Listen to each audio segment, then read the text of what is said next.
Welcome to Raceway Park. If you guys are joining us on the internet, welcome to the final round of the Gambler. We're about to get started on our qualifying here. We're going to start with our 235 tire class. This is an announcement for the paddock. Our 235 drivers, I need you to start reporting to grid for your qualifying. I repeat, all qualifying 235 drivers, please report to the grid. I'm excited to kick off this qualifying, Mike. I'm excited to be back at the Gambler with you, baby. We're in the tower. We're in the tower today, moving on got up. Windows and stuff. Hakuna Matata, let's do this.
action. In our high roller class, we also have 16 drivers looking to take home the big checks. And of course, it being the final round, we are looking at championship points. These guys have tons of money on the line, and a big thank you to our 2023 sponsors for helping make all of these prizes and events happen for our drivers. A big shout to our Let It Ride sponsors, Drift HQ, South Bay Fuel Injectors, Freedom Motorsports, as well as Racers and Tuners, 506 Wraps, Vital Focus, East Coast Drift School, Tire Stacks, FDF Race Shop, Valino, and of course, Raceway Park.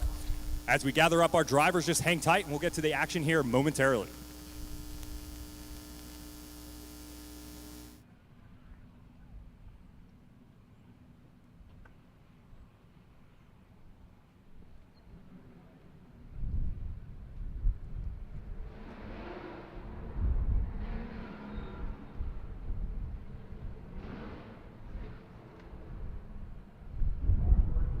On the line to qualify should be Connor O'Sullivan, competing in both classes, 235 and our unlimited class. I have no idea if he's changing tires for that choice, but irregardless, he is out here for the 235 qualifying. He's warming up his tires, and we'll see him peek his nose out under that Raceway Park tower behind our drag tree.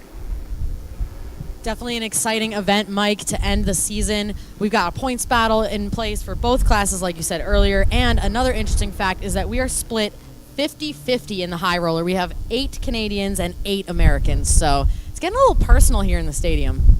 Never mind. Sarah has all the points broken down. We have Dirk Stratton sitting down in the lead, getting chased by the Canadian Josiah from the FDF Race Shop. Both these guys are looking to take home the championship, but is a ton of drivers underneath that within math calculations can take home the championship drive. Yeah, and just to correct that a little bit, we have Josiah Fillets from Canada in first place currently with 275 points, and Dirk Stratton in second with 271 points.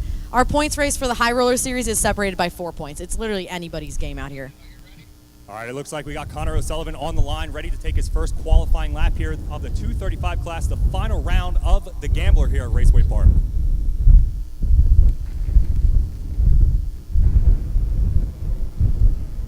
And away we go. The lights are out, and Connor O'Sullivan is going to be the first one to take a lap here for the 235 class in that S14. Coming around to outer zone number 1. He does a nice job looking settled there, coming through the center section and around to outer zone number 2. We told him to go outer zone in practice, and he is listening. Small correction there as he leaves outer zone number 2, coming around that inner clip and transitioning into that wall of death. You wouldn't even tell that it's slippery out there. He's pouring smoke coming around outer zone number 3 and across the line. What a great way to open up qualifying, Mike. Connor definitely throwing down a heater, especially since the entire practice session was underwater. These guys have been playing in the mud the entire morning, trying to shake down themselves and the machines. And Connor to come out there on a 235 tire after all that and throw down a good lap is definitely impressive. We're going to have to wait for our judges' final scores to see where Connor sits. But thank you guys for joining us on Facebook and YouTube. This is the final round of the Gambler, round 5. Here at Raceway Park, you just saw our first qualifying driver go, and our next driver up in the line, Colin Crozet, piloting that G35, ready to take his qualifying lap.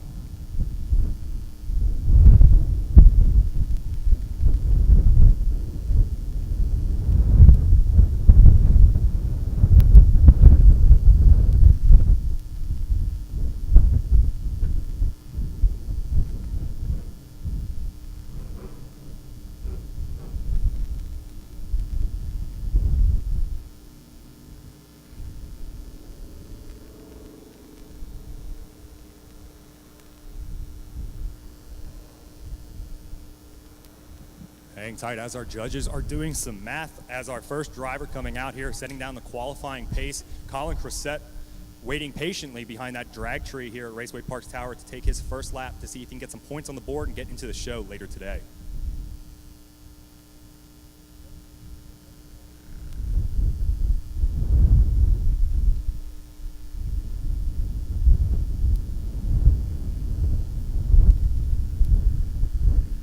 And a 74 for Connor O'Sullivan, a 74 for his first qualifying lap. He will get another chance to put down some more points and make some adjustments if he so chooses. But our next driver up in the line, Colin, with that G35, waiting. Colin Cressett is just outside of the points race for the 235 class as well. And like we said here, there's points for qualifying, there's points for finishing, so it's still anybody's game. So let's see what he's going to put down here to try to grab that points race and also maybe on the podium for today as well. Nice big flick entry there for outer zone number 1. Not getting quite as deep into that zone as we would like, but doing a great job getting aggressive into outer zone number 2. Again, just a little bit shallower than we'd like him to be in outer zone 2, and he does leave that zone just a skosh early there, coming around for inner clip number 1. Transitioning across the center section into outer zone number 3, gets a little bit deeper there, pouring smoke. As you can see, he's getting more comfortable with this dry track and across the line. Yeah, it's Colin definitely seeing if he can get comfortable, maybe a different slip point going in from outside 1 to outside 2, but he definitely cleaned it up to the last point of his qualifying laps. Colin will have another opportunity after we go through the entire list of 15 drivers in the 235 class to come back and try to make his improvements, but that is points on the board nonetheless and should put him in the show.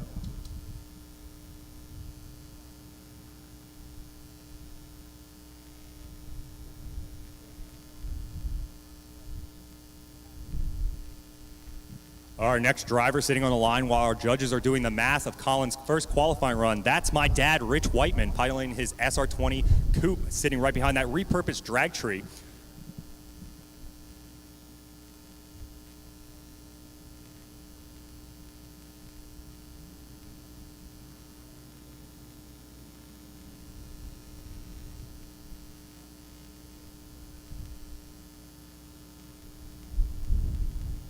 And Colin with a 65 in his first qualifying lap. Definitely not what we are used to seeing out of Colin, but we know that he's going to bring it back on his second qualifying lap and improve that score. But he gets his position into the bracket, looking to make the improvement for that championship points. But our next driver up in the line, Rich Whiteman, ready to take his lap. Fun fact, Rich Whiteman is Mike Perez's real dad, so he's definitely going to be rooting for Rich Whiteman out here. And we're going to see if that little SR20 can hang in there for this big track. That's my dad. All right, the lights are out and away we go. Rich, without a bumper here, going ahead to enter into that first outer zone. Nice job here. He's definitely a little bit slower, but he fills that zone really nicely, and he's looking super fluid as he comes around to outer zone number 2. He sets up the car really nicely coming into that zone and looks settled as he continues through outer zone number 2 and around to grab that inner clip. You can tell the track's getting dry, people, because we're starting to pour a ton of smoke as we're coming out of outer zone number 2 and around nice and deep into outer zone number 3. Maybe a little too deep there, but he is across the line. That'll be some points on the board for Rich Whiteman. That SR20 doing the yard work out there in the zone of death. You guys at home and on Facebook and YouTube are getting the replay from the drone. You're seeing that's my dad, Rich Whiteman, clicking through outside zone number 1, rotates in the outside 2, doing a great job here. Our drone trying to get into position, trying to keep up with that power of that SR20 underneath the coupe of Rich Whiteman's coupe. 240, said coupe a lot. Rich doing we love coupes, Mike. Actually, I'm a hatch guy. I'm a coupe guy, and all I own is hatches. What am I doing with my life?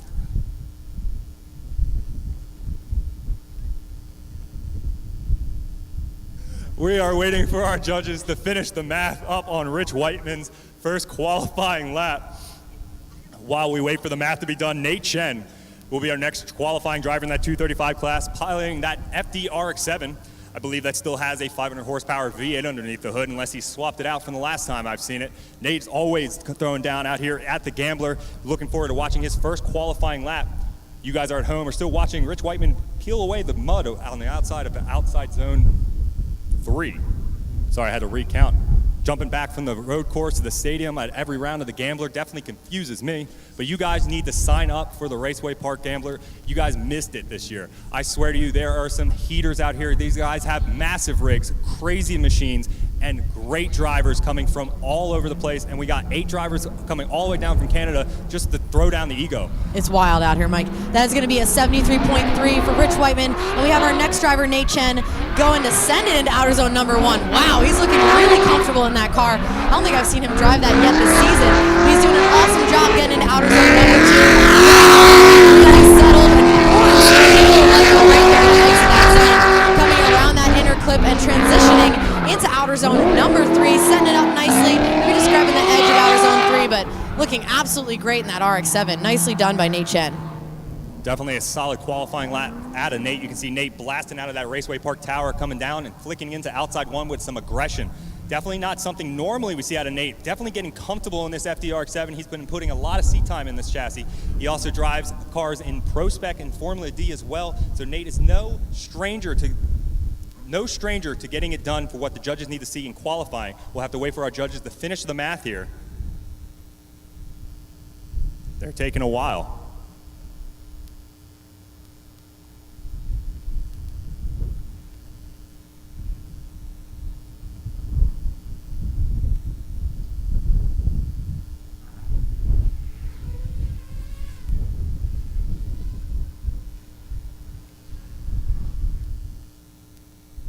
And an 84.3 for Nate Chen, putting him into P1.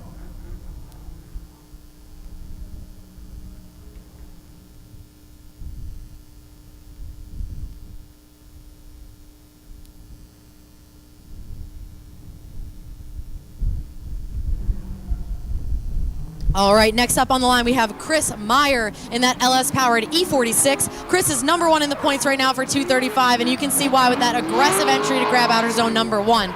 Coming around the track, trying to set himself up for outer zone number 2.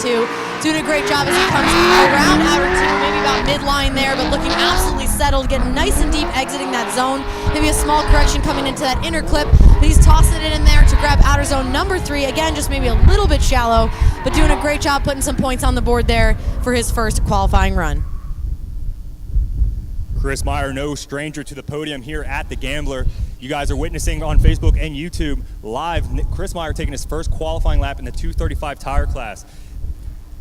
We still have 10 more drivers to qualify in the 235 class to take their first laps, and then we'll run it back and let each driver try to make their improvements. And after that, we'll get right into our high roller class where we have 16 drivers from both USA and Canada competing out for the big checks, and they'll take their qualifying laps shortly after. Our judges now are judging Chris Meyer's first qualifying lap, averaging the scores, and I'll get that to you momentarily.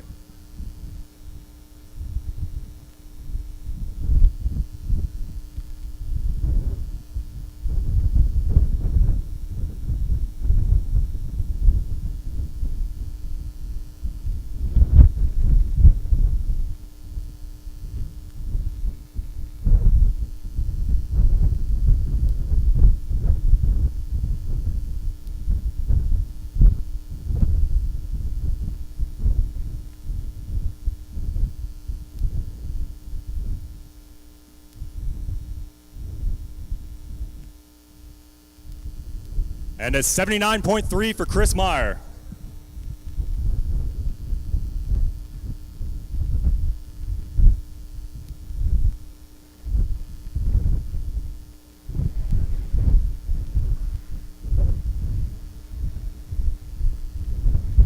All right, next up on the line, taking that green light is Enger Jimenez. He's entering into outer zone number 1, tossing it in there about midline through outer zone number 1 as he switches across the track there, coming into outer zone number 2. He might be just a little bit cautious as he comes into that zone and leaving outer zone number 2 just a tiny bit early there. But again, this is their first qualifying run, and that is why you get 2. Doing a nice job crossing the track and getting into outer zone number 3, pouring the angle on as he finishes, and that's a big no-no. That's a big no-no, Mike. That's a no-no. Okay, unfortunately, the rule states that if you spin across the line, that is a 0. And after the line. So we want our drivers to keep in a controlled shutdown over the finish line. That means our drivers cannot lose control of the vehicle on anywhere of the exit, across the finish line, and back under the tower. Unfortunately for Jimenez, this is going to result in a 0. And then he'll have to lean on his second qualifying lap to make sure he puts points on the board to make sure he's even in the show. Yeah, absolutely. So we do need to see some points on the board. We do have about 16 drivers in each class today, so they will head into the show if they can put down a score. I don't think he's going to have any issue. I think he just had a little whoopsie-daisy going across the line there, and he can clean it up for his second lap. Just as a reminder, these drivers all drove in practice and set up their cars in the wet. This track is completely different now that qualifying has started. The sun has come out in New Jersey. It is a windy, beautiful day here, and our next driver is taking his first qualifying lap. We have Mr. Adam Daniels in that E36 vert coming around to outer zone number 1. Mr. Adam Daniels was a number 1 qualifier we had last year, so we're expecting a lot from him. But he is just at the edge of outer zone number 2. I think we'll go back to what Mike was saying about the changing conditions. But he's doing a nice job grabbing that inner clip and transitioning aggressively into outer zone number 3, getting super deep there. And I'm going to have to defer to the judges because we're going to bring up another rule, and that is 3 tires off is a 0. And I believe they are calling that one a 0 as well. So whoever is spotting for Adam Daniels, tell him to chill out, brother, and he will have to put some more points on the board on his second qualifying run. You can definitely watch Adam Daniels throughout his qualifying run start to make changes in the way he's driving. You can see that he's starting to put the power down, starts pulling his vehicle out. He tries to make the corrective, but he chooses the fluidity of the vehicle to try to pull it back into that inner clip. He rotates back out to that wall of death, and here he just shoved it a little too hard, got into the mud, but good for him. He stayed in it and pulled it off of that wall.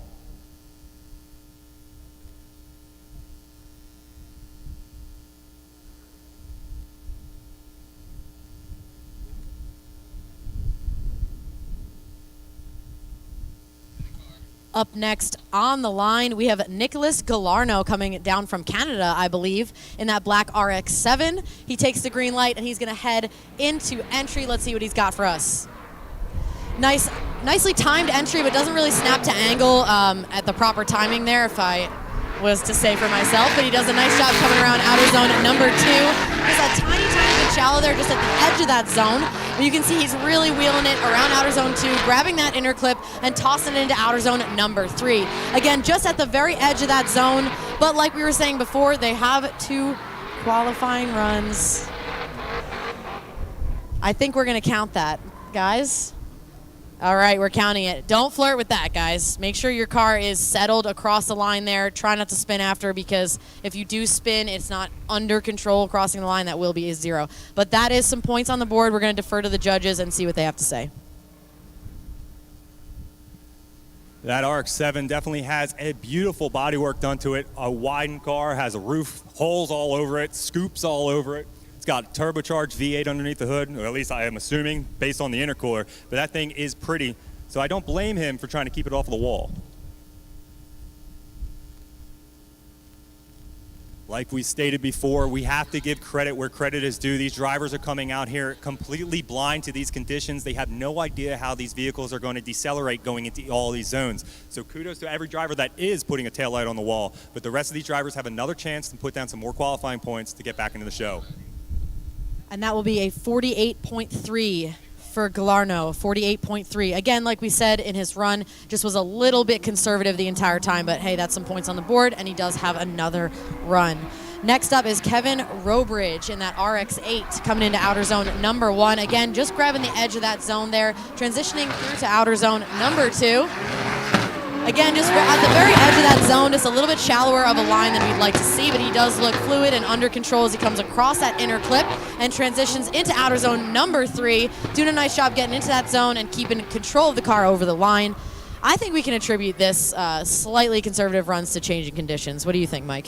Well, like I said earlier, the drivers here are trying to guess how the car is going to decelerate going into each one of these zones, and it looks like he may have chosen a bit of conservative, but it looks like this car may be just a little too tight, a little too much grip from what he was using in the rain for what we need to see in qualifying. So either he's going to make a machine change, or he's going to make a driver change. I hope he makes a driver change. I hope he just drives it harder, because that's how I would like it. But it does make sense. Pull a little grip out, go get that RX-8 exactly where the judges need to see, get the points on the board so you're in the show in a confident position and out for the tandem battles. See, I'm the opposite, Mike. I would like a little bit looser of a car. I think a car that's too tight is super difficult to drive, and you're going to see a lot of corrections, and I think the judges are going to dock that. Well, that's why you use a 350 millimeter wheel and I use a 330. That's why I need more wheel, buddy. That's why we talk into the stick and the judges judge.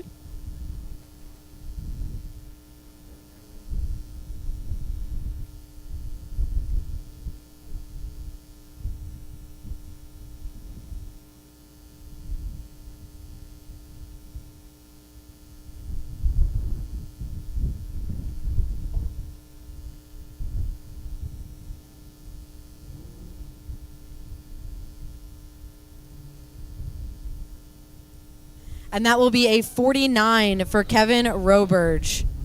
49. Next up on the line, we have Jimmy Rayvert, a regular here at the Gambler in that blue S13. He's hawking it in early to outer zone number 1. You can tell he's got a lot of confidence in that machine.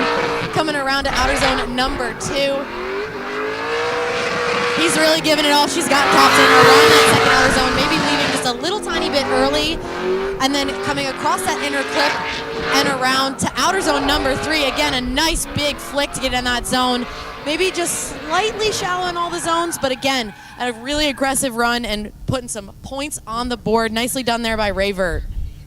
You guys tuning in on Facebook and YouTube on the live stream, you're seeing the replay of Rayvert's first lap here at the Gambler, the final round. Rayvert doing a good job through outside 1, getting the car planted into outside 2. As Sarah stated, when she was watching that run live, he pulls out just a tad early, maybe a little bit of grip and confidence out of there, but he tries to make that small correction, gets set up for that front inside clip, and a big aggressive flick into the outside zone number 3. A little too aggressive maybe, pulled him just shy of the zone. We're gonna have to wait for our judges on that final score, but nonetheless, getting some points and into the show.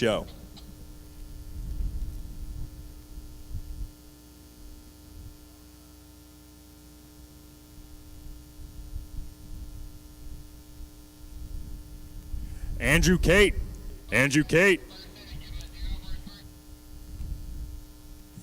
we need you to report to the grid. Andrew Cate, report to the grid.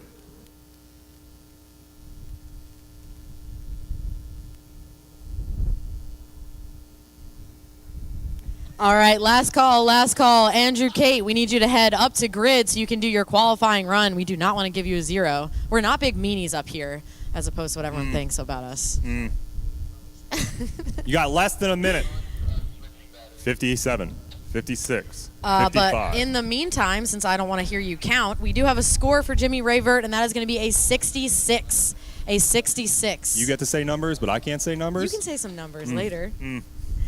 Yeah, I think all in all, we're seeing a lot of the same thing from these drivers, which is they were practicing in the wet all morning, so their setups are not exactly dialed in, and everyone's just driving a little bit conservatively. But I think that's a great strategy because every driver that puts down a score and has a car that works is going to get into the battles. Plus, they have 2 qualifying runs, so I'm liking it.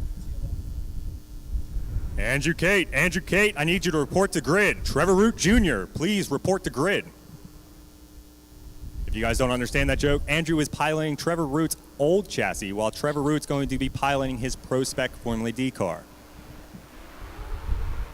Also, a great time to talk to our spotters, and that is it's good for you guys to hang out over here by us, so that way if your driver is having a mechanical difficulty, failure, or they need to take 5 minutes, we need to know about it, because then we're just going to be up here guessing, you know?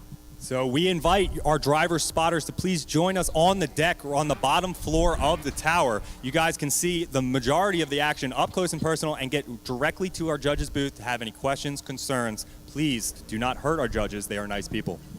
And with that said, we have Andrew Cate on the line, and he does take the green light there. A big flick in that supercharged E36 coming around the first outer zone. This is Trevor Root's practice car. Let's see if he can handle with care as he comes around outer zone number 2, getting nice and deep. Nicely done there as he comes around, exiting outer zone number 2, grabs that inner clip and transitions across the track into the wall of death. Outer zone number 3, looking settled and confident. I was a little worried, I gotta be honest, he wasn't on the line. Andrew Cate, Trevor Root Jr. came out there, didn't turn it into an airplane. That's very Trevor Root style, and that thing has all its taillights, a stellar run out of his first qualifying lap. I have no idea how much practice he got in this car prior to this in the dry conditions. He did come out in the wet a little bit. Trevor got to chase his own car, which I'm sure was super cool for him. But right now, Andrew Cate throwing down a heater of a first qualifying lap. We're gonna have to wait for our judges' final verdict to see where he lands. Right now we have, I believe Nate Chen still sitting in P1.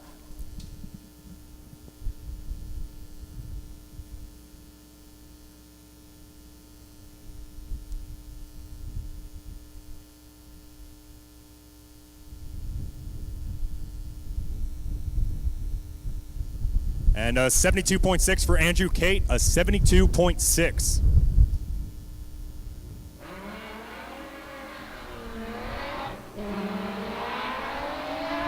Up next on the line, we have Mark Landreville in that 370Z, doing a great job with outer zone number 1, transitioning across the track and coming around outer zone number 2.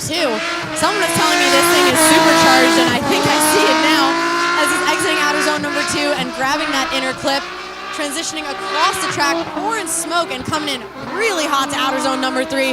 Small correction there, but looking very confident in that car. Nicely done there. I like the aggression. This man already down one window thanks to practice. doing exactly what needs to be happening in the qualifying here at Raceway Park, the Gambler. That supercharged 370Z, I'm sorry. 350? 370. 370Z.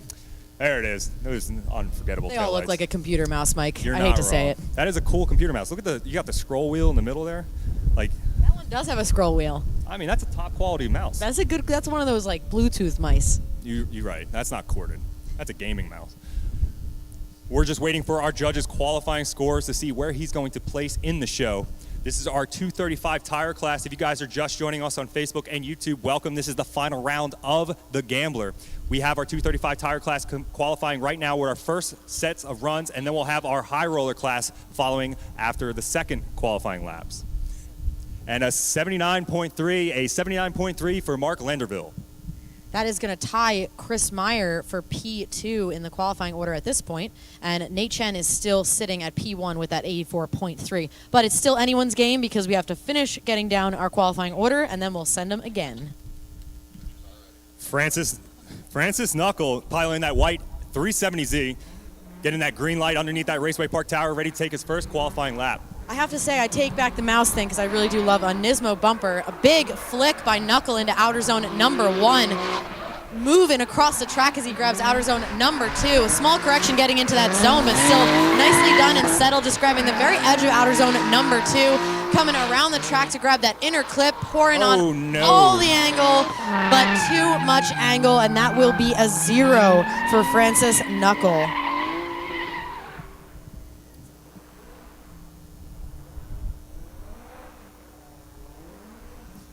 Nuck if you buck. Knuckle unfortunately taking a spin in his first qualifying lap. You guys at home and on Facebook and YouTube on the live stream are witnessing his first qualifying lap. He's looking super solid through outside zone number 1, rotates that white 370Z out to outside zone number 2. He gets a little bit of a bobble there, getting the car nice and settled, but going through that center section past that inside clip, he just puts a little too much sauce on it, loops it around, and it's going to result in a 0. Too much ketchup on the French fries, Mike.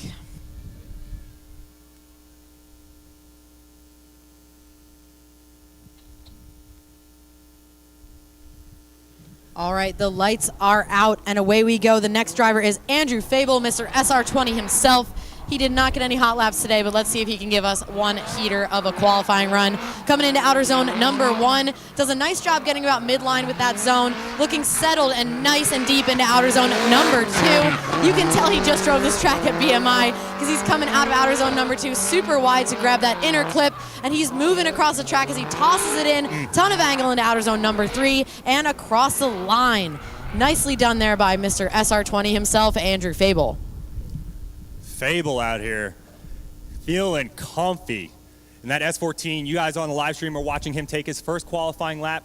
Fable clicks into that first outside zone nice and fluidly, switches over to that outside zone number 2, gets in there nice and early, got a small correction there, but then sits in it. He's on that zone and in it. He's staying on the throttle all the way through that outside wide lines, that inside clip, and then a good flick and a good finish out through outside zone, the wall of death, outside zone number 3, and across the finish line, keeps it on the asphalt.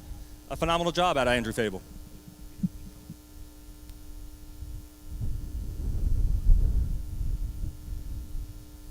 And we have a new P1 with an 85. That Andrew Fable with an 85 that just sneaks out Nate Chen. So Andrew Fable is currently sitting as our number 1 qualifier for the Gambler class. And our last driver before we flip it back to our first of the 235 class, Cameron Hutton, putting in some battle eyes for me. They're kind of headlights. I'll give it half credit, but they're majority there. One of the FDF boys coming out all the way down from Canada to pilot this R32 Skyline with an R34 front end. Well, it's got a hood and fenders. It's very confusing to Mike, and the lack of headlights upset him last time. He was like, pick one. What are you? Are you an R32? Are you an R34? Look, Hutton's been out here. He throws down every event. He has to have unlocked those parts by now. All right, let's see if he can unlock this first qualifying run there as he takes the green light. Heading into outer zone number 1. We got a flick right around that 2 of the 3-2-1 cone, but a big bobble coming into outer zone number 1. That'll cost him some points as he comes around. A little bit shy of outer zone number 2. His line is decent, but he's definitely not as deep as we want to see him. He's pouring smoke coming around to that inner clip as he transitions into the wall of death. Outer zone number 3. Again, just kissing the edge of that zone as he comes across the line. I think he's leaving a few points on the board there, Mike. Hey, with the conditions throughout practice, this might be a safe lap to get some points on the board to guarantee a spot in the show. He does have another lap to come out and try to better those points, but nonetheless, he gets it done. We're without a front end, but he gets it done.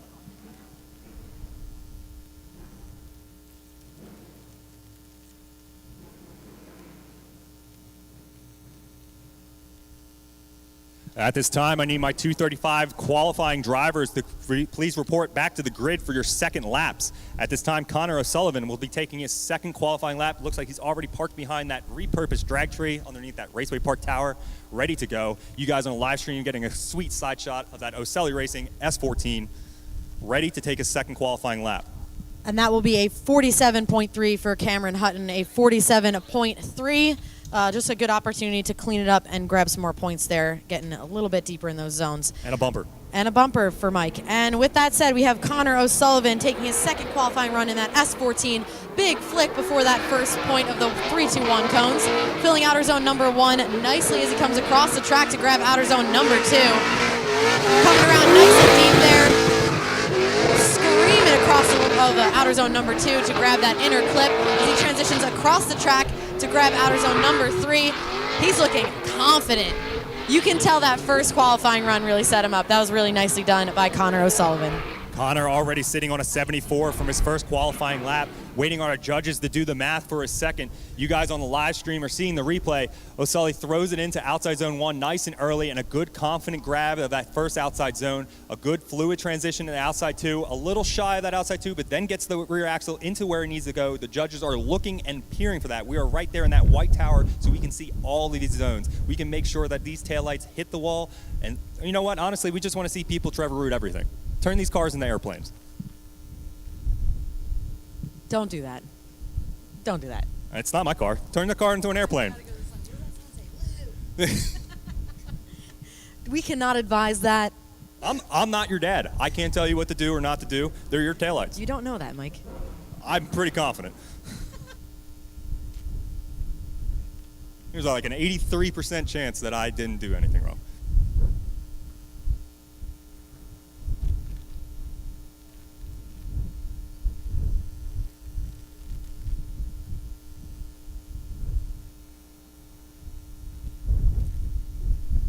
And an 82.3 out of Connor O'Sullivan, an 82.3, making an improvement off his first qualifying lap. Our next driver up on line, Cressette, to take his second qualifier. Colin Cressette tossing it into outer zone number 1, doing a nice job of filling that zone completely as he comes around. He's really moving into outer zone number 2, and he gets all the way to the edge of that zone as well. He came to fight. He said, I'll clean up that run. Leaves outer zone number 2 just a little bit early, but grabs just outside of that inner clip as he transitions around to outer zone number 3, getting nice and deep and settled across the line. Nice second qualifying run by Colin Cressette. Colin already sitting on a 65, having some points on the board. He's definitely looking to make some improvements here with that G35 as he flicks into the outside zone number 1. A little left foot brake to get that G35 planted exactly where he wants. A nice transition in outside 2. Colin doing a fantastic job getting that G35 exactly where the judges need to see. A ton of wheel smoke coming off of that back, so he's nice and throttle committed going into that inside clip. He's going to have to rotate back into that last outside zone, the wall of death, keeps it out of the mud, keeps the taillights off of the wall, but right on the edge of the track. A great job from his second qualifying for Colin. Looking to make that improvement off of that 65 prior. We're waiting for our judges to give their final scores, and I'll give you that updated score in just a moment.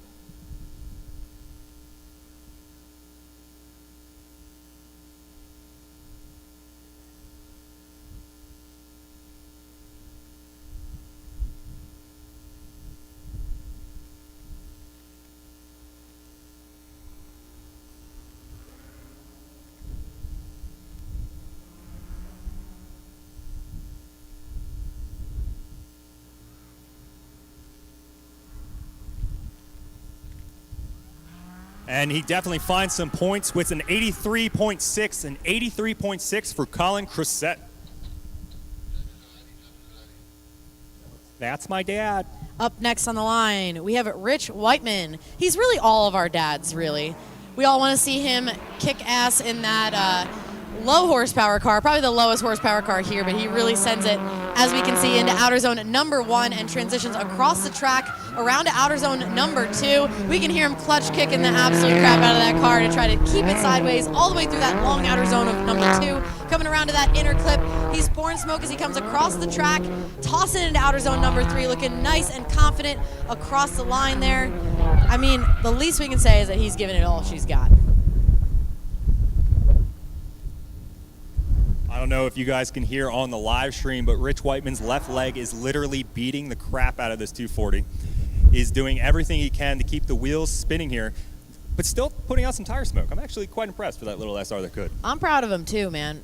We should count the clutch kicks next time, see if we can get an all-time high score. That's a good drinking game. Yeah, drink every time. We won't make it to comp if we start doing that now. I'll be drinking a Red Bull every time I hear a clutch kick. I'm going to have to give you CPR. You're going to have a heart attack.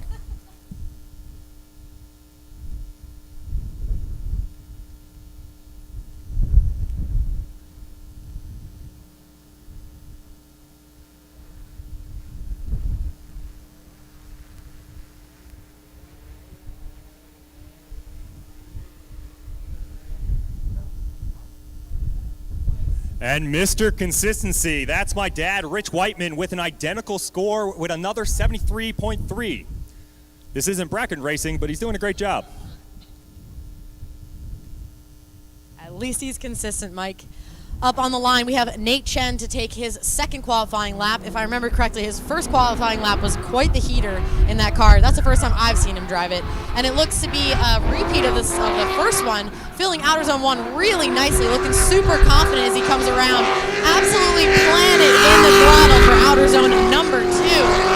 Just pouring smoke to the point where we almost can't see him as we come across that inner clip and transitions into the wall of death.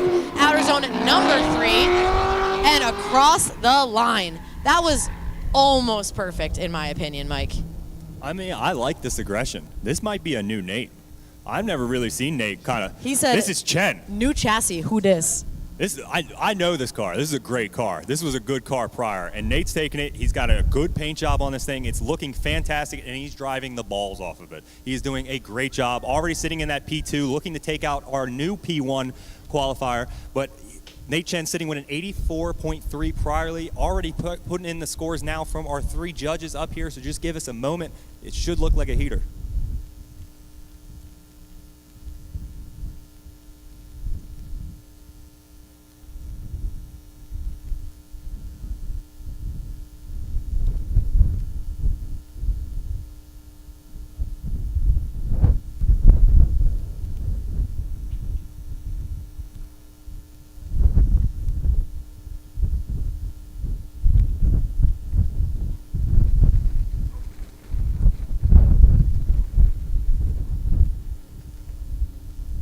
And taking back that P1 position, Nate Chen locking in an 86.3, an 86.3.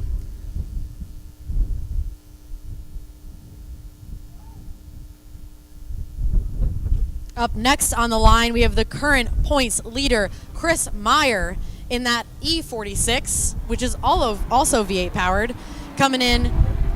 Usually Mr. Consistency, tossing it in that second spot of the 3-2-1 cone, doing a nice job through outer zone number 1. He is moving into outer zone number 2, doing a great job getting all the way to the edge of outer zone number 2 and coming around the exit, getting nice and wide there to grab that inner clip and transitioning across the track to outer zone number 3.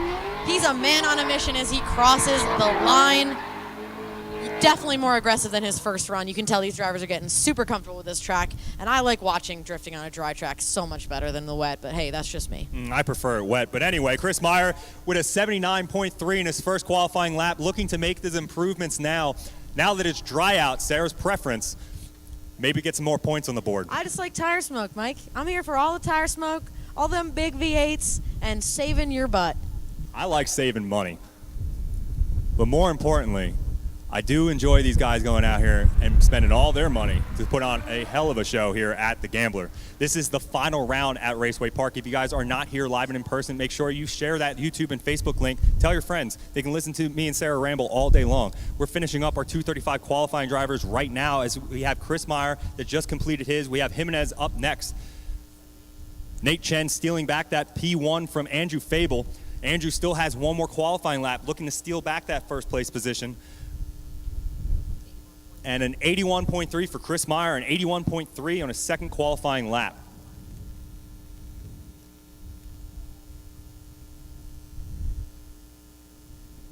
Up next on the line is Anger Jimenez. He's not a newbie to the Gambler. We see him out here frequently, and he's doing a great job. You can see the driver progression over this last year at the Gambler because there is so much seat time. We love to see it as he tosses it into outer zone number 1, leaving that zone just a little bit early there, but he's doing a great job getting into outer zone number 2, just really at the edge of that zone as he's wheeling it around outer zone number 2 to try to grab that inner clip there as he comes across the track and tossing it in nice and aggressive into outer zone number 3. Keep it together across the line there, buddy, and he does. I think he's leaving just a few points on the board because I believe he did miss outer zone 3, but that will definitely better his score of a 0 on his first run. I think so. I think Jimenez is going to get enough points here to put him into the show. Jimenez doing a good job through outside zone number 1, pulls off maybe a tad early, a good transition out into outside 2, a little cautious as he lands in the outside 2, but then gets back on the throttle. Jimenez is in that E46 BMW doing a good job, pulls it back into that front inside clip, and rotates back to that wall of death. Here's where he made his major mistake, but this is also where he zeroed out the last time, keeping it controlled and over the finish line. Now he gets on to the tandem battles.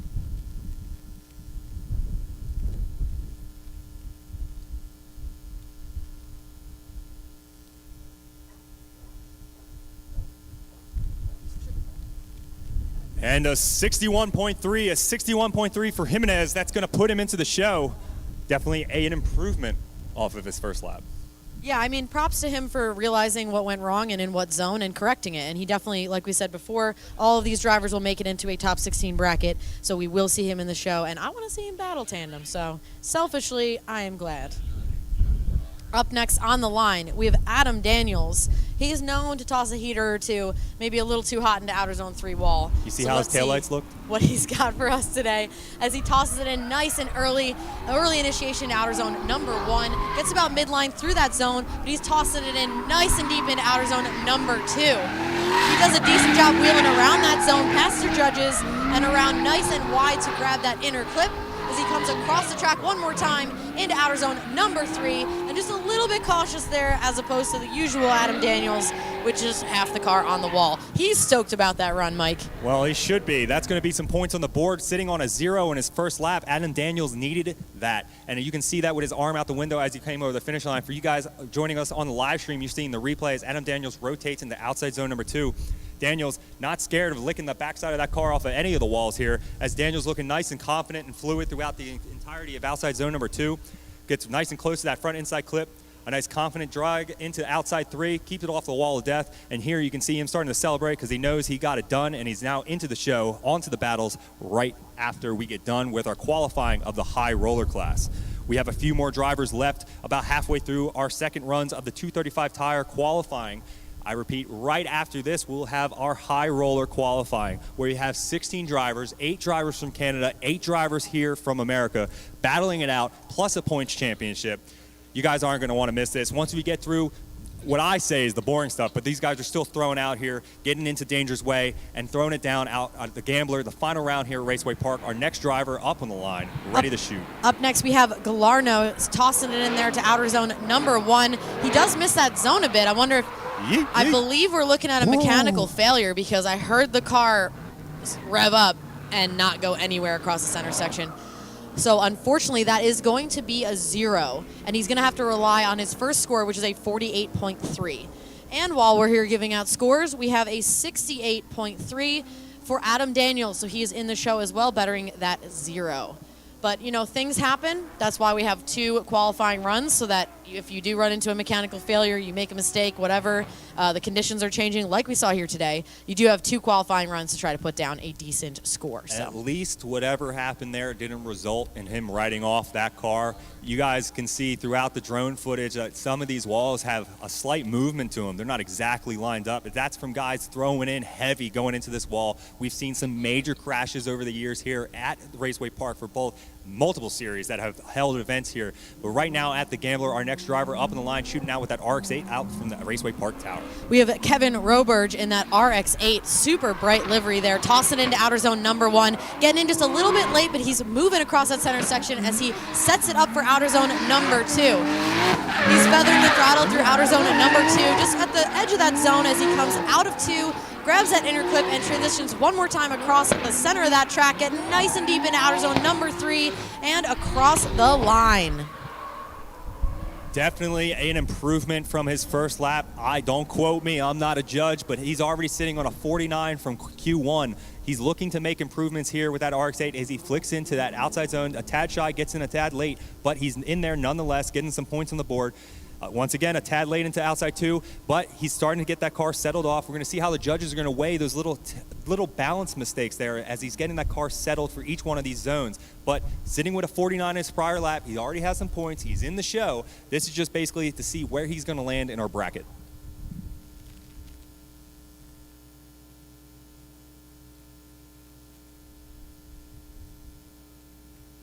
Our next driver already on the line, Jimmy Rayvert, piloting that V8-powered S13, sitting behind that drag tree underneath the tower, ready and poised for his second qualifying lap here as our judges finish up the judging here. And a 66.3 for Rowbridge. Kevin with a 66.3. He does better that score of a 49, as you predicted, Mike, so good eye there. And I think he's happy about that as we move in to the next driver, Jimmy Rayvert, tossing it in there. We saw some aggression from his first run, so let's see if he can repeat that. He does, but he gets just a little bit shallow in outer 1. He really tosses in the angle there, getting into outer zone number 2. But again, just at the very edge of that zone, he's in the throttle, pegging limiter as he goes around outer zone number 2 to grab that inner clip and transition across the track into outer zone number 3. Ooh-wee! That's not what the judges want to see, but Rayvert already sitting on a 66 from his first lap. We'll have to stand on that 66. He's standing on it like he's standing on the throttle, Mike. Well, you gotta have some fun. You can't just throw a runaway and not chooch it off.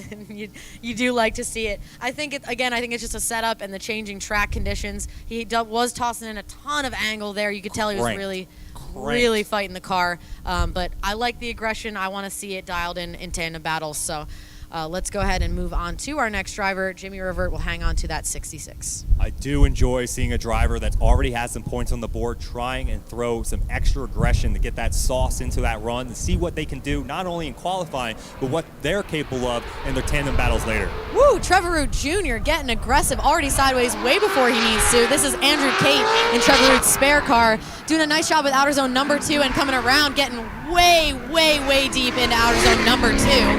Coming around there, he does fix himself as he comes out of that zone to grab the inner clip and transitions across the track and brings that aggression to outer zone number 3, but still looks absolutely settled and across the line. I believe he was 2 tires off, and something I want to point out to our viewers at home, our drivers and our crew, is that the edge of outer zone number 2 is sort of like a slope. So if you're going too deep in outer zone number 2, it's going to want to try to pull your car off the track. So it's definitely something to be cognizant of, and I think he may have fell victim to it just a little bit in that edge of outside zone number 2 there. But other than that, super aggressive, great run. I know you're not a big fan of the wet, but it is wet off that edge of the track. So once they drop that tire off and have to pull it back out of the mud, they're now burning off that extra grease, dirt, mud, whatever's in there, to be honest. Probably lizards. A fish or two. Yeah, props to him for keeping it together because, again, once you sort of go off track and make that big mistake, it's really tough to bring it back, and I think he did a really good job with that. That's why you always want to stay in the throttle. You never lift. Remember, kids, when in doubt, throttle out. Sage words of wisdom from our boy here. This applies to a lot of things in life, but I'm not allowed to tell you the rest of them. Oh, Michael, we love you.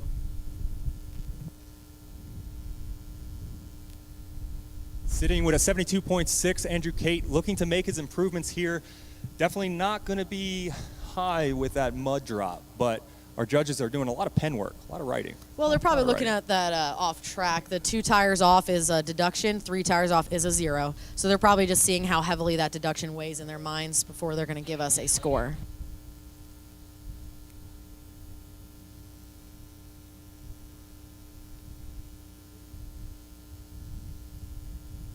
Yeah, the judges says mud's not their thing. Doesn't like to play in the mud. They don't want to see our drivers play in the mud. And that will be a 73.6 for Andrew Cate. He does better his original score by a few points there. Nicely done. We're learning a lot about our panel of judges and announcers today. Up next on the line is Mark Landreville in that 370Z. My brain just shut off. Going into outer zone number 1. Coming across the center section of that track. He's absolutely committed there on that line, getting nice and deep all the way to the edge of outer zone number 2. He's showing off for the judges right now. He's planted as he comes out of that zone to grab that inner clip, putting a little more angle on as he does, and he tosses it in outer zone number 3, looking absolutely settled and confident across the line. You know what? Okay, I'm not going to say jail, but it is detention. I mean, he's still on it. He's still standing on it. So you know, like, I'm not mad. I'm disappointed. Everyone, we want to see you looking settled and pulling the car out of drift across the line. Like, now, obviously, he was in control into some point of that, but he's flirting with disaster, Mike. That was a big bang back there. But nonetheless, for our competition later today, our drivers need to keep control over the finish line because they're going to have somebody, basically a missile behind them, following them through. Yeah, so while it is cool, obviously we love to see a nice burn ski. You have to be cognizant of the tandem battles, that another driver is going to be on your butt, and then you're not going to want to do that because that could cause a collision.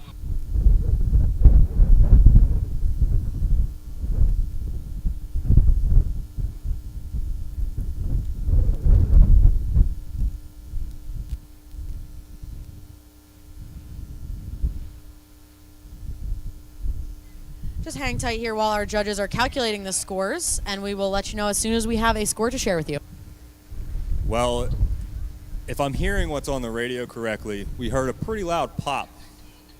And it sounds like I'm just getting word over the radio that the intake on the vehicle blew up. Well, that's something. He blew the welds on the intake. He did take, okay. But, boys and girls,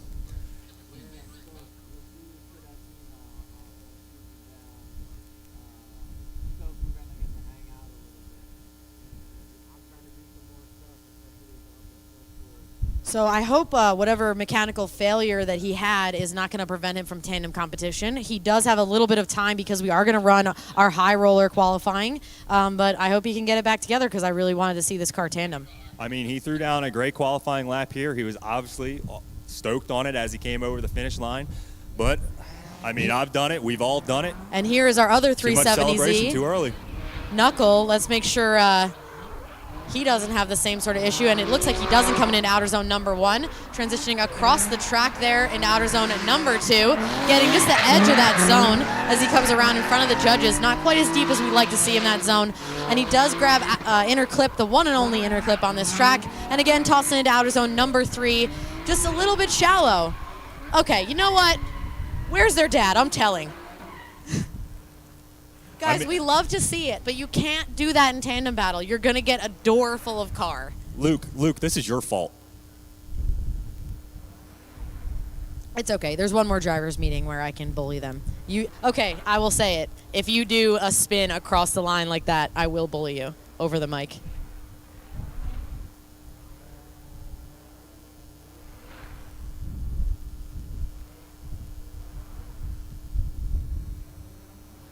Also, for a score update, Mark Landerville, who unfortunately blew up his intake on his 370, got a point increase of an 80.6 in a second qualifying lap. Hopefully he can get that car back together and ready for battles here.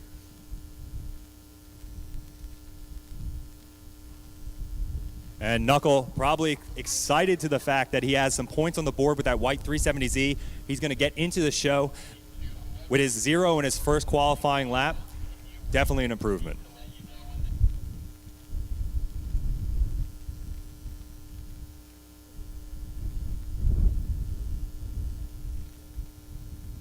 All right, we have 2 more drivers in our 235 class, and it looks like we do have a score for Francis Knuckle. He gets a 62.6, a 62.6.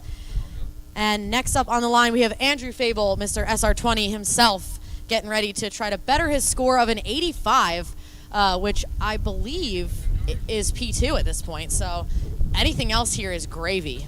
Yeah, he got taken out by Nate Chen's second qualifying lap. Nate throwing down a heater, getting himself into that first position. Now Andrew Fable trying to throw the blows back as he tries to take back. He's channeling his best hot laps here as he tosses it in, maybe a little bit more conservative than his first run, just grabbing the edge of outer zone number 1.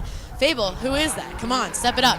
And there we have it coming into outer zone number 2. He's getting all the way to the edge. Just a little bit of a slow burn there. as he comes around outer zone number 2, across the inner clip, transitions across the track for the second time and tosses a ton of angle, gets nice and deep into outer zone number 3, but he maintains composure across the line, and that will be some points on the board, although I don't know if that's going to better his 85. Yeah, I don't think with that first zone that Fable is going to get the points that he needed to steal back that first place positioning. But nonetheless, it is a good lap from Andrew Fable. He has enough points on the board to be able to put him up into the high scores of the field. He's already sitting in P2, so he can only go up from here.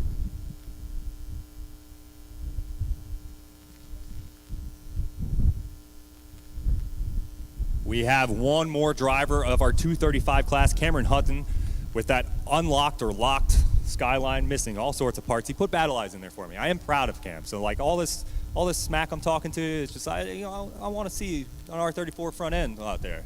Right now it's like sensor barred. I feel like I can't see it, but I want to see it. You know. You got to pay extra for that, Mike. Whatever the monthly subscription is.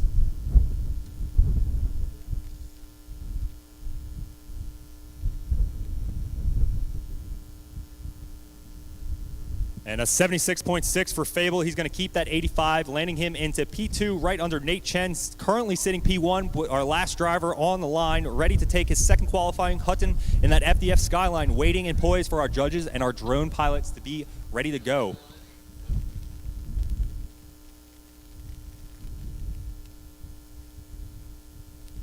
All right, we have Cameron Hutton on the line after he's been thoroughly bullied by Mike Perez. He's going to take his second qualifying run. Let's see if he can better that score of a 47.3.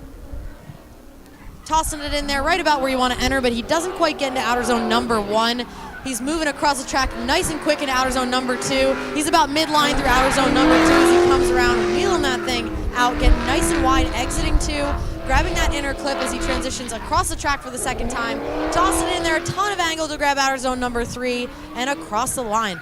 I personally think that was much better than his first run. I think he's leaving some points there on entry in outer zone number 1, but still, I think that was a nicely done run by Cameron Hutton.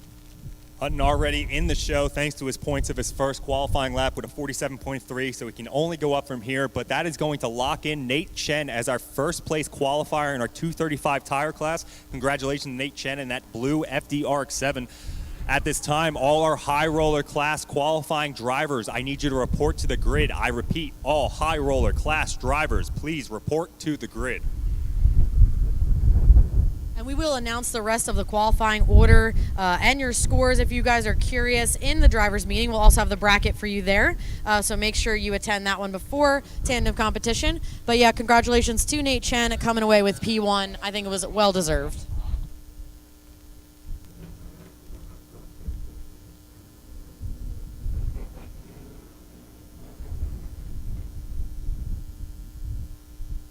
And Hutton with a 67.3, making some improvements to get him a little higher in that bracket. We'll see where that lands him as we announce our brackets later today at our drivers meeting, but we have our next class, our entire new driver class up on the line. 16 drivers, 8 from Canada, 8 from the USA, all competing out here. We have a championship points race. We have the big checks. We have a ton of ways to win here at the Gambler. We have our first qualifying driver up on the line, Mateen, piloting that red S13 coupe. This guy has been killing it throughout practice day, throughout the rain, so I'm looking forward to see what he can do in the dry. All right, and we're getting right into it there as he tosses it in to outer zone number 1. That red coupe sparkling in the sun now, coming into outer zone number 2. Just getting right at the edge there into 2, but then he goes ahead and gets a little deeper towards the end of it, coming around to that inner clip as he transitions across that center section and into outer zone number 3 and across the line.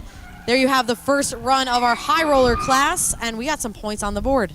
Mateen doing a great job in that S13 coupe, shooting out from that Raceway park tent. Pretty sure this is the first time out since practice. And Mateen just a little shy off outside zone number 1, but he takes that data that he just learned in there and tries to put the corrective in to get where he needs to be in the outside zone number 2. Mateen a bit shy on the zone. See him get a little bit deeper, as Sarah said when she was watching it live, as he pulls back into that front inside clip.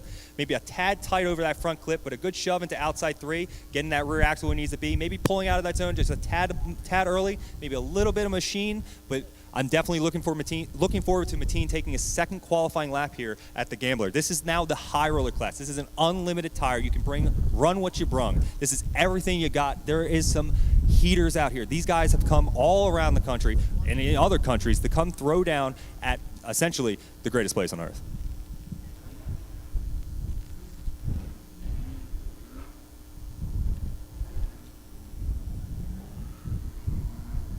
And 57.3 for Mateen, 57.3. I think, like you said, Mike, he could have just been a little bit deeper in each of those zones just to make sure to grab more points. I think he definitely shook the cobwebs off, and he can go back there and make some adjustments and grab some more points on his second qualifying run.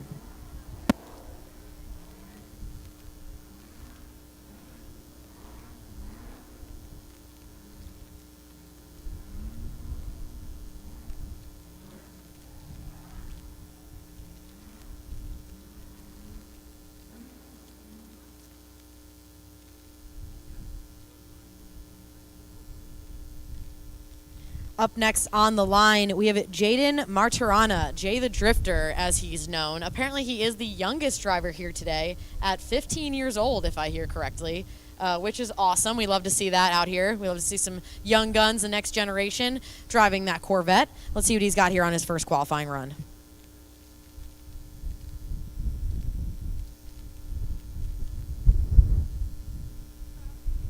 All right, we will call over the loudspeaker here. If anyone has an intake manifold for a G37 or a 370Z, to go ahead and visit the pit of, sorry, Mark Landerville. Go ahead and visit his pit there because I believe he does need that intake to compete. But now we have Jay the Drifter taking his first qualifying run there in that green and black Corvette.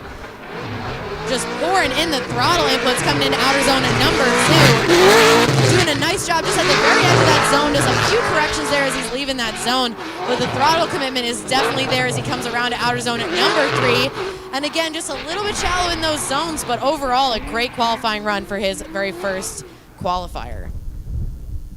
Definitely a different track from Jay has seen in practice, but nonetheless, the 15-year-old throwing it down here at the Gambler for his first qualifying lap. He's making sure that Corvette gets into outside zone number 1, a good transition across the field into outside zone number 2, a little bit of hesitation, but smacks the throttle down, and you can start hearing that Corvette start to church all the way through outside 2. A small correction as he sets himself up for that front inside clip, but that thing had never left off the throttle. He's making all those correctives with the other inputs of the car. Yeah, he's definitely got the car to get the job done, so let's see if he can clean up a few of those adjustments and get some more points on the board, but we will let you know what his first qualifying score is as soon as our judges are ready. Just a reminder to our drivers, this is qualifying. Our judges are making sure that you're going to put down a fluid and confident lead lap.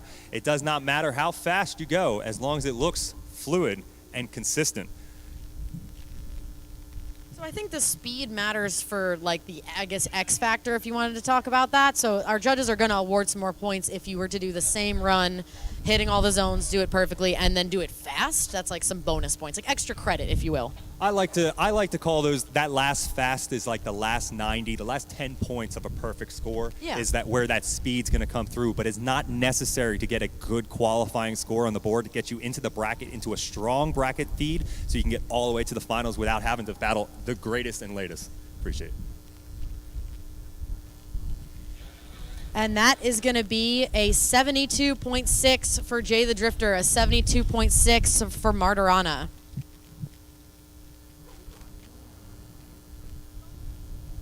Up next on the line, we have Michael Raish in that S13, tossing it in there for outer zone number 1. He's absolutely moving across the track as he transitions to outer zone number 2. Jump into angle there. He's right at the edge of outer zone number 2. We'd like him a little bit deeper, but he does get there as he finishes that zone. Coming across that inner clip, he's pouring smoke as he tosses it into outer zone number 3, and he manages to hang on to it as he steps in the throttle and across the line. That was a ton of tire smoke in outer 3, Mike. That outside 3 was definitely a confident stab. He stood on that to get it out of the mud and away from the mud and staying on the asphalt. Just waiting for that replay on the live stream so I could see what was happening. No replay for this one. For you guys at home, we all get to miss out. From memory. Did you study for this test, Mike? I didn't. You were eating Chick-fil-A. I know. I got a nugget and I couldn't help myself. It's okay. It could be fiction. No, I'm just kidding. I mean, I can make it up.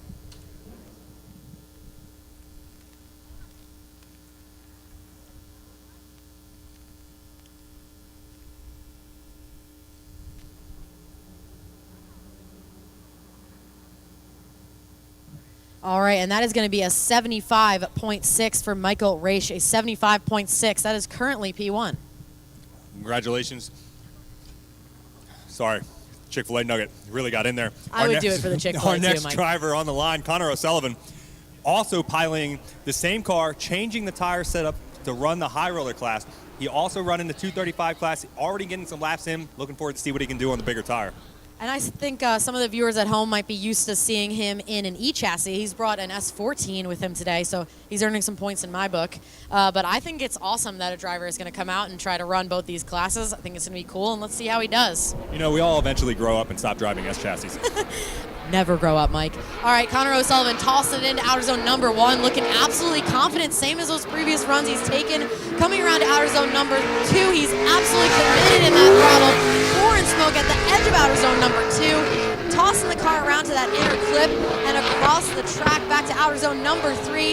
Getting in there just a little bit late, but all the way in that zone. A ton of throttle commitment. I think he's better on this tire setup, Mike. He definitely seems more confident out there, pulling and dragging that car from every axle, making sure he's exactly where the judges want to be. Oselli doing a great job in his first qualifying of the unlimited class. Clicks into outside zone number 1, nice and fluid. A good transition out and surge into outside 2. Lands nice and early into outside 2. A little bit of a bobble there as he gets settled, but then really started to put the throttle down. And from that point on, I don't think he lifted back off. He pulled that S14 back into that inside clip, rotates back into that wall of death, and here he just stands on a little left foot brake to keep it out of the danger zone, the no-no zone, and across the finish line to finish off nice and strong. Those extra 2 laps of qualifying definitely showcasing some confidence as he's going to pull out a 56. Oh, I'm sorry. That's only half the average. I lied to everybody. I was like, a 56. That Hang doesn't on. look like a 56. Mike saw that heater of a run, and he got so excited. We still have to do more math, and because I'm the one doing the math, it's going to take a bit. Well, see, I got excited. I mean, look, 56. I thought you guys were lying. We're lucky. To me. I can count to 3 zones. On the front track, my brain's going to melt. It's like 7 zones over there. You're not wrong.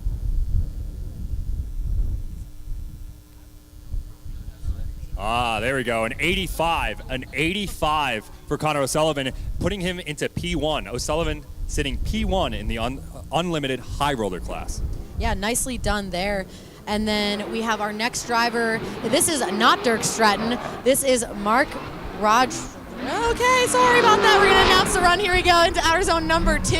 Coming around all the way to the edge of that zone. Doing a nice job in the throttle there. Coming out just a little bit shallow from outer 2. But he comes around that inner clip there, pouring a ton of smoke. We almost can't see him as he transitions into outer zone number 3 and across the line. Marc-Andre doing a great job in that Corvette. A ton of Corvettes out here, a ton of guys out here with great machines. This also a great looking Corvette, and he throws down exactly what he needs to see in the qualifying run. We'll see how many points get deducted from our judge's eyes, but he made it across the finish line. He's doing a fantastic job through outside zone number 1, transitions out to outside 2, gets nice and early, a good lock into that box, pulls out a tad early, making some correction there as he's riding that outside line of outside 2, pulls that Corvette back into that front inside clip, super deep over that front inside clip as he rotates, but a lot of throttle commitment to that last outside zone, keeps it out of the mud and across the finish line.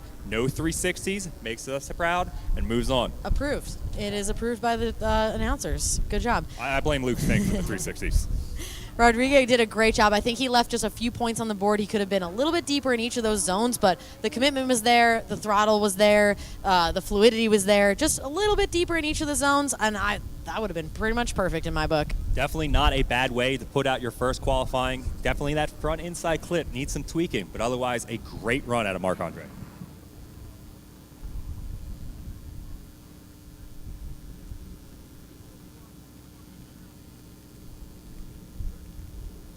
And a 65 for Marc-Andre, a 65.3 for Marc-Andre.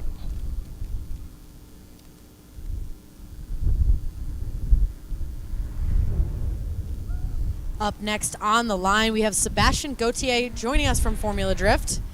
Sebastian is in that black S15, and we are just waiting on our drones just to get in place so we can see this run up close and personal before we're going to send our next driver.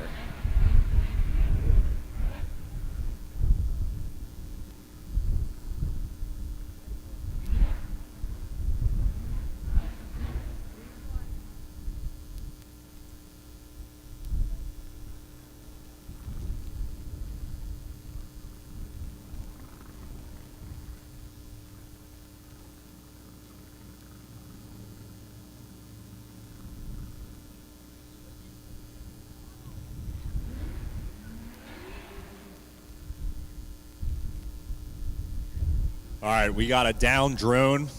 Almost made it back. Didn't quite make it. We're going to go retrieve that guy. Looks like we got him picked up. He is safe and sound. Ready for our next driver. And it is extremely windy out here today.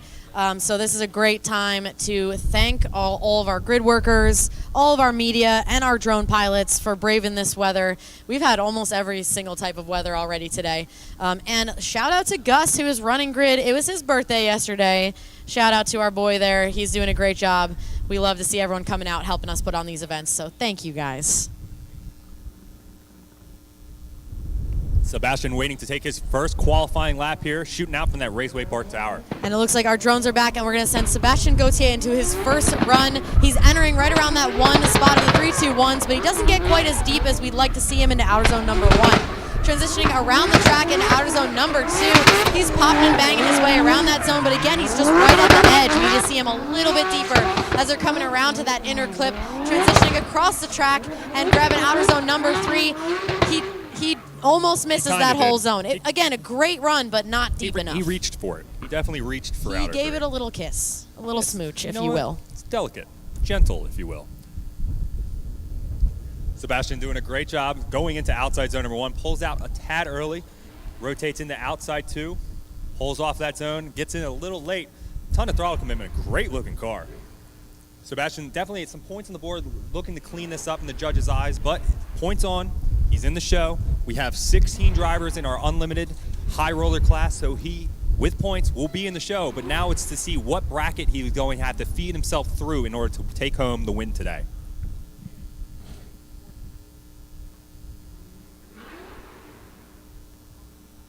And a 54.6 for Sebastian. Yeah, I think the judges saw what we saw up here in the tower. We do have an excellent vantage point here today. The drivers really can't make any mistakes between where we're watching and the drones. We see everything, guys, so that's going to explain that score, but that's why they have 2 qualifying runs. We can see you at home. We can see you. Basically see into your soul. I can see you. Yeah.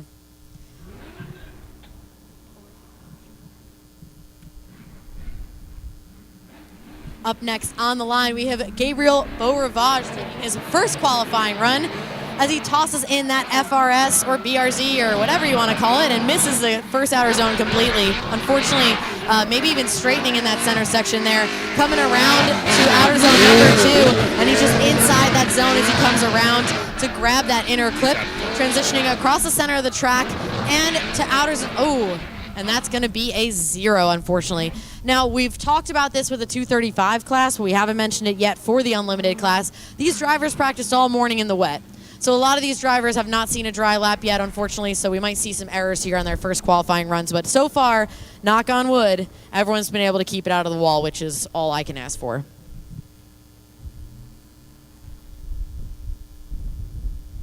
So it looks like some cleaning up here from Gabriel as he's going to have to shove into his second qualifying lap to put down some points to get himself into the show. Just a reminder to our drivers, you just got to fill the boxes, fill the list. The judges want to see a checklist. You don't got to be a rocket ship, but we also don't want you to be slow. But it's just one checklist, 3 zones, 1 inside clip, keep it out of the mud, and you're in the show.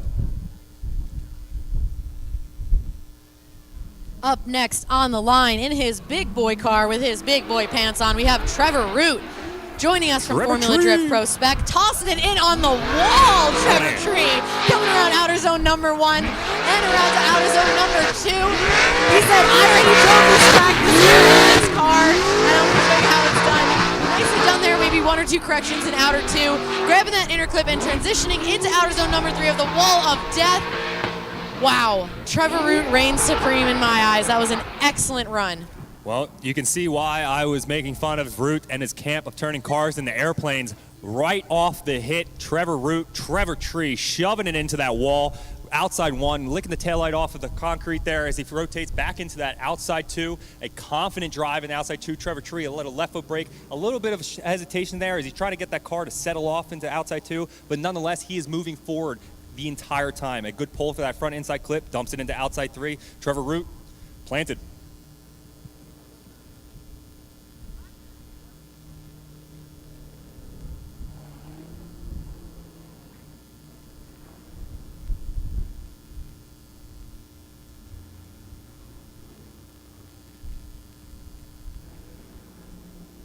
Connor O'Sullivan already sitting in P1 with an 85.6. Trevor Root trying to take down the points to take away that position, knocking O'Sullivan into the second place.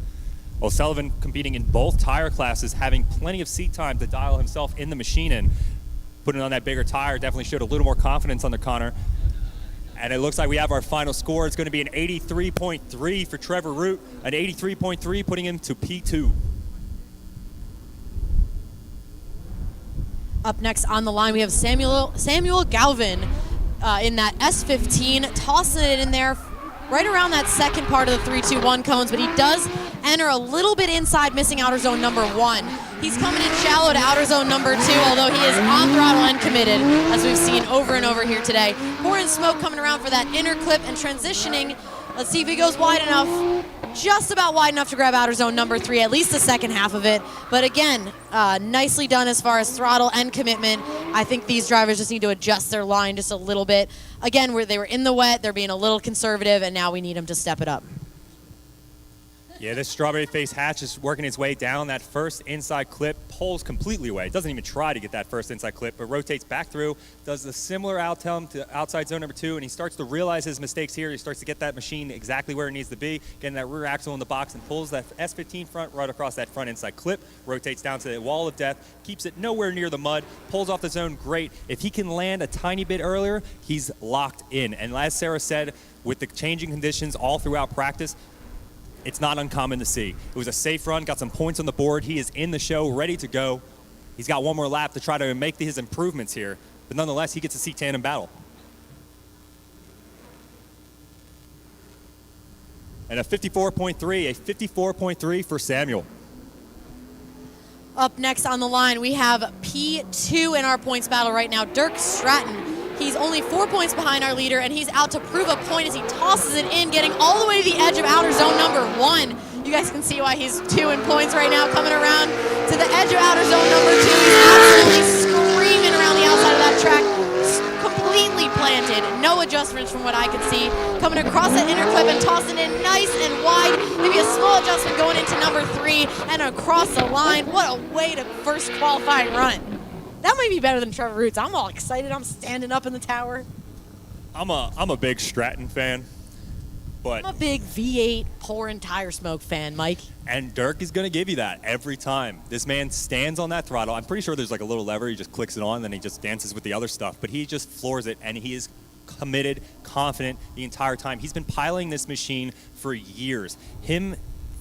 Himself in this Corvette is unlike any other driver I've ever seen. There's a very few amount of drivers that I think have been piloting the very same car since the beginning of their careers. This used to be a stock car before it got all built out for FD and stuff, yada. Yeah, I think it still has a radio in it, to be completely honest with you. We're going to have to go inspect that in the pits after qualifying because I am interested.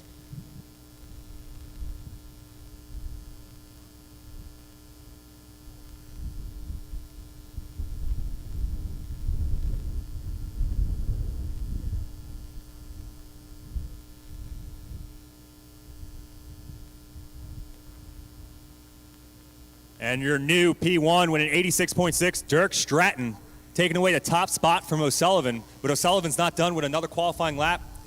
But it is extremely close. He took the P1 spot by 1 point.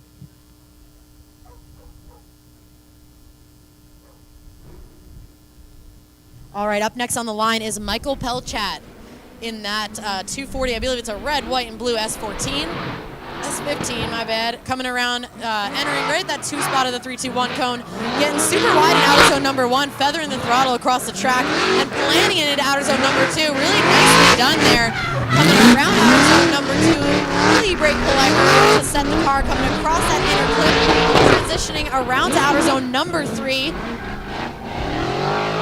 Putting his car exactly where we want to see it in all the zones, and just feathering the throttle all the way around track. Nicely done there by Michael Pelchat. Pelchat doing a great job getting himself comfortable with how his machine's going to decel and accelerate on our nice and dry track here at the Gambler the last round, and he's doing a phenomenal job getting the positioning done. A little bit of throttle modulation, as we heard throughout the audio, throughout his run, but nonetheless, he's putting the car where it needs to be with a nice fluid momentum throughout the entire track. Looking to see some improvements in this next qualifying would just be more throttle engagement. Yeah, I think he's doing what you said earlier, Mike, which is keeping the setup the same and making some driver adjustments with that throttle modulation. So we'd like to see him a little bit more committed in throttle if we're talking perfection, but I thought that was a decent first run. Let's not underestimate the power of just a good car in Spectrum. Don't take away the power of a good driver in a car that just listens. And it seems that this car and himself and this machine are locked in. We'll see what the judges think of his first qualifying score. Our last math to get locked in, doing the extra math. And an 84 for Pelchat. Really nicely done for your first qualifying lap there, so you can definitely pick up a few more points, but I think that was an excellent first run. Up next on the line, we have Jacob Lipton in that blue Corvette, another regular here at the Gambler, doing a huge flick in. Too huge. Too soon, buddy. Well, that's why you have 2 qualifying laps. Was there a B in the car? I don't know about.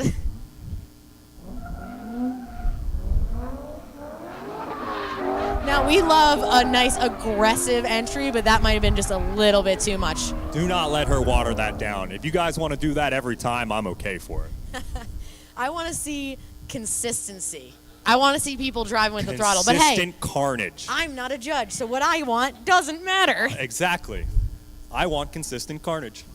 That's what I want. I want another Red Bull. I got a fruit by the foot. Done. All right, deal.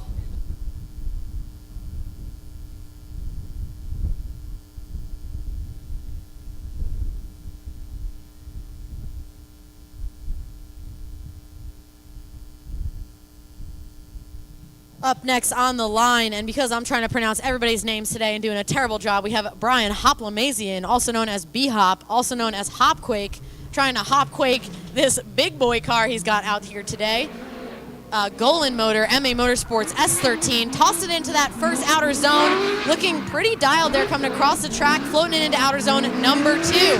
Coming around all the way through outer zone number 2, he's at about a midline there, leaves that zone just a little bit early, but he does grab that inner clip as he transitions across the track to grab outer zone number 3, getting in just a little bit late, a little shallow there, but nicely done there for his first qualifying run. And he also was driving BMI the other weekend in a different chassis, so props for him for being versatile. I mean, Brian's been trialing around. He was at LZ World Tour. He gets around. Brian Hop gets around. Hopquake, you guys can see on the live stream, shoving it in for his first qualifying lap, doing a phenomenal job through outside zone number 1, a nice confident transition to outside 2, a little bit of a bobble there that puts him out of position, gets into outside 2 a tad late, but nonetheless keeps that rear axle in the box for the judges' checklist, pulls that car back into that front inside clip, maybe a too tight from that outside 2 line choice, but cleans it back up to outside 3, just on the outside edge, but nonetheless gets the checklist done. He's going to get some points on the board. He'll get to see battles later today.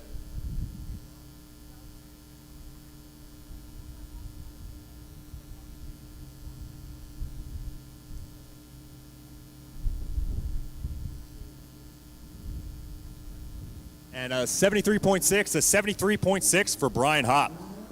Up next on the line, we have another local, Ricky Hoffman. Ricky, a former Pro Spec driver there with his Pro Spec chassis out here in the Run What You Brung Unlimited class, doing a nice job grabbing all of outer zone number 1, transitioning and floating that 1J, 2J, something J, 2J car into outer zone number 2. He does leave that zone just a little bit early, disguises it with a smoke he's making though as he grabs that inner clip and transitions into outer zone number 3, tossing in a ton of angle there to grab the edge of outer zone number 3 and across the line.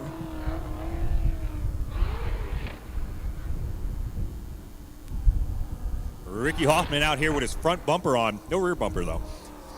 Flicks it into outside zone number 1, gets that car exactly where it needs to be for the judges, almost puts that rear axle into the mud. I think that little bit of a divot there threw off his outside 2, gets into outside 2 really late, barely getting that rear axle into the box. Definitely not one the judges wanted to see on outside 2.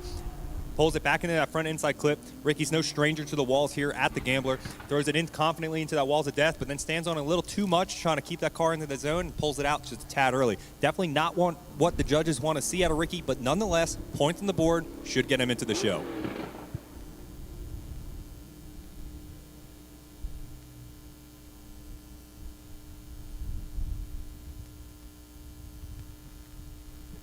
And Ricky Hoffman with a 66.6. Yeah, that tracks. Up next is Ricky Hoffman's former roommate. Roommate? Are they still living together? And they were roommates. Steve Misko, 2 red S14s. You know, I guess they're just like best buddies. Look, I just want to put this out there. Steve Misko's had a circle air filter coming out of this car for what seems like a decade. It hasn't been a decade, but now he has a square filter, and look how grown up he looks. He looks like an adult now as he takes his first qualifying run there in that Misko Motorsports S14 coming around to outer zone number 1. He does fill that zone pretty nicely about a midline there as he transitions a small correction into outer zone number 2. Getting all the way to the edge, take notes, Ricky Hoffman, as he's coming around outer zone number 2 to grab that inner clip, transitioning across the track into outer 3, throwing a ton of angle early there, but he does manage to hang on to it as he goes across the line. I mean, if we're doing a battle of roommates, I think Steve Misko had the better run. Yeah, Ricky, you're paying the rent this month. Misko doing a good job in his first qualifying lap here. A little bobble going to outside 1, but he nails that box going in. Rotates out to outside 2, doing a good job here. May have pulled in a tad late. I can't tell by our drone shot, but he is planted out through the rest of that zone, nice and deep, unlike Ricky Hoffman in his previous lap, but he's doing a great job to that front inside clip, rotates back up to that last outside zone. Misko doing a good job. Definitely what the judges wanted to see. We're going to have to wait for the math. Yeah, and if you guys are listening at home and you're like, why are the announcers being so mean? We've been friends with these guys for, like, way too long. So it's all love out here. We know these guys are former Pro Spec drivers. They can definitely hang. And so we're going to be a little tougher on them up here in the judges' tower because we know what they can do. We've seen I'm just humbling them.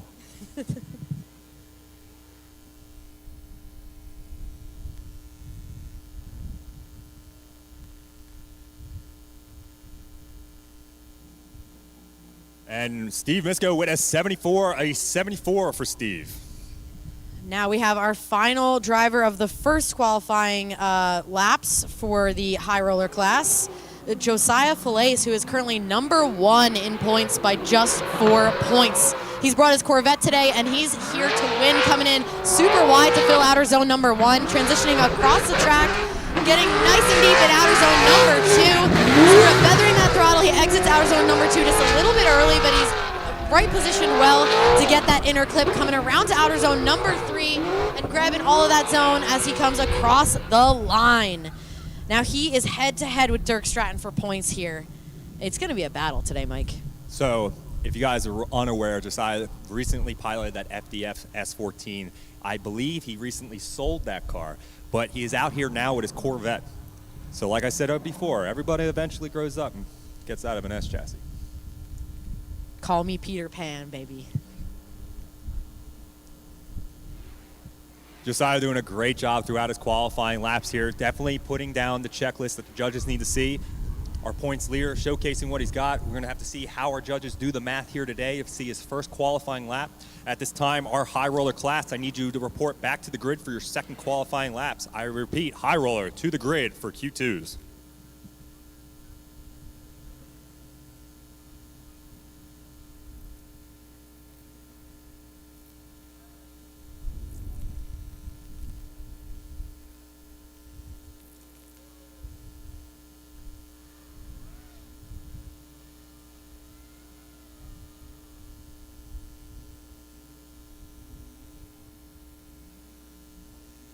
And Josiah Falaise with an 85.3 and 85.3. This points, the qualifying points are shaping up to be extremely close for this high roller class. I think it's going to come down to some of these guys cleaning it up for their second qualifying run. And lucky for us, we get to see that right now. Just as a reminder, there is points for qualifying, so these guys are going to be battling it out that are competing in our points championship. Never mind, which I'm basically almost positive that at least 6 of the Canadians came down here literally just to shake the points. Literally, the Canadians are here. 8 Canadians, 8 Americans. Let's see what they can do. We have Ahmed on the line here, taking his second qualifying run in that red S13. Doing a nice job with outer zone number 1. Coming in a big correction there going into outer 2. Just setting himself up there. Not a ton of angle, but he's at about a midline through outer zone number 2. Exits there nice and confidently going in to grab that inner clip. Making more smoke as he comes across the track and sets himself up for outer zone number 3 and across the line. I think he's bettering that 57.3 of his first run. I have to agree. Mateen's been driving a long time. I'm pretty sure this is a similar car to he's had before. He's always buying the coolest parts. You can see he's got a rear rad set up, and Mateen's finally got this chassis up and working for him, treating him right, as you can see out in qualifying here today at round 5, the final round of the Gambler. Mateen doing a good job. A little bit of a bobble going to outside 2, as Sarah has mentioned, but otherwise standing back in there. You can see the car wavering back and forth between its front and rear axles as he's trying to exit and set himself up for that front zone. We'd like to see a little more confidence out of those inputs, but otherwise Mateen doing a good job.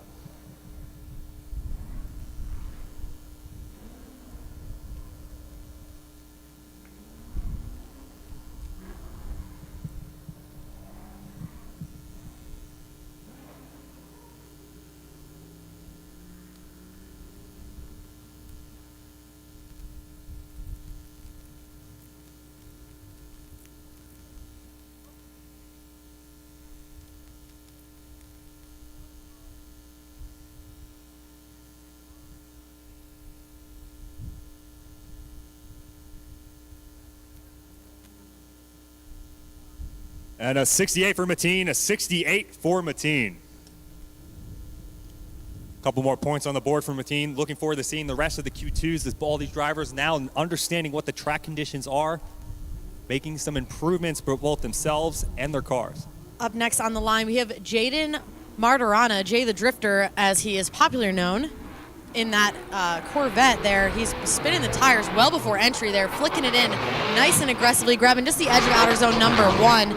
He is moving as he comes across into outer zone number 2, looking super smooth, but not quite as deep in that zone. And then makes me eat my words, gets nice and deep into outer zone number 2 to exit, coming across that inner clip and around to outer zone number 3. He is in the throttle there as he comes across the line, tons of angle.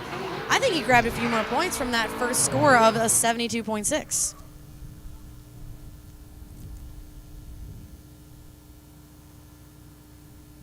Jaden definitely a solid job in his second qualifying lap out in the Corvette, flicking that into outside zone number 1, getting half the axle into outside zone 1 as he transitions out to outside zone number 2.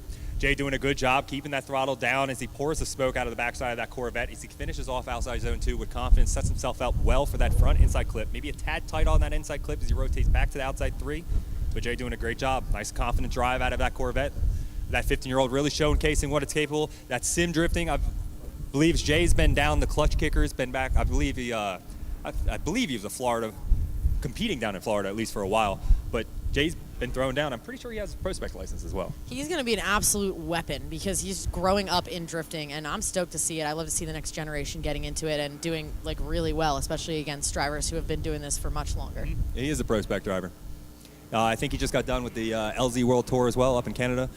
Jay's been driving around. Jay's been getting the seat time. He's got a great machine.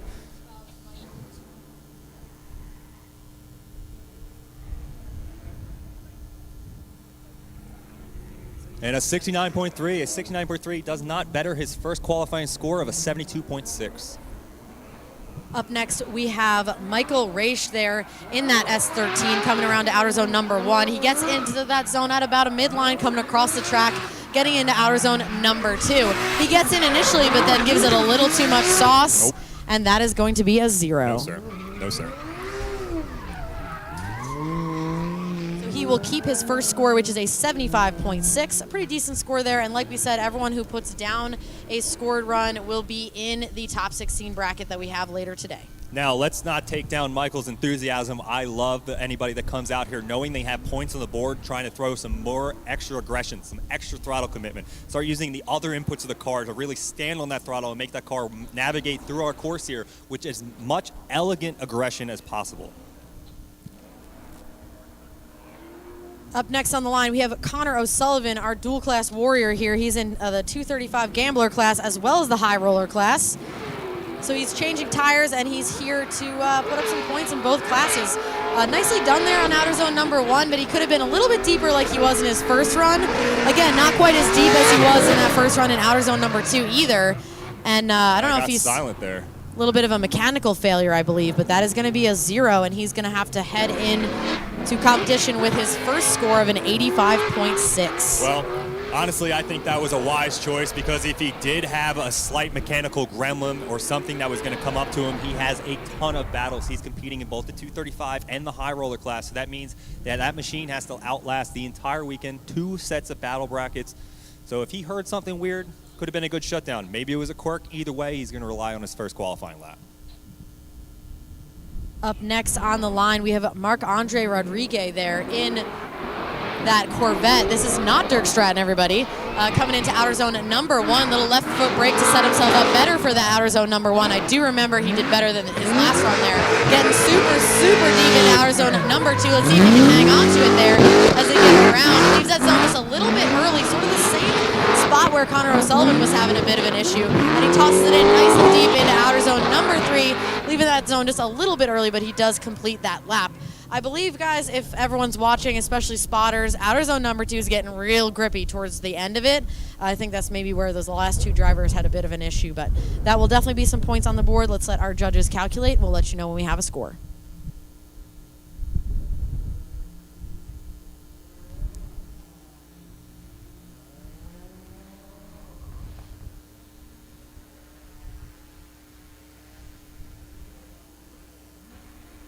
Marc-Andre doing a great job in his second qualifying lap here out in the high roller class. Waiting for our judges to give their final scores and get our average. He's already sitting on a 65.3, looking to make his improvements here.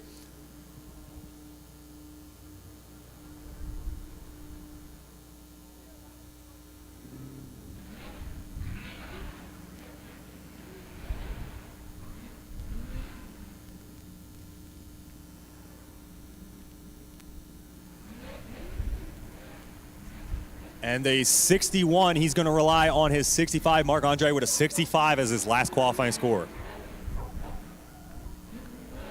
Up next on the line, we have Sebastian Gauthier. He's sitting on a 54.6. Again, drivers are having just a little bit of a difficulty with the changing track conditions, but they've seen a lap now, so we should see a few more points on the board here if I can make a prediction.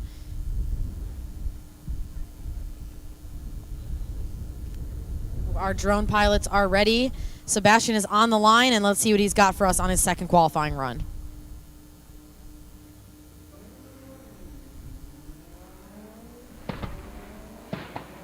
Get ready for some pops and bangs, everybody, as Sebastian tosses in right in that 2 point of the 3-2-1 cones, just getting towards the very edge of outer zone number 1. Coming around to outer zone number 2 there, getting nice and deep. Well done there as he ends outer zone number 2 all the way at the edge. Pouring smoke coming across that inner clip, transitioning into outer zone number 3, pouring on the angle, big shove, and it is too much. He tried, though. That's going to be a 0. He's going to rely on his first score of a 54.6. He did his best Rich Whiteman impression there, trying to crab walk that thing to the finish line. But he does have points from his first qualifier, so he is okay. Look at that thing. It looks neat. It's a good-looking car. He's shooting at everybody, but it's a good-looking car.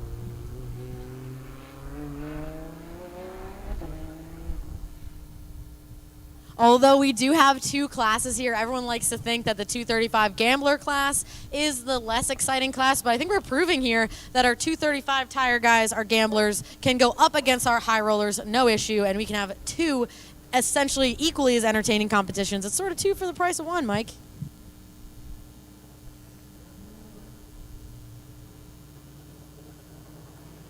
Up next on the line, we have Gabriel Beaurivage there. He's ready to take his second qualifying lap, and he is sitting on a 0, so we need to see some points out of him here. Hopefully he can put down a nice conservative run and get some points on the board. He's going to take the green light there, accelerating into our first outer zone, tosses it in well before that 3-2-1 of the initiation marker, but doesn't quite make it out to outer zone number 1.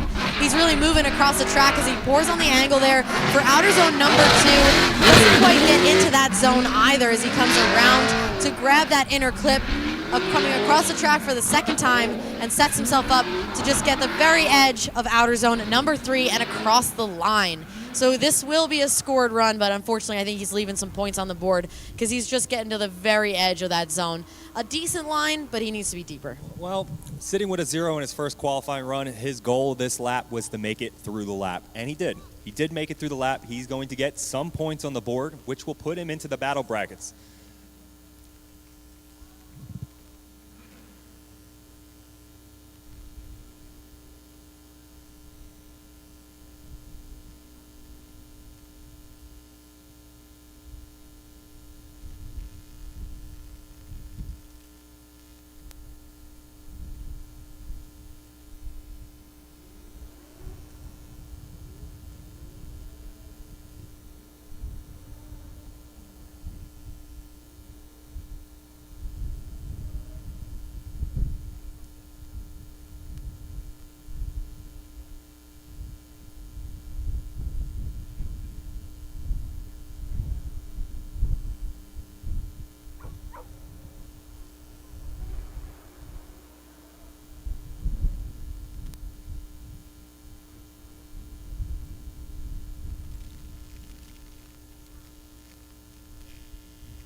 And a 43.3 is going to get him into the show. Gabriel making enough points to get himself into the brackets. Now he needs to get that car and machine himself dialed off and confident because he's got a battle now. He's got to battle it out with another driver. I think he'll be all right. And up next on the line, we have a Trevor Root, who was giving us a Trevor Tree run on his first qualifying run. Let's see what he's got for us on the second. Tossing in, not quite as aggressive as his first run, which is all right. But he's coming around, pouring the angle on, getting nice and deep into outer zone number 2. You guys hear this throttle commitment? Because I can barely talk over top of it. Nice job going around to that inner clip and transitioning with a ton of speed into outer zone number 3. Dude, this is what I like to see. This is the aggression that gets me heckin' stoked, guys. Nicely done there by Trevor Root, putting down his second qualifying run. He is sitting on an 83.3. Let's see what he's got on that second qualifying run. Trevor Tree planting himself into outside 1, maybe a tad late, but he rotates into outside zone number 2 super early. Ton of momentum in that chassis. A little left foot brake, keeping that car exactly where the judges want to see as he completes outside 2, pulls that BMW into that inside clip. I'm assuming off of the live stream he makes it through because of an aggressive dump into outside 3 and across the finish line. Trevor Root doing a phenomenal job here. We're going to have to wait on our judges. They got the calculators out. That means they're doing big math.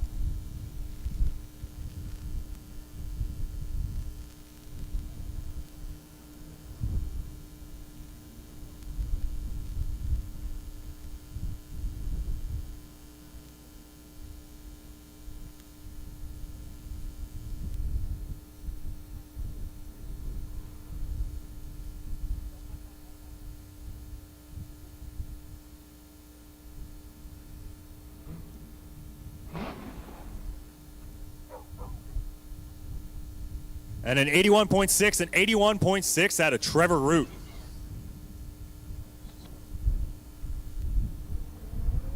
Up next on the line, we have Samuel Galvin trying to better that 54.3 of his first run. Tossing in that S15 front. Misses outer zone number 1, but let's see if he can set himself up nicely for outer zone number 2.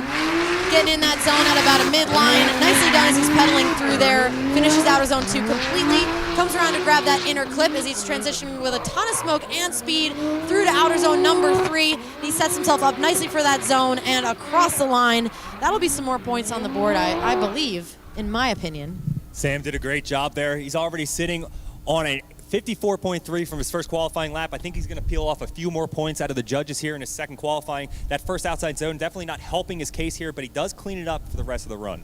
So on the other track, on the road course track, when outer zone number 4 is separating the men from the boys, it's outer zone number 1 here. So in essentially to get all the way in outer zone number 1, you have to enter on the wall and commit to staying there. And it's really tough, especially with a track that has had changing conditions all day. So props to everyone who's done it, and we see why the guys are having a little bit of trouble with it. Which is a complete change from our seven zoned road course rounds where our drivers can completely boof an entire zone, come back, and they still have 6 zones to make up. Here, one zone mistake can really mess up how the next 2 zones set you through the rest of the course here.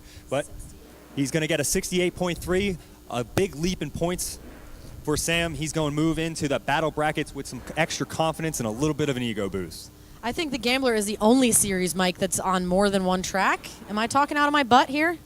Well, I mean, Formula D does travel around the country. Okay, well, we're not Formula Drift, dude. They hired us. Yeah, I know, but they came here, though.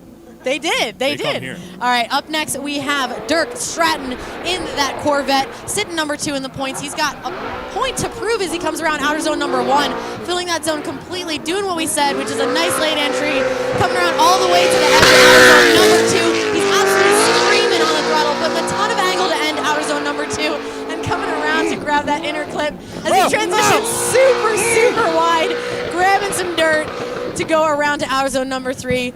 You've heard of Elf on a Shelf, but have you heard of the Dirk in the dirt? Dirk Stratton throwing down a heater.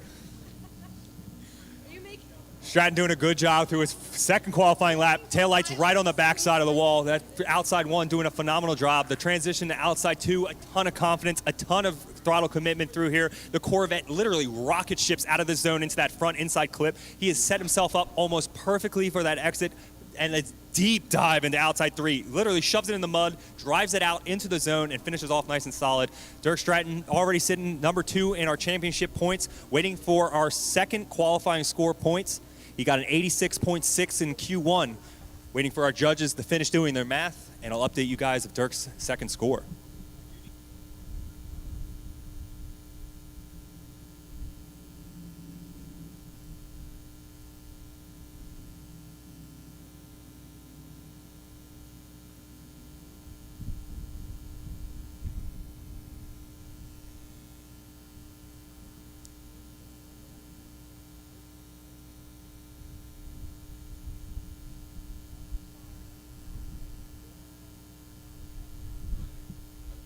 And Dirk Stratton, 0.3 points off of his Q1 points. He's going to stay with that 86.6 of his Q1. He got an 86.3 in Q2. Up next, we have that red, white, and blue S14 of Michael Pelchat. I guess that's technically S15, man, as he comes around outer zone number 1, transitioning around the track to get nice and deep into outer zone number 2. He's definitely on the proper line there, getting super deep in that zone and exiting it with a ton of angle and smoke, feathering the throttle as he comes across the track and transitioning into outer zone number 3, all the way across that line, letting us hear that limiter.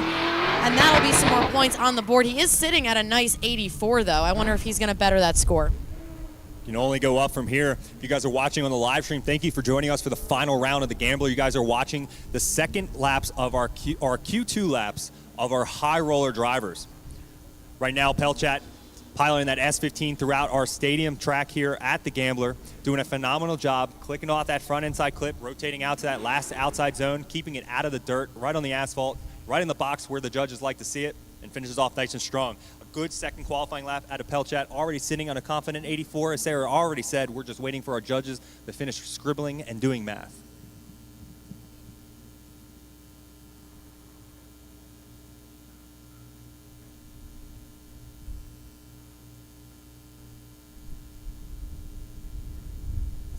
And Pelchat with a 79.6, he's going to lean on his first qualifying score of an 84.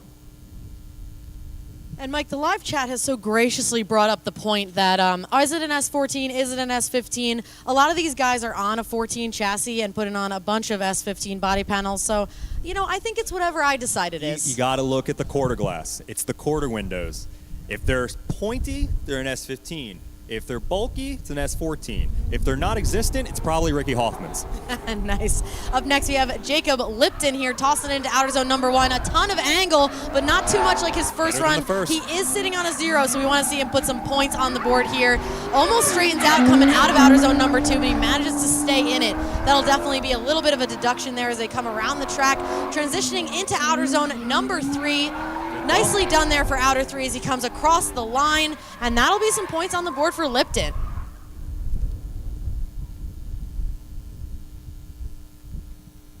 Lipton shoving outside zone number 1 a tad too hard in his first qualifying lap. Looks like he's cleaned it up now, almost doing a repeat. Rotates back into the outside 2. He's a tad off the box here, starting to get that Corvette where it needs to go. Looks like it fell a little off in the power band, but gets it back up in the RPM where it needs to be. Starts to clean it back up for that inside clip, maybe a tad tight to it, but he sets himself nice and aggressive for that last outside zone, keeps it out of the mud, and Lipton's going to be in the show.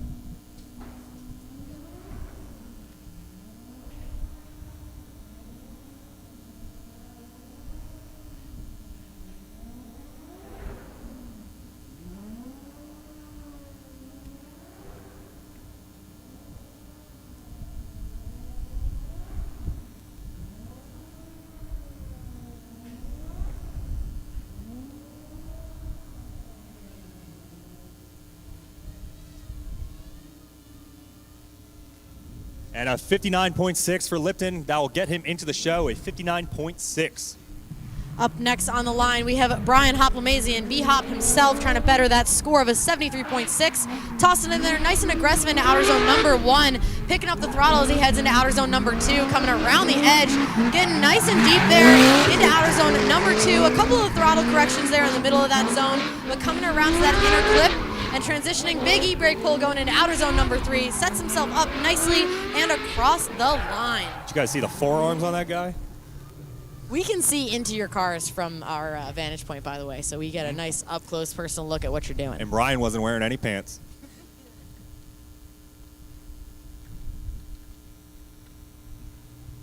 Brian Hopp doing a great job in his second qualifying lap here. You can see him on the live stream clicking in the outside zone number 2 in that MA Motorsports S13. Sarah, you can tell this is an S13 by the way it looks. Wow, thanks. Thank you, guys. Now, that's right. I own 3 of these, so I can tell a hatch when I see one, buddy. I do like the fact that there's a big old intake sticking out the hood, though. Big LS guy over here.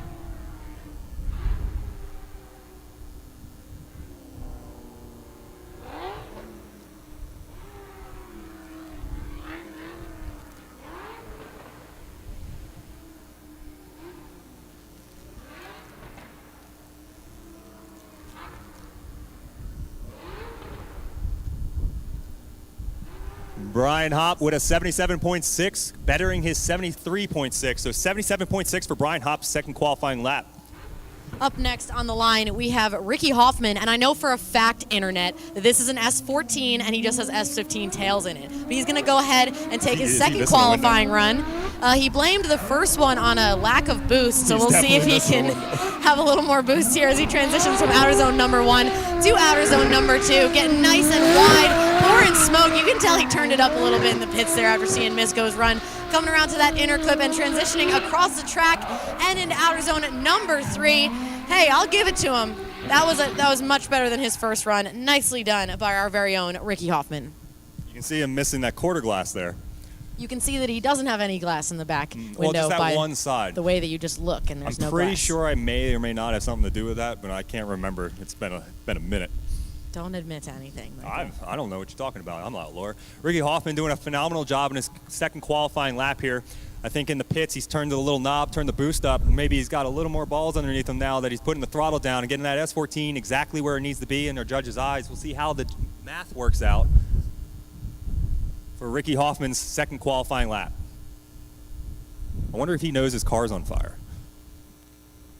He's not serious. It's the livery.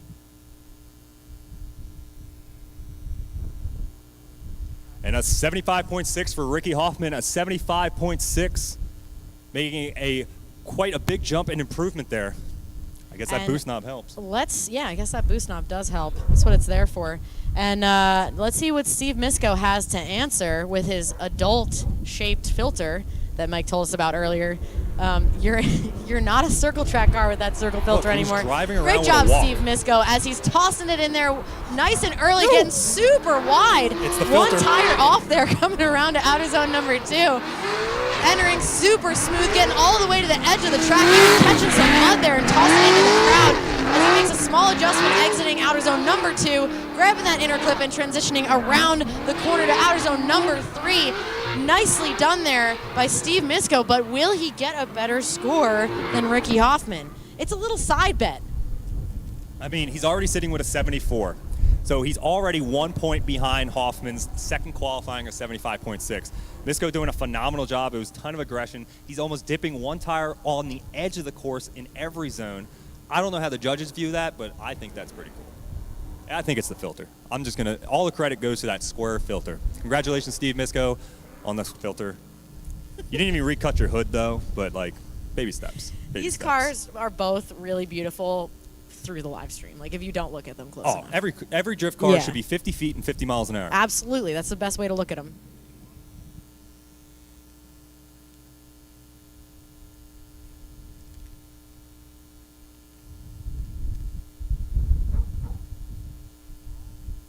Drum roll, please. And a 79 for Steve Misko. A 79 for Steve Misko. Oh, someone's sleeping in the garage tonight. And our final qualifier of the day, our final qualifier of our high roller class, and your number 1 in points currently, Josiah Fillets in that Corvette. This is the first time we're seeing this Corvette in competition here at the Gambler. We are stoked. And he does a nice aggressive entry. Doesn't get quite as deep in outer zone number 1 as we want, but he flicks a ton of angle into outer zone number 2, running about a midline there around 2, but he's absolutely pouring smoke and showing us what that FDF kit is all about up front in that Corvette. Transitioning into outer zone number 3, getting it nice and deep, pouring smoke across the line. Give it up, everybody, for Josiah Fillets, currently sitting at an 85.3 on his first qualifying run.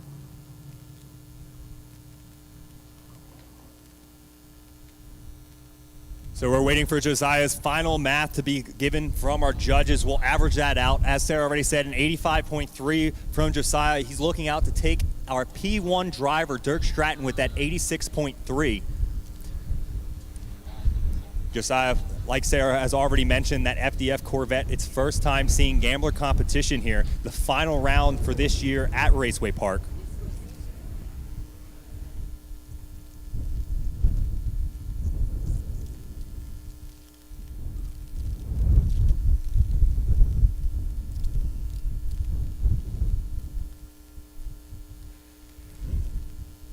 And Josiah with a 79.3, he's going to lean on his 85.3 for his qualifying score. With that, we are going to conclude our qualifying here today for both our 235 and our high roller class, but do not go anywhere. We're going to get into our competition for both classes here momentarily, but we have to get our bracket delivered to our drivers, have a short drivers meeting, and then we'll get our drivers back out here for the action, so do not go far. And we'll be back here at 4 o'clock. 4 o'clock for competitions. And I think it's only right that we did announce the #1 qualifier for our Gambler 235 class. We should announce our high roller. Congratulations to Dirk Stratton with an 86.6. He is your #1 qualifier today. We'll have the rest of the qualifying order for you in the drivers meeting as well as the bracket. Thank you guys. Great job today. And let's get into tandem battles at 4 p.m. Attention everybody in the paddock. We have a drivers meeting at 3:45. I repeat, 3:45 drivers meeting. Comp starts at 4. If you guys are joining us live on Facebook and YouTube, thank you for joining myself and Sarah here as we ramble on throughout qualifying, which is now in the lack of entertaining, and we get into the good stuff, the juicy stuff. So don't go anywhere. Share this link. Tell your friends. Get in the chat. Tell me who to make fun of. I want to have fun. This is the final round of the Gambler, so please, we'll see you all back here for the competition here at 4 p.m. Let me go yell at my drivers so they stop doing 360s over the line.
getting delivered through our drivers meeting, and we wanted to make sure that all of our drivers, all 32 of them here today, are up to speed and understanding 100% what our judges are looking for in competition.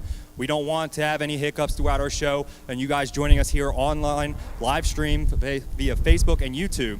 We don't want to make this any more boring than it has to be. We want to keep you live and dumping into that action all night long. So we're going to start it all off with our #1 qualifier of the 235 class, Nathaniel Chen. Nate Chen in that FDRX7. You can see him warming up his tires right now on the backside of that Raceway Park Tower, getting ready to take his bye-lap. The reward of his risk in qualifying. So technically, he does not have to drift this entire lap if he doesn't want to. It looks as if, based on the warming up in the burnout box, that he is going to. He's going to. Yeah, but just they need to showcase that the car is fit for competition, so it's the most fair for all the drivers, and he does need to leave the line. We saw an interesting strategy, I believe, at the last Gambler for bye runs, but I do believe Nate Chen is going to take this bye run. I believe that Nate Chen is a man of the people. If you just believe. Good thing I'm announcing and not singing, right? Yeah. I'll save you guys all from that. I don't know if T-Pain's going to call you.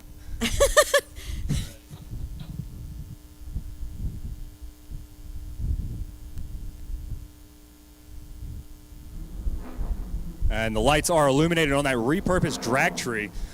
RIP the dragway here. Now the stadium. Sorry, boomers. Nate Chen coming out here, showing off during his bye run, still going through the judges' checklist with that FDR7.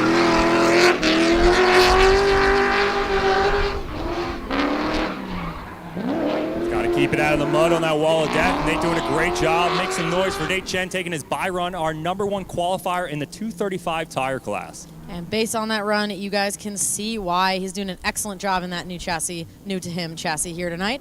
And good job. He's going to move on to our top 8.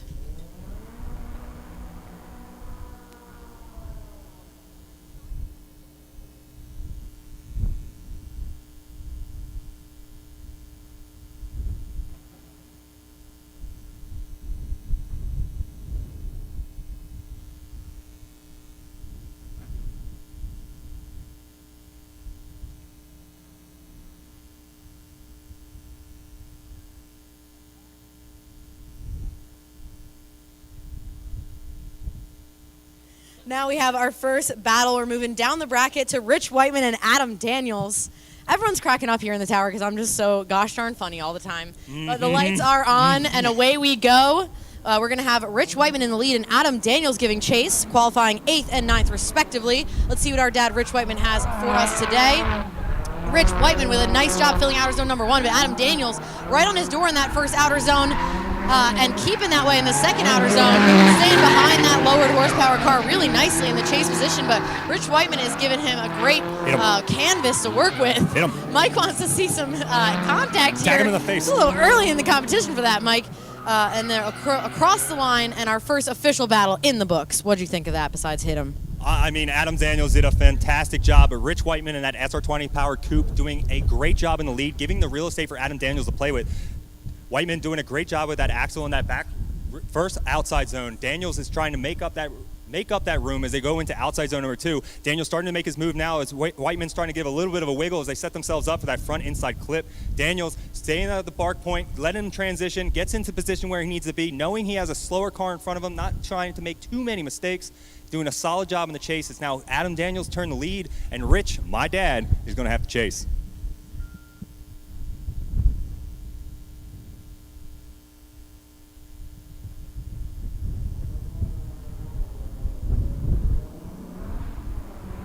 All right, here we go. Adam Daniels now in that lead position, that E36 convertible. Rich Whiteman trying to chase him down. Daniels avoiding outside 1, but Whiteman chasing him all the way through.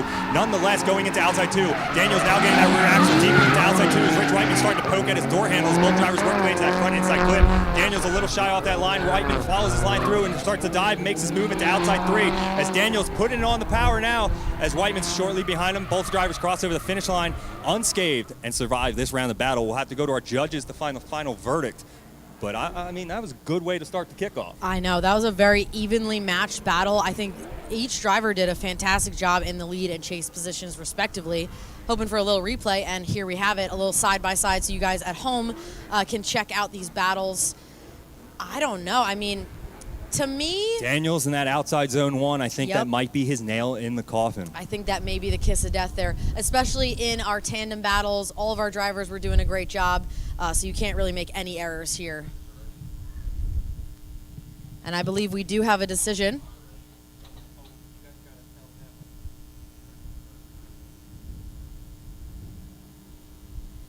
And Rich Whiteman is going to get the win there. Rich Whiteman is going to get the win and move on to top 8.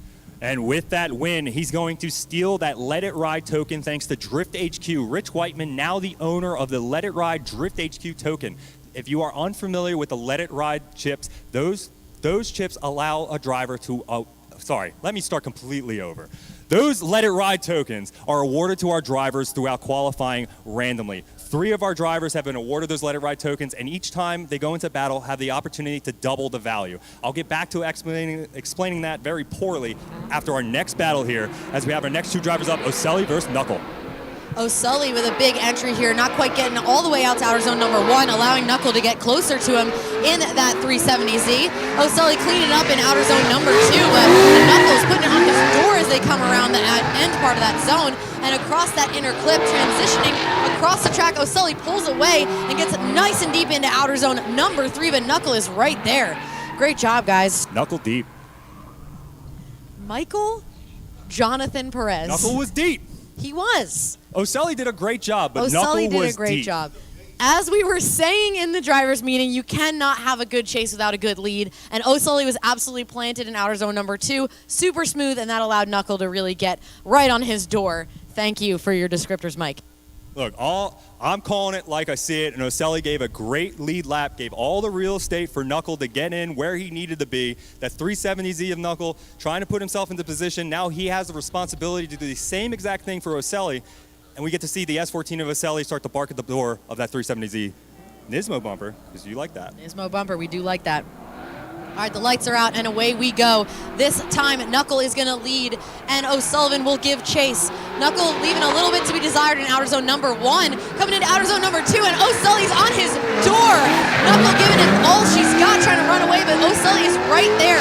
Knuckle's a little shallow in 2, allowing O'Sully to really put it on his door, coming across the center section of this track, and into outer zone number 3, O'Sullivan. Oh my gosh, he was glued.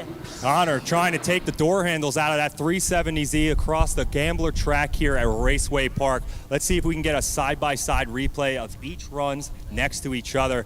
On your left side of the screen, you're going to have Knuckle running his, left side of the screen is Oselli with his lead lap. Knuckle on the right side in his lead. You can see on the right side, Oselli really starting to put the pressure into outside 2, where Knuckle was trying to take a bobble, trying to get his balance figured out, while Oselli was really locked into that same zone. Both drivers worked their way into that front inside clip. Knuckle doing a great job. Oselli a bit tight on the inside, but both drivers dumped themselves into outside 3, and you can see on the left side of your screen, Knuckle just couldn't keep up with that angle and the commitment of Oselli's S14 through that last outside zone. Well, O'Sullivan did qualify 4th. You can see that he was asserting dominance there. I think he just was a little bit more aggressive than Knuckle, which sometimes pays off here. These runs make me glad I'm not a judge, you know? I mean, that's why we talk into the walkie sticks. And these things, they project our thoughts and ideas out to the public, where our judges get to sit there and do math very quietly, and no one has to talk to them and distract them. It's just me rambling. Look at them. They're getting real mean right now. We're in the same room, so we have to play nice a little bit, Mike. I know. But, I mean, I shared my snacks. We did. You shared snacks. We had a nice bonding moment over a fruit by the foot. It was all good up here in the tower. I did enjoy watching Gravity work with that fruit by foot. And the fact that our judges are deliberating so thoroughly proves that... We do have a victor, though. Okay, we do have a victor. Let's hear it, Mike. Connor Oselli gets the win. Connor Oselli knocks out Knuckle, taking himself into the top 8.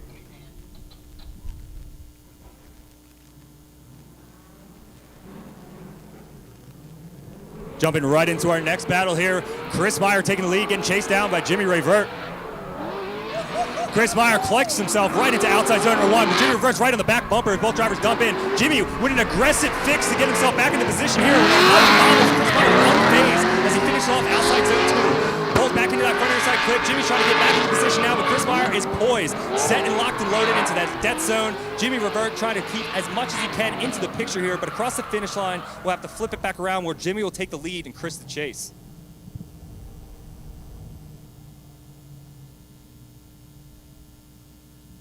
If you guys are joining us on the live stream at home, you can see Chris Meyer absolutely dialed going into outside zone number 1. Jimmy Revert gets his mistakes stacked up on himself right there. A little too much bark before the bite into outside 2, and Chris Meyer just doesn't even notice him, but Jimmy's trying to clean it up the best he can. Definitely kudos to Jimmy for cleaning up that real estate, but unfortunately, I just don't think it was exactly what the judges want to see. But it's his turn to put on the real estate show for Chris Meyer to be able to put it into his door. Yeah, Revert was just looking like a Toyga there going into 2. He threw it really hard, and sometimes it just doesn't stick. So, all right, here we go with our second run here. Jimmy Revert is leading. Chris Meyer is giving chase. Revert tossing it in, ton of angle, does a nice job at filling outer zone number 1, but Chris Meyer is right there knocking on his door. Jimmy Revert getting so deep, he's 2 tires off going into 2. Both of the guys getting in the mud a little bit, but it doesn't seem to faze them as they come around to that inner clip. Chris Meyer knocking on the door of Revert, who's absolutely moving into outer zone number 3, getting into 3 a little bit late, allowing Chris Meyer to put it on his door, and there you have it. A heated second half of that battle here as Revert giving some real estate for Chris Meyer to play with, waiting for that side-by-side replay. We're going to go to the right side of the screen. We're going to see Chris Meyer taking that chase run. Chris Meyer in that black E46 BMW. Revert does a phenomenal job through outside zone 1, really set the tone. Myers dropped the ball there and tries to clean himself back up here. Revert gets 2 tires in, and Myers trying to put it, stack it in. A ton of momentum loss out of Revert's S13 there, but Chris Meyer doing a great job, and it does get a verdict out of the judges. Chris Meyer is going to get the win and move on to the top 8.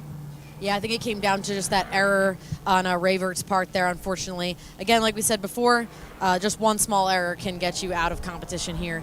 And Chris had some really consistent driving, as we're used to seeing from him. So congratulations to Chris Meyer. He will move on, and he is in our last man standing pool as well. So he's going to take that money into the next round.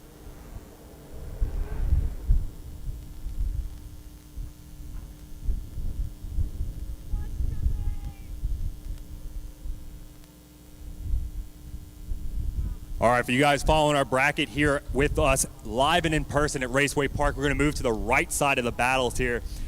We got Andrew Fable going up. Can't scribbled it out. Galarnu. I think I completely butchered his last name.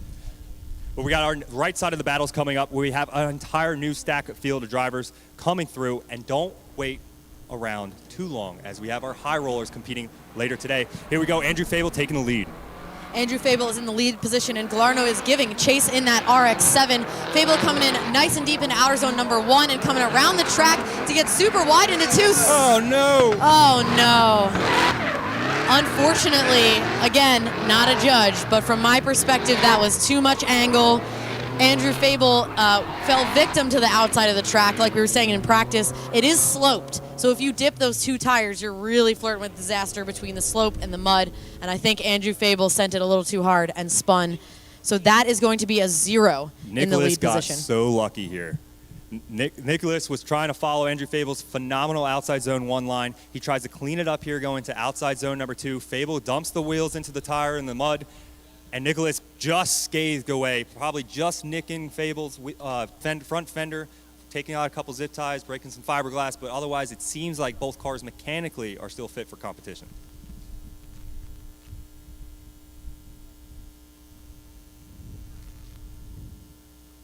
All right, here we go. The lights are illuminated. The second half of the battle. Nicholas now taking the lead. Andrew to chase.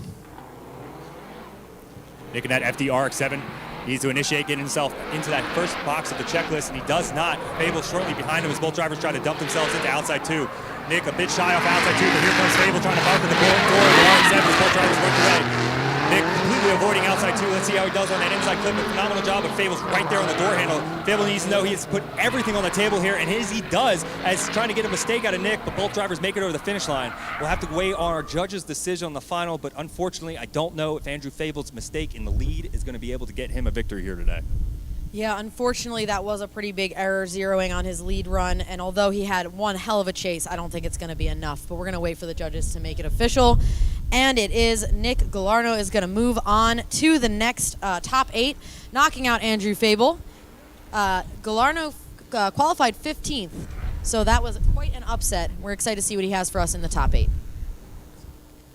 That's the hard part here at Raceway Park's Drift Stadium. The edges of this track are dangerous in multiple fashions. The edges over here on the outside too are sloped into a moist, muddy pit after this morning's rain, and every other outside zone meets a wall. So either you're going to come into the mud or you're going to meet the wall. There's danger on every turn here at Raceway Park, and these drivers are doing a good job navigating it, but only a couple of them are going to work their way through the rest of the bracket here, and only 3 of them are going to stand on the podium with the big checks.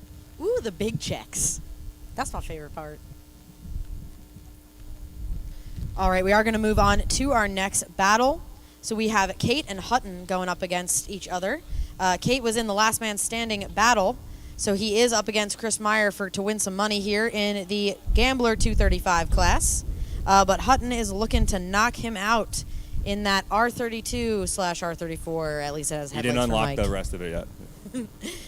All right, we have Kate leading this time, and Hutton is going to chase Kate in that borrowed car from Trevor Root, tossing it in there, not quite as, and there's the angle that we were talking about. Uh-oh. I think I'm going to blame that on Kate. I'm not a judge, but I think Kate drug out that first initiation far too long, and Hutton's Skyline had nowhere to go. Yeah, so let you guys know what we're looking at. We are in the tower on the far side of the 8. So from that part of the track, we really didn't have a great vantage point to know exactly what happened.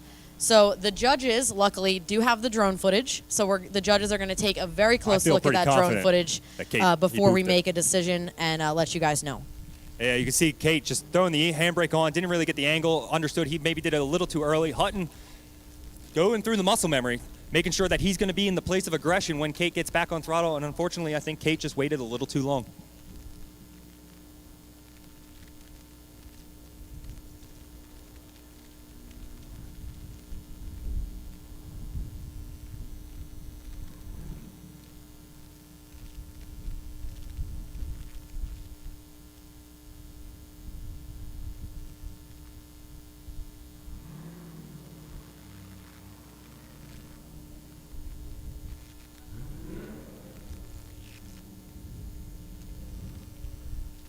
All right, we do have an official ruling on that point of contact.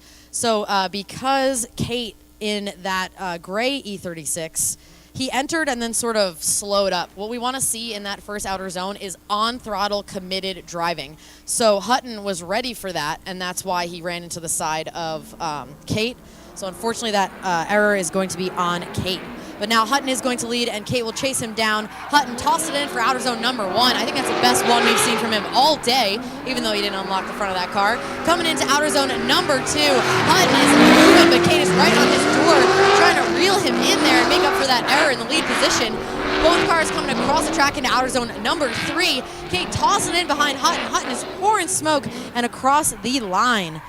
I'm not sure that's going to be enough to make up for the error, though. Yeah, unfortunately, Kate had to basically pressure Hutton into a mistake in his lead lap. Kate did put himself into the real estate to bark and start saying nasty things through Hutton's window, but I don't think Cam heard any of it because Cam finished off his lap with no issues, and it looks like that's going to give him the victory, but we're going to have to wait on the judges for their final decision. And it does look like Cam Hutton in that FDF Skyline gets the win, moving himself into the top 8.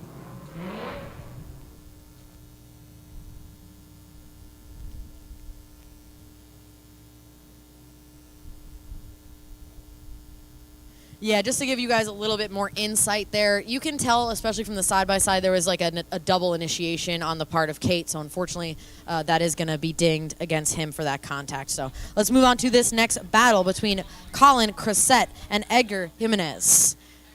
Cressette qualifying at 3rd will lead, and Jimenez will give chase. Jimenez is also hanging on to that Freedom Motorsports token. Jimenez is holding on to a Let It Ride token thanks to Freedom Motorsports. This value will double if he takes the win, but if Cressette can take the win in this battle, he'll steal it and have the opportunity to double its value every win that he has. It looks like our lights are illuminated on this next battle. Cressette wiggles his way through the chicane with Jimenez shortly behind him. Cressette in that G35 taking the lead. his responsibility is to put some real estate down for Jimenez. Jimenez with a big shove, a big mistake going through outside 1, following Collins' G35, trying to clean it up, going into outside 2, as Collins dipping a little wheel into the mud there, cleaning it back up. He's back on throttle, pulls out of outside 2 a tad early, but Jimenez takes that advantage, trying to put himself back into position. Bolt driver worked through that front inside clip, dumped themselves in that last outside zone. Collins keeps it out of the mud, but Jimenez is right there across the finish line. Both drivers doing a fantastic job in the first half of that battle. Colin Cressett in that G35 throwing down the outside 1. Jimenez, I don't know what happened there. Maybe a little bit of a hesitation trying to follow Colin in. Maybe a little bit of a gear hiccup there. But either way, the cars didn't align. But he tried to clean it up here going into outside 2. And I think that was a great move by Jimenez to try to get as much back as possible. I think it was a great save. You're absolutely correct, Mike. And they're not for nothing, but Colin Cressett is absolutely moving. He's got a point to prove. He's definitely a contender in the points, currently sitting 4th. So I think he's a man on a mission. And unfortunately, Jimenez just didn't bring the heat. But again, there's a second half of this battle. So although Jimenez may be at a slight disadvantage, it's drifting and stranger things have happened. So the lights are on and away we go. We have a clean start through that start chicane. This time Jimenez will lead and Colin Cressett will give chase. Jimenez tossing into outer zone number 1, maybe a little bit shallow as far as angle goes, but Colin Cressett is chasing him down, trying to put it right on the side of his door as they come around outer zone number 2. Jimenez with a little bit of a correction there, exiting outer zone number 2 slightly early, and Colin Cressett asserting dominance, tossing it into the side of his door coming out of 2. They go through 3s with a little bit more space than the rest of the track and across the line. Jimenez with a big shove, but we'll see how the judges weigh it. Colin in that G35 doing a phenomenal job in that chase, waiting for that side-by-side replays to pop up here. Thanks to our live stream fellas downstairs. They're making all this possible. Thank you, guys. You guys are seeing Colin Cressett in that G35 taking that lead lap on his left side. Jimenez in the right. Both drivers doing a good job through outside zone 1 in their leads. Both drivers land at the outside 2. Colin a little deeper and sooner than Jimenez was. Both drivers working and navigating through the rest of that zone as they set themselves up for that line that goes all the way through that front inside clip. Both drivers doing a good job, but Colin was right on the door of Jimenez. As both drivers finish off their lap, Jimenez falls back into position, but it looks like Colin was going to have a little bit of advantage here. We're going to have to wait for the judges' final decision. And I believe we do have a decision, Mike. The win is going to go to Colin Cressett. He's going to steal that Freedom Motorsports token. So far, we've had only steals of the tokens in the top 8. All of them upsets. Nothing but crime. I mean... Nothing but crime. Crime. We got some crooks out here. Nate Chen, Rich Whiteman. Nate Chen, Rich Whiteman. We need you in surgery. Landerville, I have been informed that he's taken his Competition 5 timeout after his celebratory donuts after his qualifying, getting some points. He's ejectocetoed his intake manifold. I believe, I'm hoping he's found some parts, if not trying to hold on to the competition here, but either way, he has taken his Competition 5. We're going to move to the left side of the bracket where Nate Chen and Rich Whiteman, hopefully we'll see battle here while we're waiting for this, I guess, hiccup. Yeah, well, the drivers today, and as always, have a 5-minute timeout for competition that they can use at any point between qualifying and the battles. They only have 1 competition timeout for the entire day, the entire competition. So he's going to use his early here to hopefully try to get his car back together, and I hope he does because I want to see him do battle. Well, I mean, it could be a mind game, but either way, if they're taking their 5, I can only assume that they found some sort of solution. Yeah, you'd be surprised. Drifters can get pretty wily as far as parts go, and one of the reasons why I absolutely love this sport is that your competitors are willing to help you. The guy he's about to battle, the guy he might battle later in the competition, if they have the part he needs, everyone's willing to lend it. And I really love the sportsmanship, and that's my favorite part of drifting. Yeah, if I'm going to beat you, I'm going to beat you. Like, you know? straight up. If you got no legs, and like I'm not going to challenge you to a foot race, that's not fair. Yeah, everyone here I've noticed in all types of competition, from the grassroots comp that we're doing now all the way up to FD, everyone wants to see each other on the track and win heads up on the track, which is a great thing in my opinion. Something other sports, which I will not name, could take a note out of. All right, we look like we're still waiting for Dr. Chen and Dr. Whiteman to report the surgery. I know you guys probably were not ready because you were waiting for another battle to happen. That battle is not happening right now because of a comp timeout. So we need Nate Chen and Rich Whiteman to the line, please, so you guys can do battle. It's a life lesson in there. You got to stay ready. Don't got to get ready if you stay ready, Mike. Stay ready.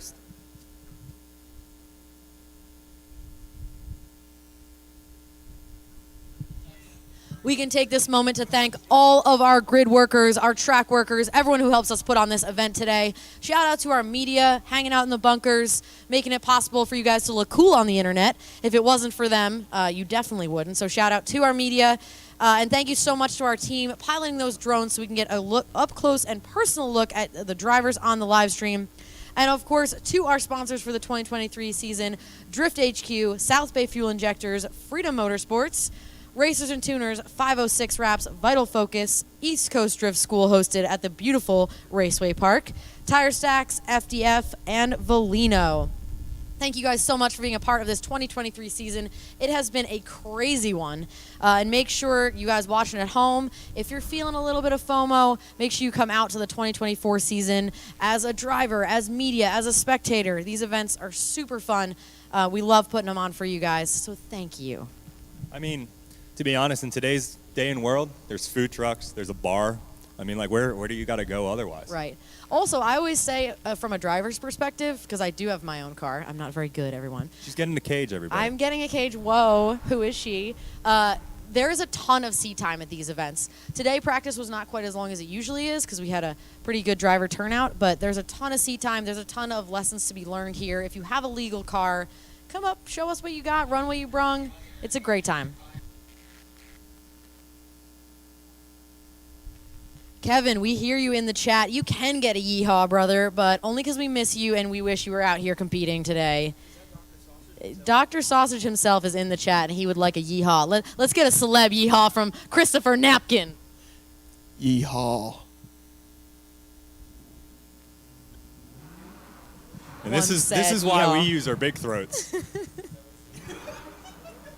Premium sausages, the way sausage should be. We're still waiting for Nate Chen and Rich Whiteman to show up for battle here. I've got people on the internet patiently waiting. Are they warming up their tires? I'm impatient now, and I'm here. The people at home, they got snacks and stuff. They're sitting on the couch. Our drones answered you. We got Nate Chen going into the burnout box here. There we go.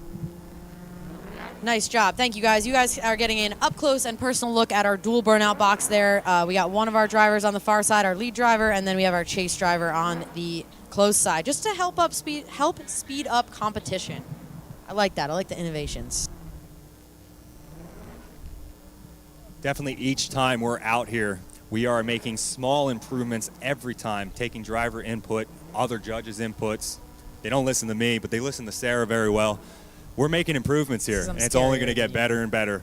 Make sure you guys don't miss out on the next year of The Gambler. You do not want to miss out on the next year of The Gambler, I'm telling you. But here we go. We got the next half. We're going back to the top 8. We got Dr. Whiteman, Dr. Chen, both in surgery now, ready to go. Hakuna Matata. Let's do this.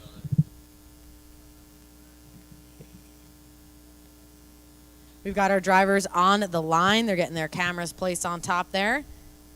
You guys have a great look at the drag tree repurposed for drifting. I guess it's serving the same purpose. The lights are on, and away we go for this top 8 battle between Nate Chen and Rich Whiteman. He's slacking on that Nate Chen, who has been bringing it all day. Rich Whiteman's going to try to reel him in here as Nate Chen tosses it into outer zone number 1. Screaming on the throttle there as Rich Whiteman tries to reel him in as they come into outer zone number 2. Nate Chen is absolutely planted on the throttle of that RX-7 as he comes around outer zone number 2, across that inner clip and transitioning into outer zone number 3. Rich Whiteman doing a great job trying to keep up with him as he puts it on his door in outer zone number 3 and across the line. I gotta give kudos to my dad. He's doing everything he can to get that little SR to match the angle of that V8 powered FDRX7. You can see Rich doing a phenomenal job, a little bit of patience, that last initiating point, Chen putting exactly where he needs to go in that first outside zone, but Whiteman shortly behind him. Here you can start to see that power struggle here as Whiteman's starting to balance himself between both axles, biting back and forth, waiting for Chen to give him enough room to start going to that front inside clip.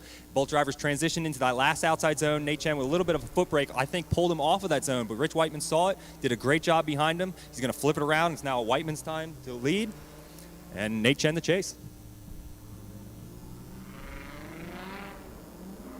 All right, the lights are out, and let's get the second half of this battle underway. Rich Whiteman leading in that S13 coupe. Nate Chen getting ready to boogie right off the bat. Rich Whiteman tossing in outer zone number 1, coming across the track to outer zone number 2. Nate Chen is right there, mimicking that angle, trying to get a little bit closer to him as they exit outer zone number 2, and he does.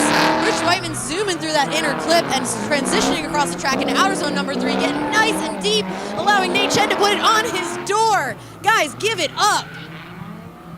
Make some noise for Rich Whiteman and Nate Chen putting on a show out here. I am 100% confident Nate Chen gave him a boop going into the initiation. He said, "Sir, you're not going fast enough. Come on, SR, choo-choo." Let's see it again. We got a little side-by-side action here. Ooh, he said, "I'm here." You can see the license plate swinging and everything. That wasn't even a boop. That was a hit. Call your insurance company. Oh, boy. All right, I can see the chat is up, guys. Who's a Rich Whiteman fan? Let us hear it in the stands in the chat. My dad. And who's a fan of Nate Chen in that beautiful RX-7? He hit him, so I'm a fan. Mike's picking sides. He's breaking up a household. That's your dad. Yeah, my mom still loves me, though. All right, our judges are taking a look at the replay that you guys are actually seeing on your screen, and they are going to deliberate, and we will let you know when we have a winner. And our winner by split decision is Nate Chen. Nate Chen is moving on to the Final Four. Everyone give Rich Whiteman a big hand here in easily the lowest horsepower car he's brought out today. Clutch kicking his way to a top 8 finish. Nicely done. Nate Chen is going to steal that Drift HQ token. I'm not going to say it's because he hit him, but it's because he hit him. Chen also steals that Drift HQ Let It Ride token from Whiteman. Another theft of a Let It Ride token. These things have not double valued the entire bracket, but now these drivers have the opportunity to bring them into the finals, lock in their values. So Chen getting one more win can double it, bring it into the finals. He can put it in his pocket, or he can choose to risk it all and win some extra money here at the Gambler. This is all beyond the big checks for the podium. Yeah, we're great. We're grateful that both of these drivers came out. I'm glad to see Nate Chen absolutely boogieing, and I always love to see Rich Whiteman drive. So nicely done here by both of these drivers. And just to talk about our sponsors here for our Let It Ride tokens, we have Drift HQ, which Nate Chen just stole, South Bay Fuel Injectors, and Freedom Motorsports. Now, these drivers can choose to keep those tokens, but we like to encourage them to let it ride. Now, if they are to win a battle with the token, it doubles in points, as Mike said. But the other driver does have the option to steal. And we've seen quite a few thefts going on. It looks like Landerville is on the line. He has made his competition 5. If you guys were not with us earlier, he went through a celebratory 360 donut burnout underneath the tower, which we don't allow. Nonetheless, the Raceway Park gods came down and he blew up his intake manifold. So I don't know what he did to fix it. I don't know if he just glued the throttle body onto one of the cylinders. I don't know what happened, but he's on the line. The wipers are on, so I don't know if he's going for points. It'd be weird. It is sprinkling just a tad out there, just to make everything a little bit more complicated. I don't think it's raining enough to matter as far as track conditions, but we will see. The lights are out, and away we go. Landerville is leading, and Roberge is going to chase him down. Landerville entering nice and aggressive in outer zone number 1 in that 370Z. It looks like he's completely fixed as that RX-8 chasing him down, trying to put it on his door there. Landerville coming around with an already dented door. Finishing outer zone number 2. He's super aggressive there in that 370Z. Transitioning across to outer zone number 3, maybe taking a bit of angle out there, chilling out into 3, allowing the RX-7 to catch up and across the line. I think he's got a little bit of dirt there on the exit of outside 3, a little bit of correction there. We'll see how it goes with the replay here. That 370Z popping out to the front, clicks into outside 1. Done a good job here as Kevin's trying to clean up and finish his line as they both work into outside 2. Mark doing a phenomenal job. Got the wipers going back and forth as he's got the new intake manifold underneath that 370Z. Getting outside 2 done. Checked off the checklist for the judges as Kevin's trying to clean up that proximity as both drivers dump themselves into outside 3, the danger zone or the splash zone this year. But it looks like Kevin a little shy offline. As I said before, Mark getting a little bit into the dirt there, but nonetheless a good lead lap. We'll see how they flip it around. I'm happy to see Landerville back out there and competing, so I'm a happy camper. This time, Robridge is going to lead, and Landerville will give it chase. Robridge in that RX-8 coming around outer zone number 1, and Landerville putting it right on his door. Robridge coming around outer zone number 2. A few corrections there, but he's getting nice and deep in that zone as Landerville coming nice and wide right after him. I feel like that was a tire off there, coming across that inner clip and transitioning into outer zone number 3.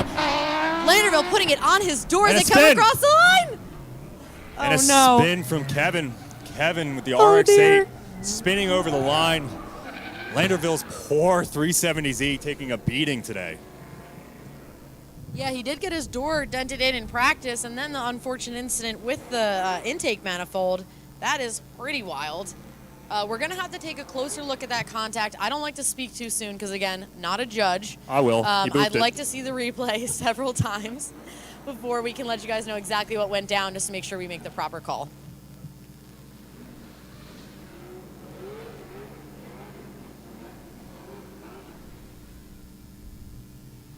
So our drivers, our judges did take a look at both of those runs, and we are going to let you know that the lead driver, he is Robridge, is at fault for that contact. Robridge in that blue RX-8. He did just put a little too much sauce on it coming out of outer zone number 3. He hung essentially, which caused that contact with Landerville. So any fault there will be on Robridge.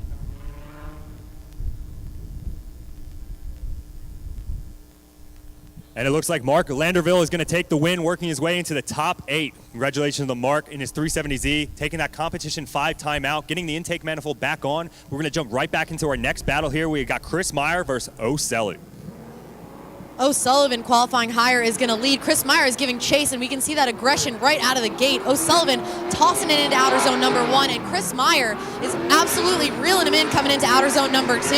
O'Sullivan coming around outer zone number 2, and Chris Meyer is trying to put it on his door as they come around to that inner clip and across the center section of this track. O'Sullivan tossing in a ton of angle into outer zone number 3, and Chris Meyer is knocking on the door as they come across the line. Heck yeah. Hello? Who's there? DoorDash. $75, one sandwich. O'Sully taking the lead. Chris Meyer trying to clean up the proximity. O'Sully clicks right into that checklist right off the bat. Chris Meyer a little hesitant there going into outside 2, but right now you can start seeing him clean it up, get back into position exactly where he needs to be. O'Sully's S14 looks planted, and Chris Meyer's starting to surge out in the exit of outside 2. Both drivers curl back in. O'Sully a bit tight on that inside clip, but Chris Meyer's right on the door handle as both drivers jump into that splash zone, doing a phenomenal job to finish it off, keeping it out of the mud and across the finish line. A great drive from both drivers. We're going to get them back under the tower, flipped around, lights are illuminated, green means go, and let's hit it. Chris Meyer now taking that lead. O'Sully to chase. Chris Meyer coming out of like a shotgun blast there. He is moving into outer zone number 1 and tosses it in, fully filling outer zone 1, but O'Sully is right there with him. Chris Meyer's moving into outer zone number 2. He's doing a great job allowing O'Sullivan to put it on his door as they exit that zone. These drivers coming around that inner clip. Oh my gosh, they're absolutely glued side by side as Chris Meyer tosses it in outer zone number 3, and O'Sullivan finishes right on his door. This is the most evenly matched battle we've seen so far. That's one of the main reasons I love following Chris Meyer. The dude is calculated and consistent, and O'Sully took every advantage of that. Let's see that side-by-side replay here of both laps. We're going to have Chris Meyer taking his lead on the right with O'Sully on the left.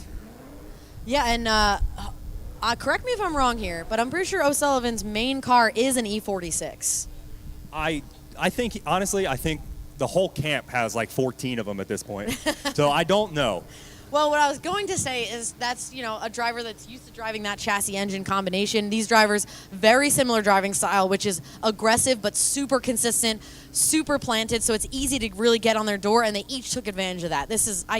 No shot I can pick a winner. You couldn't pay me to trade places with a judge right now. If I had to pick any mistakes here, and you're going to see on the left or the left side of your screen here, Chris Meyer just gave a little too much space going to outside 1, where O'Sully, you can see on the right side, it's a similar line choice. I know. This is why I'm not a judge. This is why we talk into the stick. Yeah, well, I can just ramble for a while, and then all Right? those guys are doing math. They got calculators out and all sorts of stuff. Right, And their judge is going to give us a verdict. I think we answered the question for ourselves, and that is you guys are going to see these two do battle again because they're going to one more time. Our first one more time of the competition, and this is to decide one of the spots for the top 4. So O'Sully and Meyer will do battle a second time. O'Sully still hanging on to that South Bay Let It Ride token, thanks to South Bay Fuel Injectors for allowing and sponsoring the Let It Ride token. Chris Meyer looking to steal it, but they're going to have to run it back one more time. So we can get those guys back, put some fresh rubber underneath those machines. We're going to work to the right side of our bracket where we got Nick and Cam Hutton battling it out to see who's going to get into the Final 4.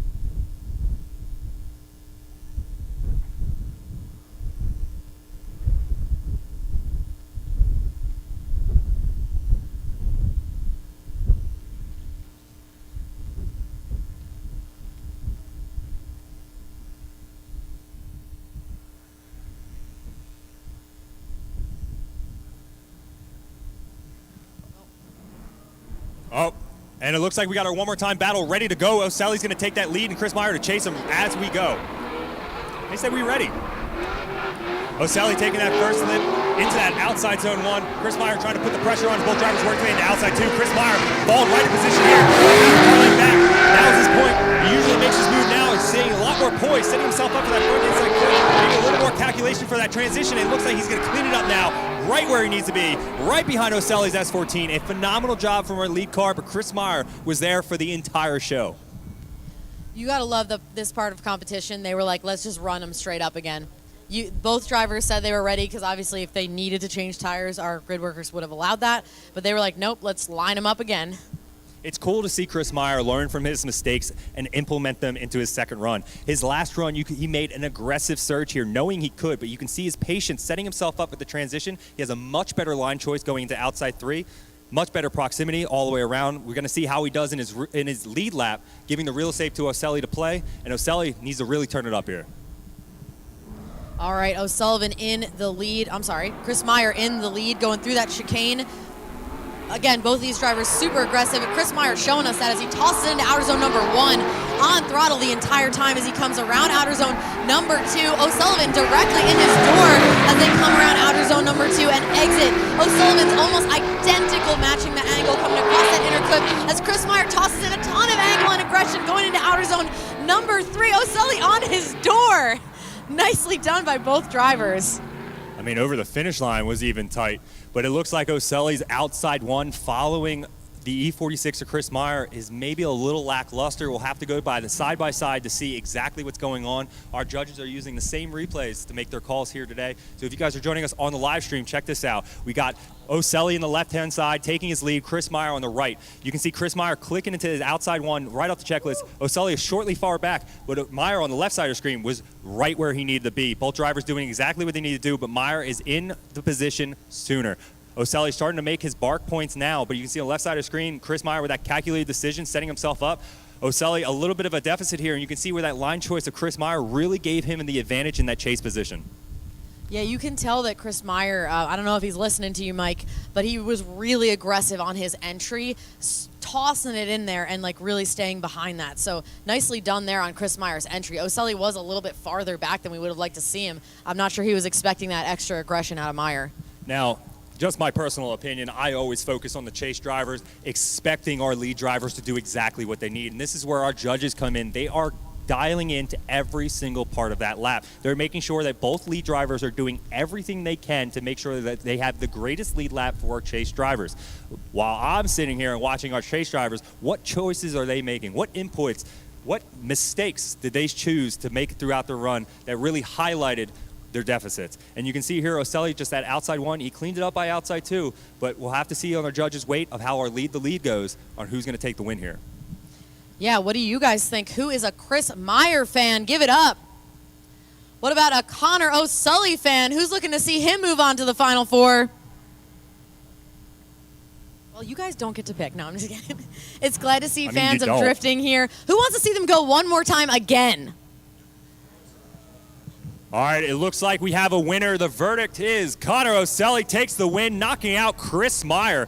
A deficit to the points race here. Oselli knocking out a podium commonplace here. Chris Meyer, a hell of a drive. Congratulations.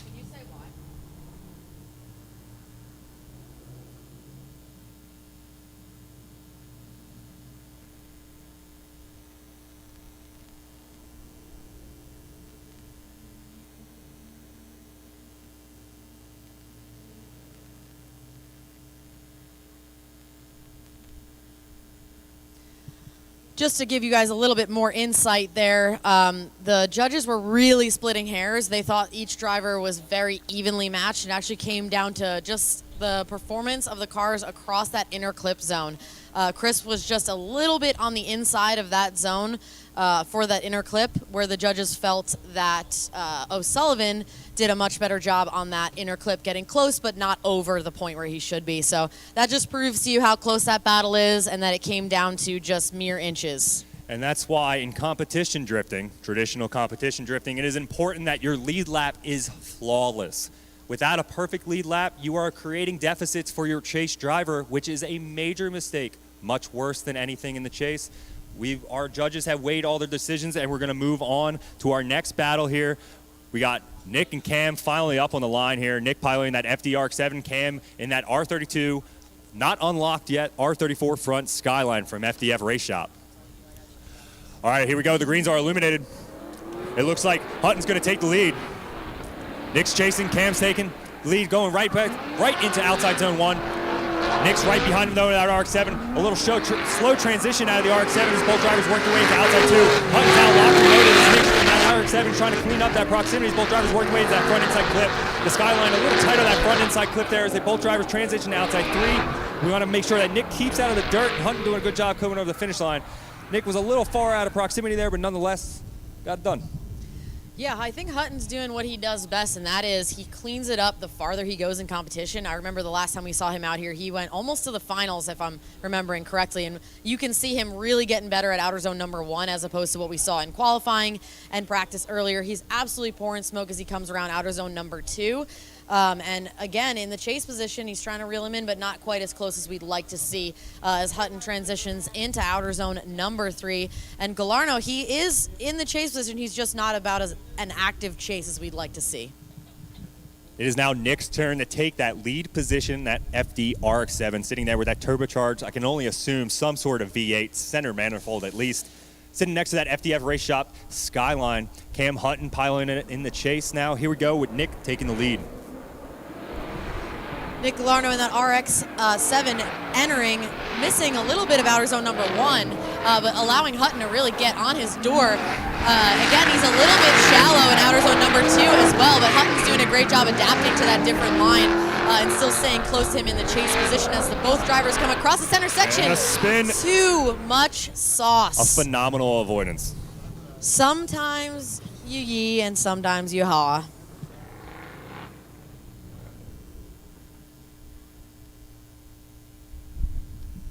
I'm not a judge, but if I had to take a guess here, I'm going to put $10 on Hutton.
And it looks like we do have an official verdict here with Cam Hutton. That Skyline from the FDF Race Shop is going to move on to the Final Four.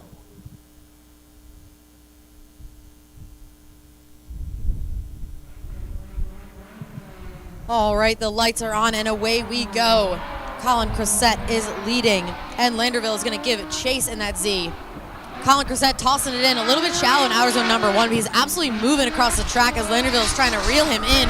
Colin Cressette getting wide in outer zone number 2, but leaving that zone a little bit early there, allowing Landerville to get even closer to his door as they're both pouring smoke across that inner clip and transitioning around to outer zone number 3. Colin tossing on the angle, and Landerville right there knocking on his door.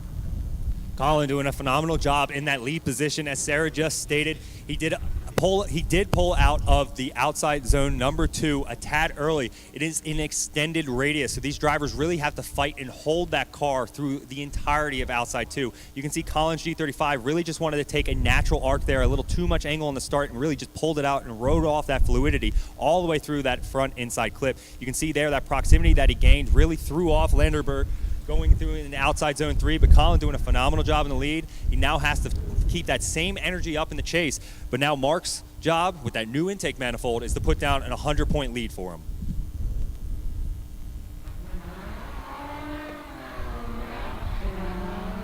All right, the lights are out and away we go. Landerville leading this time, and Colin Cressette is going to try to chase him down. Landerville with an aggressive entry, but not as wide into one as we'd like to see. A little bit of a bobble in the lead position going into outer zone number 2, and that allows Colin Cressette to get right on his door as they come around the exit of that zone. Something's amiss there in the end of 2 as they transition into outer zone number 3. Landerville getting nice and wide, and Colin Cressette directly on his door. I definitely need to see the replay on that one because I feel like something was a little bobbly exiting outer zone number 2, Mike. Yeah, we're going to wait for our side-by-sides here of our replays. Thanks to our Flying Monster drone guys downstairs. We got Mark on the right side in that lead position with Colin Cressette in that G35, the run you just watched. Mark is a little shy off of outside 1. Colin's right there proximity-wise as both drivers dump into outside 2. Mark a tad shy off of 2, but getting in deeper now as Colin's really starting to fall into position here as both drivers try to exit outside 2. This is where the hiccups came from. Mark threw the angles on for that front inside clip. Colin did a great job adapting to that line and following him through the outside zone number 3. Mark still on the outside edge, but Colin's not out of the show. We'll go to the left side of the screen. And Sarah, why don't you go ahead and run him through Colin's lead lap? I think Colin's lead lap was nice and aggressive, but let's see it position by position. We have a nice big entry, but again, not as deep in outer zone 1 as we want to see. The aggression is there, the track positioning isn't. I think he's a little bit late getting into 2 and then leaves it early. It was sort of a little kiss on 2. Coming around in the proper position, maybe a little bit over the line there if there was a cone there, but again, he does a great job in number 3. I mean, it's hard to say. The aggression is there. I'd like a little bit prettier of a line. Like we said, in traditional competition drifting, it is important to make sure you are doing the judges' checklist in your lead lap. And both drivers here just giving a little lackluster in their leads, but also giving the proximity and the bite and aggression and the chase that we'd like to see. This is why the judging job is a very difficult job, and I don't want to do it. I don't want to do it either. I like talking to this stick, Mike. I'll ramble you nice people. We'll chit-chat with the internet all day long. Send memes. Send gifs in the chat. I don't even know if you can do that.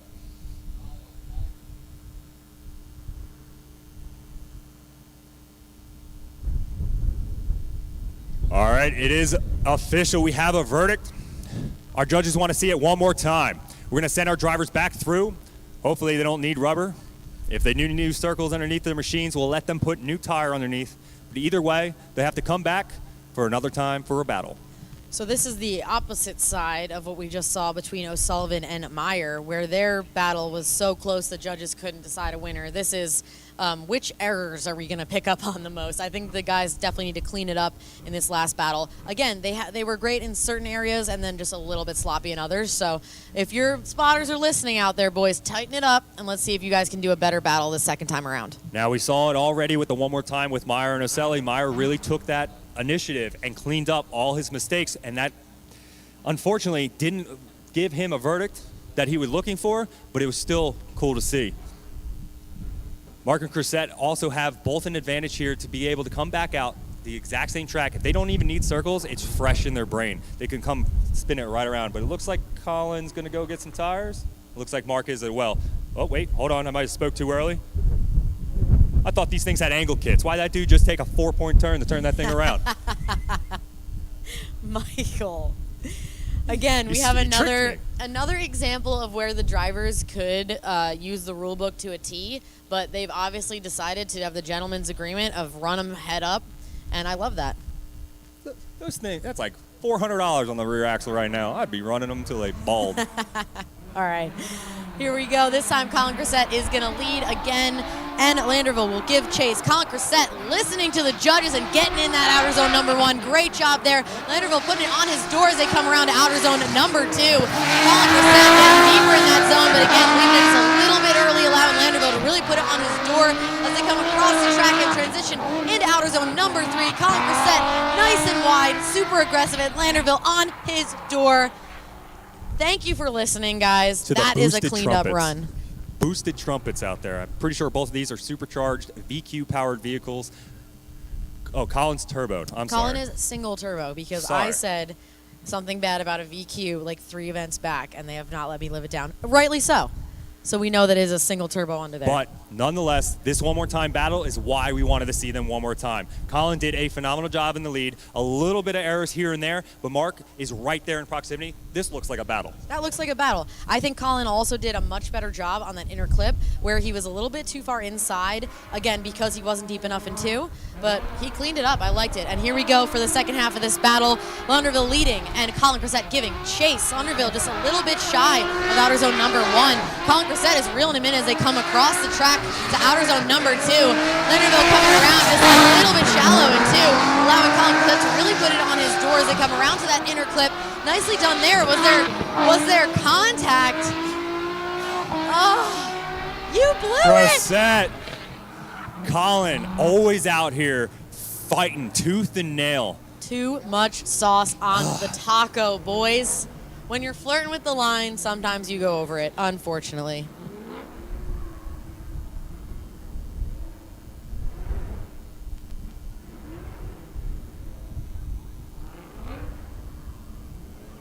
And unfortunately, because of that error, or really fortunately for the team, Landerville's team, he is going to get the win.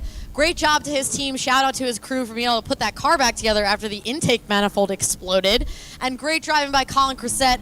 Again, when you're driving on that razor's edge, sometimes you go a little bit too far, but phenomenal lead lap there. And he will unfortunately be knocked out in the top 8.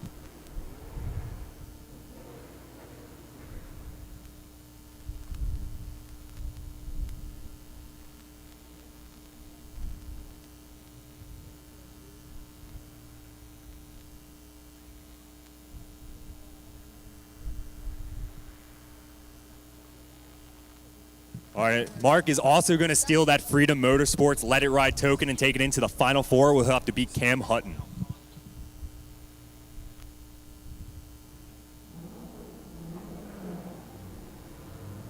And here we go, Nate Chen taking that lead position, Oselli to chase. Chen flicks into outside zone number 1. Got to start the checklist off right here for our judges. Oselli starting to bark at the front tire of that FDR7. Both drivers dump into outside 2. Chen doing a good job getting the rear axle of that car. Exactly what Oselli's right there, working the backside. Now matching the angle, a little left foot brake from Oselli. He's trying to get in position in that front inside clip. Chen doing a phenomenal job staying on throttle. A good shove into that splash zone. Oselli's right there, the FDR7 on the backside of the asphalt. A phenomenal lap here from Nate Chen and Connor Oselli.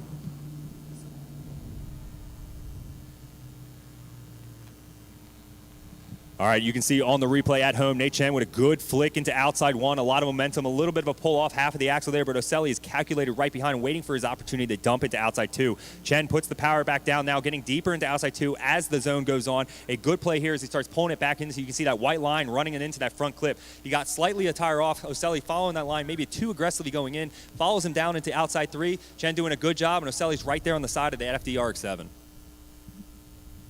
We got our drivers flipped back around now. Oselli now sitting in the lead. Chen to chase. Our lights are illuminated. Green is go. Oselli taking that lead lap in that S14. Nate Chen with that blue RX-7 FD right next to him. Both drivers go in and see if Nate hits him again. He does not. Oselli dumps in outside 1. Chen a little off the box. He's trying to clean up to that speed of Oselli jumping into outside 2. Chen a little tight off the box now. Falls in position. That's the end. Oselli trying to clean off outside 2. Oselli a good pull as Chen trying to fold up. Full in the proximity as both drivers work away. The front inside clip, dump into the splash zone, and contact from Nate Chen of Oselli going in from outside 3. We'll have to go back to the replay here to see if Chen got aggressive or if Oselli turned on the brakes.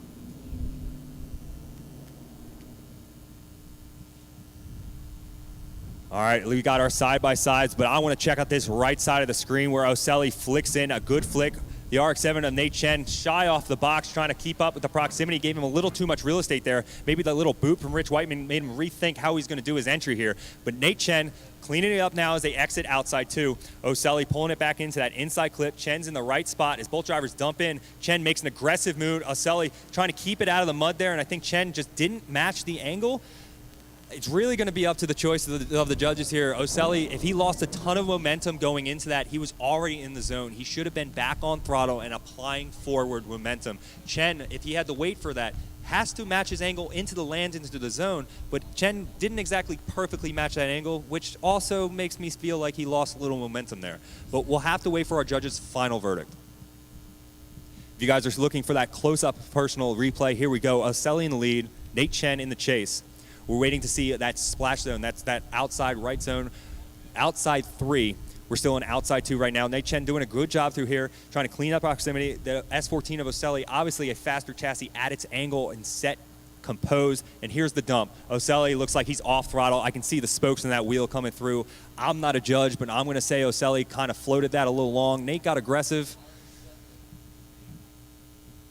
And it looks like we do have a verdict. Nate Chen in the FDRX7 gets the win.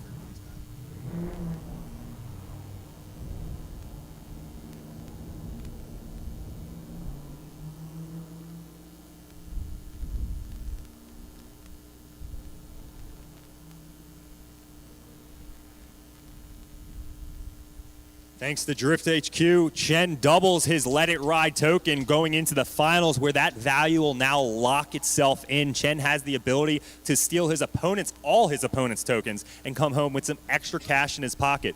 Taking out Oselli, but Oselli's not done. We have a third place battle here, but we have to go to the other side of the bracket where Cam Hutton is going to take on Mark. The comeback story, the intake manifold killer, is back here in the Final Four looking for a spot in the finals.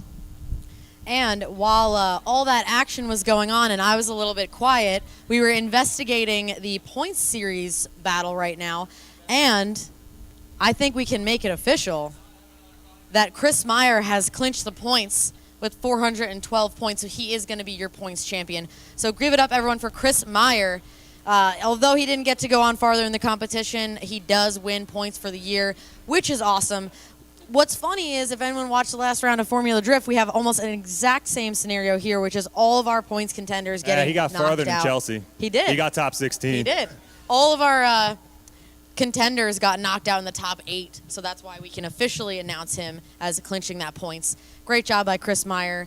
Killing it all season. Definitely deserves to be on the top of the box there. And we will have a ceremony at the end of this event where you guys will get to see how everyone else shaked out. So thank you. We still have the big checks to award our podium drivers for this final round here at the Gambler. And this is just the 235 tire class. We have the entire high roller. That's the unlimited tire, unlimited machine. Run what you run. We have those 16 drivers still to battle it out right after we conclude our finals here. But first, we go to our last of our final 4, Cam Hutton versus Mark, holding on to that Freedom Motorsports Let It Ride token. See who gets that final spot to go off against Nate Chen, our #1 qualifier here today at the final round of Raceway Park, the Gambler.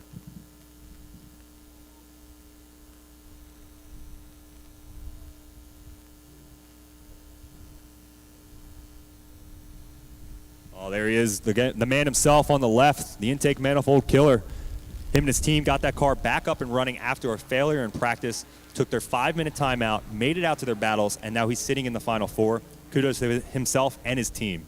You love to see something work out like that because that is a pretty large failure to have happen right as qualifying is ending, and to be able to get that car back together. Again, kudos to his team, everyone who put hands on that car. They did a phenomenal job, and now it's paying off. Hey, it's Steve. And as you guys can see, our drones are making their way into the paddock there. And we do have a grease truck here. If you guys want any food, make sure you see Mr. C's, grab some snacks, grab some French fries. Those are my favorite. And get back to your seats for the final battles here. We're going to have Nate Chen going up against the winner of Hutton and Landerville.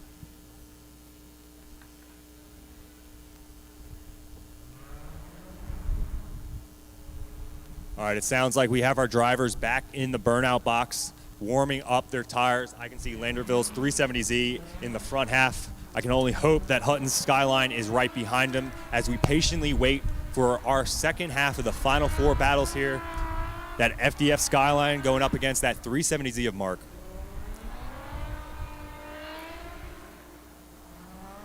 Premio sausage, the way sausage should be.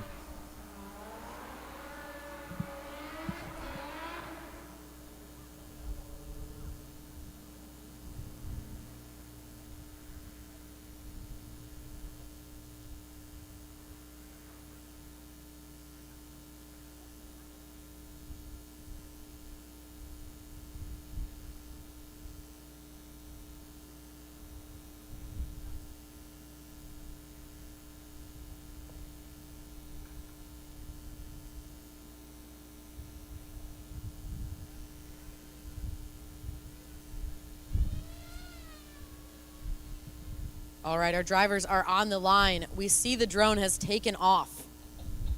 And we are ready for battle.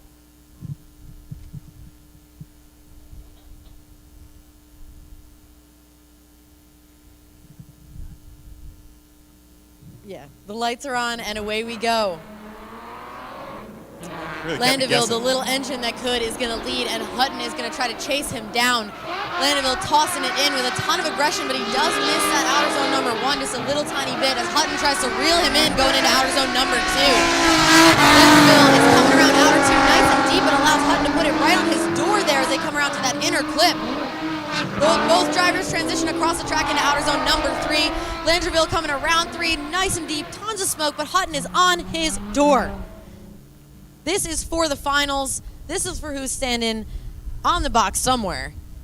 Landeville taking that lead position, got his selfie stick sticking up on the top as he clicks into outside 1. Hutton's nowhere near where he needs to be, but starting to clean it up now as they transition into outside 2. Hutton giving him a ton of space. Landeville getting a little late into outside 2. Hutton starting to match the angle now. Hutton taking a much tighter line, trying to keep up to the side of that 370 as they both pull back out for that front inside clip.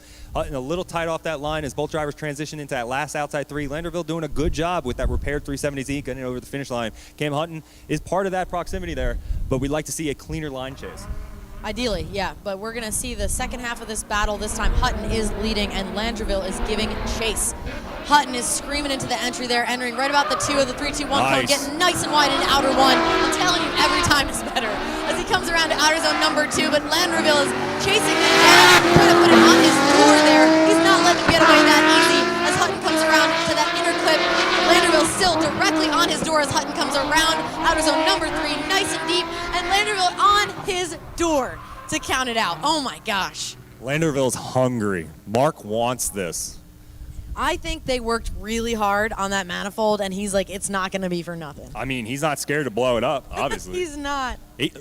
I heard the sound from across the venue. You did. We can rewind the footage. We can roll her back, and we can see you go, oh, something blew up. I mean, I'm not an expert, but that sounded like an explosion. Mike's no scientist, but he knows the sound of something blowing up. Though.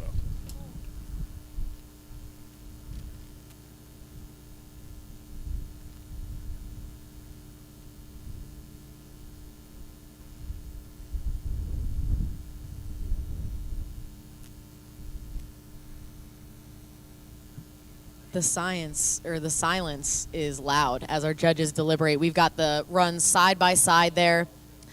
In my opinion, Landeville just was not as far into outer zone number 1 as we'd like to see, and as you can tell by what I said earlier, Hutton is definitely in outer zone number 1. However, I think Landeville did a better job with outer zone 2. So it's kind of anybody's game at this point, which is why our judges are taking a closer look, just trying to pick out any errors that may or may not be there. And again, you guys can see them coming across the line, and Landeville is doing a great job with proximity in the chase position. So this is definitely going to be a tough one to call.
And we do have a winner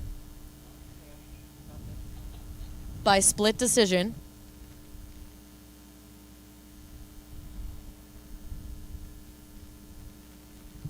And your winner is Landeville by a split decision. 2 of our judges went with him and 1 judge went to Hutton. Again, give it up to Hutton for some great driving. Give it up for Landeville for his crew, getting that car out there. He is going to the finals.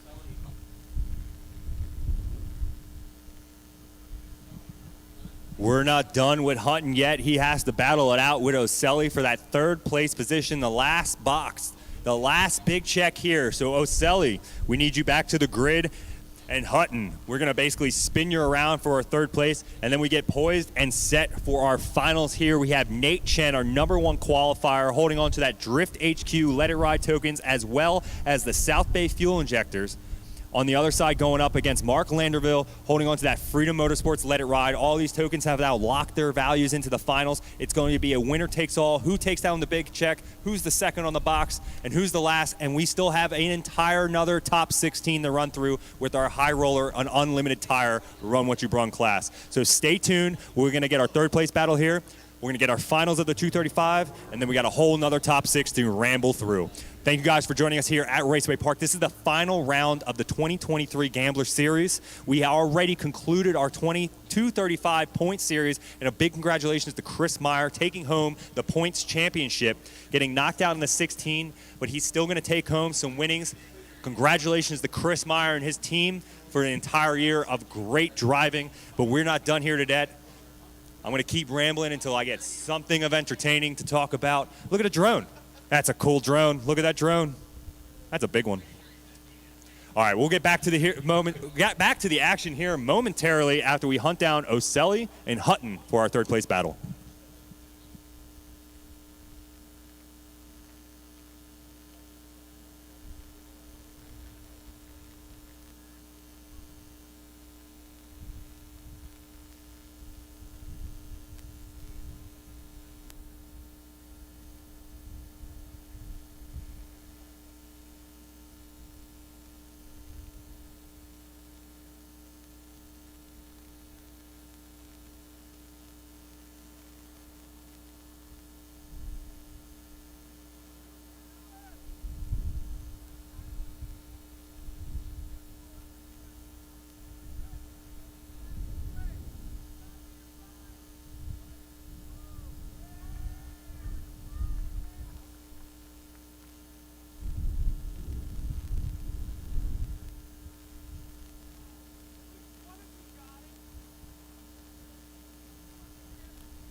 All right, at this time, I'm still going to need Nate Chen, Mark Landerville, Oselli, and Hutton to the grid, please. It looks like our third place battle is getting sent into the burnout box now to warm up their tires. That's going to be Oselli and Cam Hutton.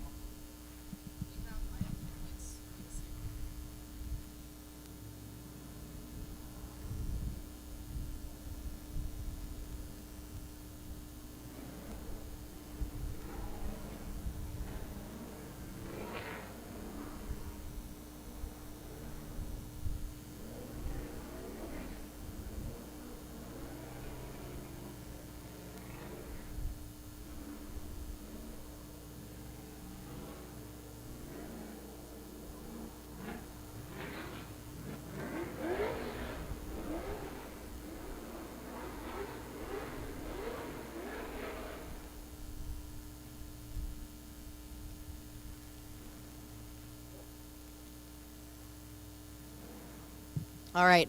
In this time, we're going to take a quick second to congratulate our 235 points series champions. We already know that Chris Meyer is numero uno with 412 points for the series. I think that's the most we've ever had, so congratulations to Chris Meyer for sweeping it up. Number 2 is your one and only Adam Daniels, Mr. Number 1, in number 2 with 379 points. And a close third is Rich Whiteman with 371 points. Congratulations to our top 3 drivers. Can't wait to see you guys hold those big checks.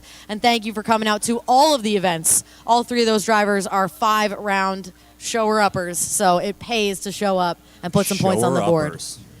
Mike, I can make up a few words if I want. We can make up all the words. I can make up a few words as a treat. To be fair, every word's made up. You know what? Thank you. Lights are illuminated. Here we go. Cam Hutton taking the chase. Oselli to take the lead. All right, O'Sullivan in the lead position, and Cameron Hutton. This is for the bottom of the box there. O'Sullivan looks like he's shot out of a rocket coming into outer zone number 2. He's getting nice and deep. We can hear that throttle commitment, and Hutton is reeling him in, trying to put a little rubber on the side of that O'Sullivan paint job. Hey, easy guy. He's out of compete in the high roller. As they come into outer zone number 3, O'Sully still moving. Hutton trying to put it on his door and across the line. You know, Sarah, you're right. Hutton, just as the further he gets, the harder he goes. I'm telling you, so this is what I remember about him driving the first time I saw him. You know, if he had headlights, you could see that earlier. That's a great point. So he will start out and you're like, dang, I thought he was more aggressive. But by the end of the competition, he's just shooting it out there like you'd never expect him to be in the finals like this. So very proud of him, doing a great job. He's definitely one of those drivers that ramps it up throughout competition. Love to see it. And he's looking really aggressive in the chase position. Can't take away from Oselli's solid lead lap here. It's now Oselli's turn to chase. Hutton now has the responsibility to lead, and the green light is illuminated. Hutton, let's see what he's got for outer zone at number 1, and O'Sullivan is trying to solidify this 3rd place position, so he's entering super aggressive. Hutton doing a great job filling outer zone number 1, thrown into outer zone number 2, and allowing O'Sullivan to get it on his door. Hutton not really getting as deep as we want to see in outer zone number 2, allowing O'Sully to really put it on the side of that FDF machine that doesn't have any front body panels. Coming into outer zone number 3, Hutton tossing it in, O'Sully on his door. Give it up for both of these drivers. This is your 3rd place battle of the final round of the Gambler. Now it's in the judge's hand. Do we have a winner? Are we going to send them back? Make some noise for Oselli and Hutton battling it out here for the bottom of the box. You guys are seeing that side-by-side replay at home on the live stream. Hutton on the right side really getting into that deep outside zone number 1, but Oselli's trying to make his move now as both drivers dump into outside 2. On the left side of your screen, you can see Oselli locked and loaded as Hutton's trying to bark that skyline at the side of the S14. Both drivers dump into outside 3. Oselli a good land, but Hutton deep into outside 3, but Oselli's right behind him. Definitely a hard battle. Going to have to weigh on our judges for a final decision. But we will tell you, we are going to announce this 3rd and 4th place finishes. But if you guys want to know who wins the finals, you're going to have to stick around for our podium ceremony. But to hold you over until we do that, there's more drifting with the high roller class, which is going to be exciting. They better bring it. We're all amped up on some great driving for our Gambler class.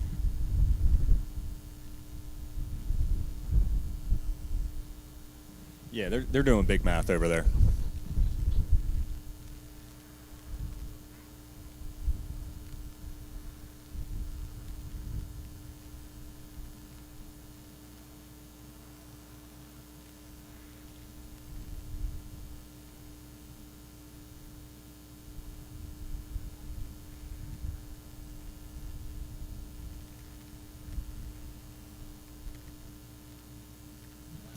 And your winner by unanimous decision. In third place, bottom of the box, Connor O'Sullivan.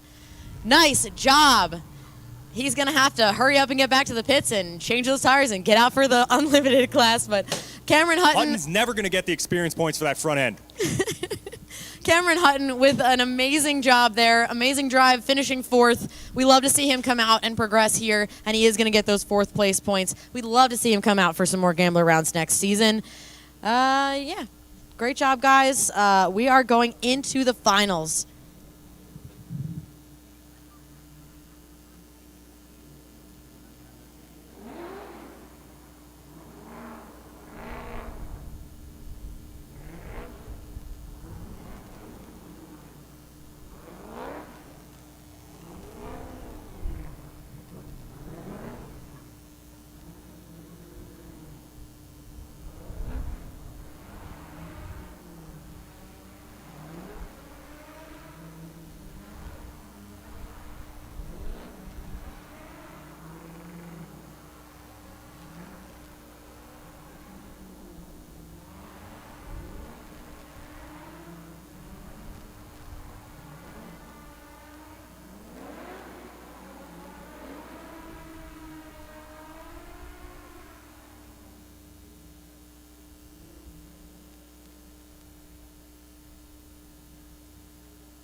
All right, here we go. This is the finals. Nate Chen up against Mark Landerville. Chen in the lead. Landerville to chase. Chen right into outside zone number one, but Landerville in that 370Z right behind him. Swipes right on the backside of that FD. Both drivers dump it to outside two. Chen doing a phenomenal job deep into outside two. But Landerville's right there, barking to the side of the fender of the FDRX7. Landerville gives a little bit of space for that front inside clip. Rotates right on the backside of Chen as both drivers dump it to that last zone, the splash zone. Landerville starting to pull away of Chen and following over the finish line. A fantastic first half of the finals here of the 235 last round of the Gambler. Make some noise for Landerville and Chen.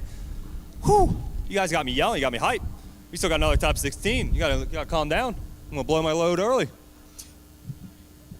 His vocal load into the microphone, right, Mike? Yeah, this is a lot of workload. Right, it is, and we're gonna get What are tired. you But thinking? I'm pacing myself over here. Right, that's what I'm in I'm it for the marathon, not the sprint. As we all know, I Not trying love to break a drifting. sweat. I'll sit here. We'll do 10 top 16s, and I'm ready to go. Oh, take it easy. Get me another 2-3 Red Bulls, and I'll go all night. Take it easy.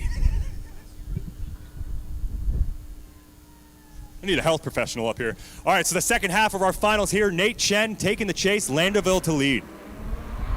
Landerville, our Cinderella story, going from a no intake manifold to all the intake manifold, is tossing it in there nice and deep into outer zone number one. That is what we want to see. And Nate Chen, just a leaves. mechanical failure. Oh my God. Get that man a glass slipper. This is our Cinderella story. Oh, we have a restart. Okay, We all right. have a restart. I was getting Landerville ignored jazzed. the restart lights. Let's calm down. So we do have, we need to What a take it down tease. a notch. We do have 2 restart lights that are visible to the drivers. Now, if anyone hit a cone, jumped the start, our grid workers will trigger that restart. So we need a clean start by the lead driver through that chicane, which it appears we did not get. So we're going to go ahead and restart them.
All right. All right, here we go. We have our drivers back up on the line for the second half of the battle here. Landerville now sitting in the chicane, has Chen to chase him down. Already half of the finals heated. So here we go. The lights are illuminated. Green means go. Landerville now taking that lead lap in that 370Z. All right, do we have a clean restart? It appears that we do, and let's see if he can huck it in as aggressive as before, and I believe we do, maybe slightly less, but he's coming around to outer zone number 1, coming into outer zone number 2.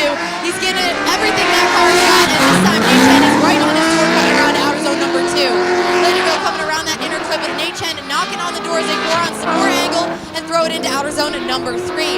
Landerville coming around with a clean finish, Nate right on his door. A great finals battle here of the 235 tire class of the final round of the Gambler here at Raceway Park.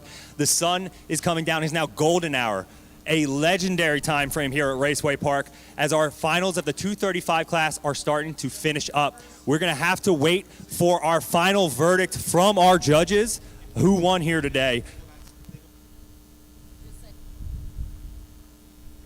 Our judges are still deliberating, watching the same replays on at home, but they are not going to tell a verdict until our award ceremony after our high roller top 16 happening right after this. So if we do have a winner, we are going to send both drivers away, and we're going to start bringing out our high roller unlimited tire class. At this time, all my unlimited high roller drivers, please report to the grid. We do have a winner via the judges. So congratulations to all of our 235 drivers. We will announce our winner at our awards ceremony here shortly after the high roller top 16. At this time, all high roller drivers, please report to grid.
All right, as we gather our high roller top 16 drivers, we're going to take a short 10-minute break.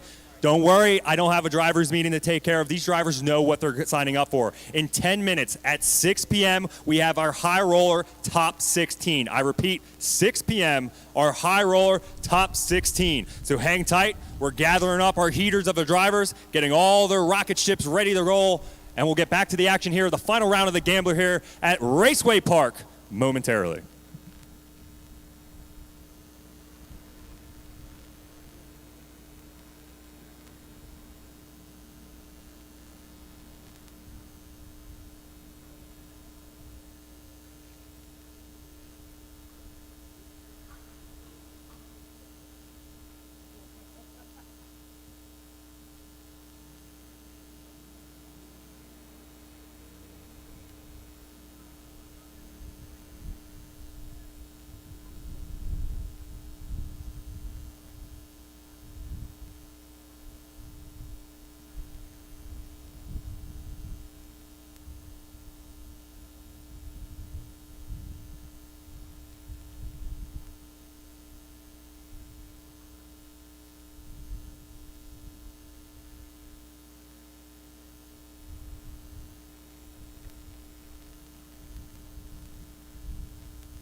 5-minute warning. This is your 5-minute warning. High rollers, please report the grid. 5-minute warning.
Two-minute warning.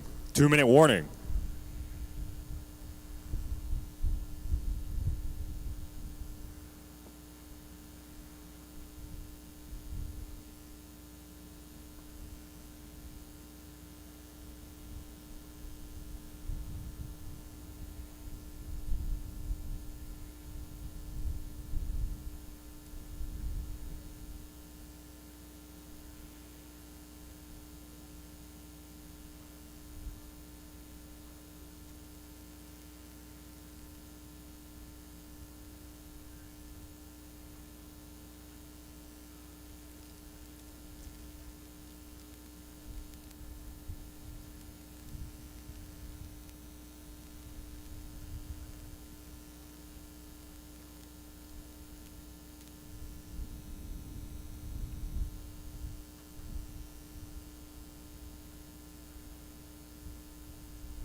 Welcome back to the final round of the Gambler here at Raceway Park. The sun is going down, but the action is not stopping. We have our high roller top 16 about to get started here. Our number one qualifier from earlier today, Dirk Stratton, sitting number 2 in points. Going up, he has to take out Josiah Feliz, sitting number 1 in points, and we're gonna see how the entire championship plays out just moments as we get our top 16 battles started here with our unlimited Run What You Brung class here at Raceway Park, the Gambler. As soon as we get our drivers into the bark box, we'll get them to warm up their tires, get them gridded up on the light. We'll get our drones up into the air, and it's showtime, baby.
And here we go, the first battle of our top 16. Dirk Stratton going up in that Corvette, getting deep into outside one, hangs onto it, stays there, and he got Gus in that FRS BRZ, just barely making it to a battle. Chased down a #1 qualifier, Dirk Stratton in that Corvette, that Lingenfelter V8 screaming underneath the hill as he dumps into that last outside zone, just walking away for the SRS.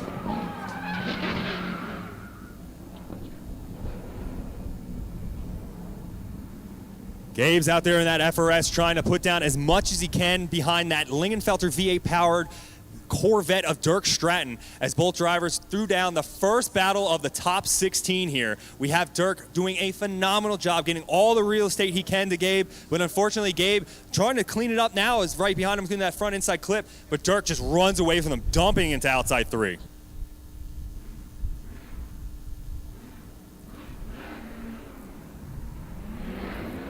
And here we go, second half of the battle underway. Stratton now to chase down the FRS of Gabriel as both drivers work their way into outside 1.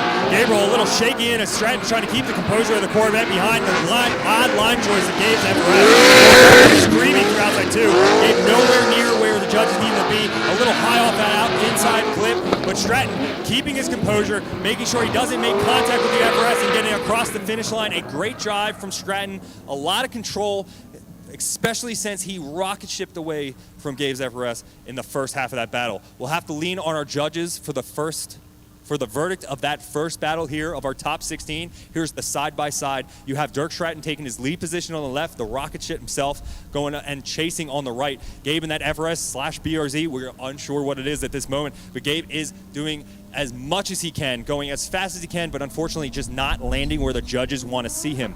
If I had to be a judge, I'm betting my money on the fact that Stratton's going to take the win, but since I'm not, we're going to have to wait for our judges' final verdict to see our winner here. And it is official, Dirk Stratton in the Corvette gets the win. I repeat, Dirk Stratton takes the win. And there is an absolutely vicious points race underway as well between Dirk Stratton and Josiah Feliz that got even closer after qualifying. They are now only 2 points apart. So they are going to have to outdrive the other driver and get farther in the bracket if they want to win. Well, let's start the tally right now. Stratton's up 1. He's got one battle in. That means Fillets has to keep pace the entirety of this event. And honestly, I want to see a Stratton Josiah final. But me too, just because I like suspense. I do. I and like honestly, I want to see a fist fight.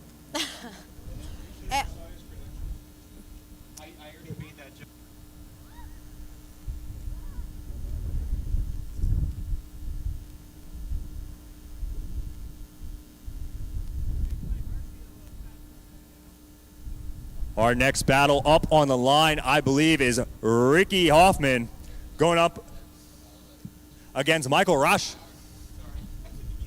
Yeah, Michael Raish in the Concept S13 against one of our local drivers here, Ricky Hoffman, who is going to lead this round. Let's see if Hoffman turns the boost up this time.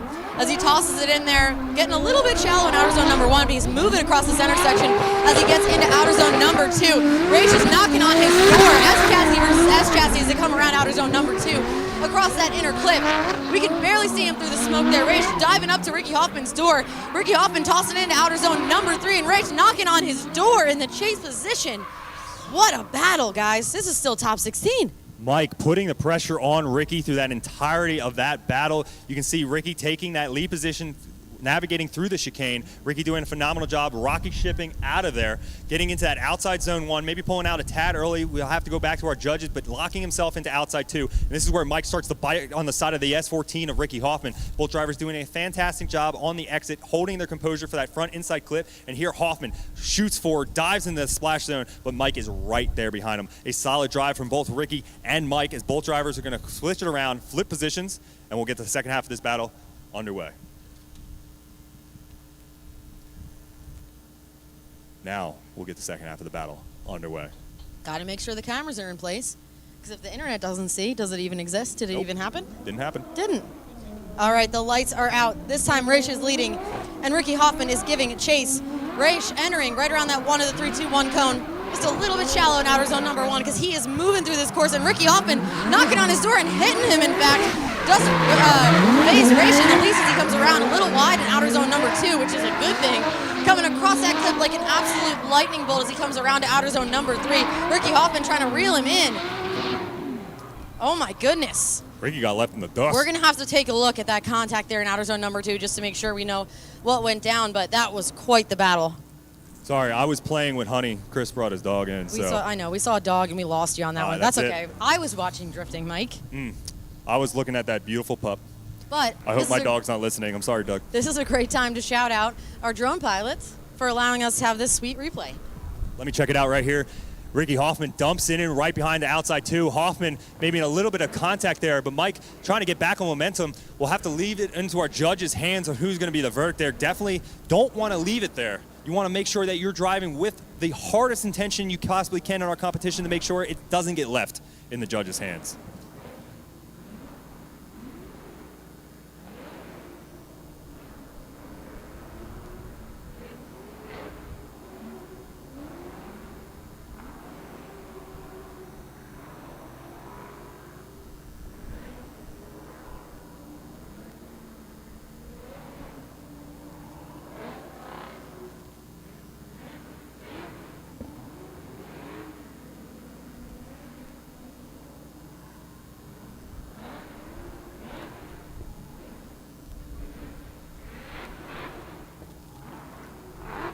Our judges are still deliberating over the verdict here of our last battle.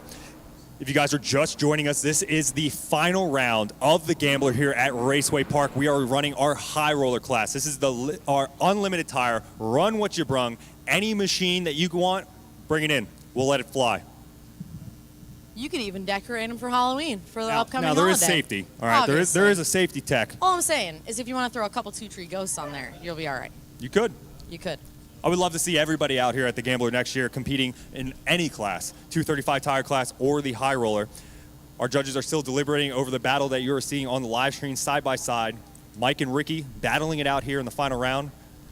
And there was a bit of contact there, as you guys just saw on the screen. The judges are just breaking that down, trying to assess fault if there is any. Maybe it was a shared fault situation. And also weight of that error. Right, exactly. So it might have been a smaller error, whereas they felt the other driver stood out more. But again, they're just taking a really close look to make sure. There's a ton of money on the line, guys, so we want to make sure that we are watching every ounce of this drift battle before we come to a decision.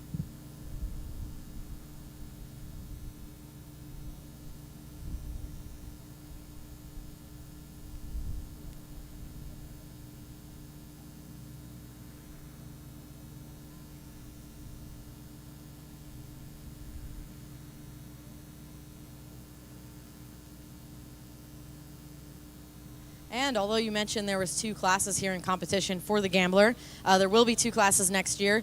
We can shout out some of the drivers who historically have competed in both classes and just changed their tires.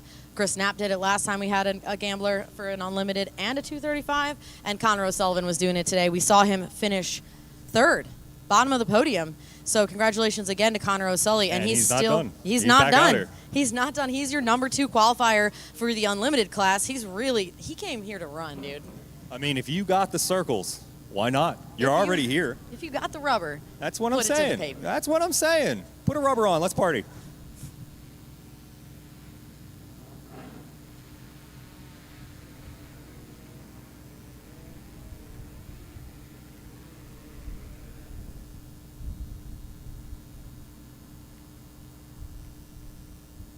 Our judges are still deliberating, so as this time, I'd like to take the moment and say thank you to all our media guys standing out there in all that fluorescent vest. They got their hoodies on now. The temperature is definitely dropping, so thank you guys for hanging out in the bunkers, capturing all the content for these drivers and ourselves, as well as our event sponsors that help make this event happen all year long. A big shout out to Drift HQ, South Bay Fuel Injectors, Freedom Motorsports, Racers and Tuners, 506 Wraps, Vital Focus, East Coast Drift School, Tire Stacks, FDF Race Shop, Valino Tires, and of course, the greatest place on earth, Raceway Park, for hosting the Gambler Series.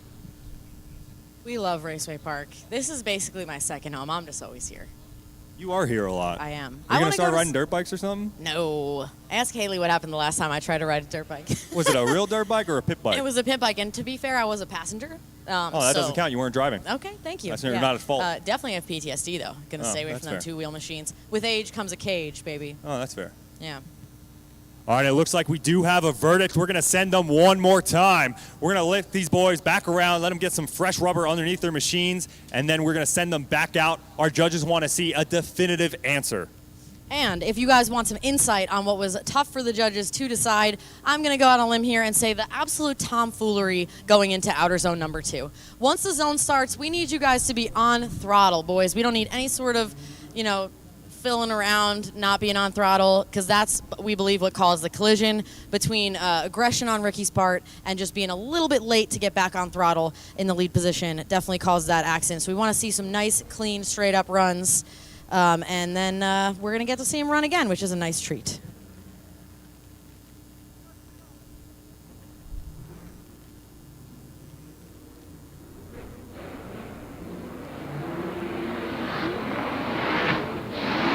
Michaela and Mark are shoving themselves back into outside zone number 1 for another battle here in the top 16 of the Gambler. Both drivers working their way into outside 2. Good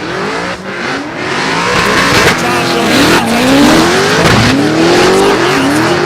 Rolling back into that front inside clip. Great job as he flicks back into that last outside zone, keeping his composure, starting to put the proximity on across the finish line, and a little tire fire to show. Woo! That was intense. So we have Pelchat there. We're going to just check his tire just to make sure there's not anything going on. We want to be safe here first and foremost. Pelchat in the lead there, super aggressive in outer zone number 2, and not Dirt Stratton Rodriguez in the black and red Corvette, looking like a twin, is doing a great job sticking by Pelchat's side there, getting into outer zone number 3, and that's where we can see a little bit of a tire fire on Pelchat, the red, white, and blue S14, S15. I believe someone in the chat corrected me earlier, that is an all-carbon S15, so that's just big baller, big baller. Do with that information what you will. But we hope that his machine is fine, free of flames, and ready to get the second half of this competition underway. This time, Rodriguez qualifying at 13th will lead, and Pelchat will give chase. Rodriguez in that Corvette entering. Nice big flick in outer 1, but doesn't really get as wide as he should have been there. Doing a great job getting into outer zone number 2, and Pelchat's trying to reel him in. Rodriguez getting super deep in outer zone number 2. A little bit of a correction there as he leaves, which allows Pelchat to get closer to his door, and talk about a correction, an overcorrection. GPS said turn left. Yeah, that's what happens when you give it a little too much sauce there exiting that zone. Unfortunately, that will be a 0 in the lead position. And we will check with the judges before we make it official.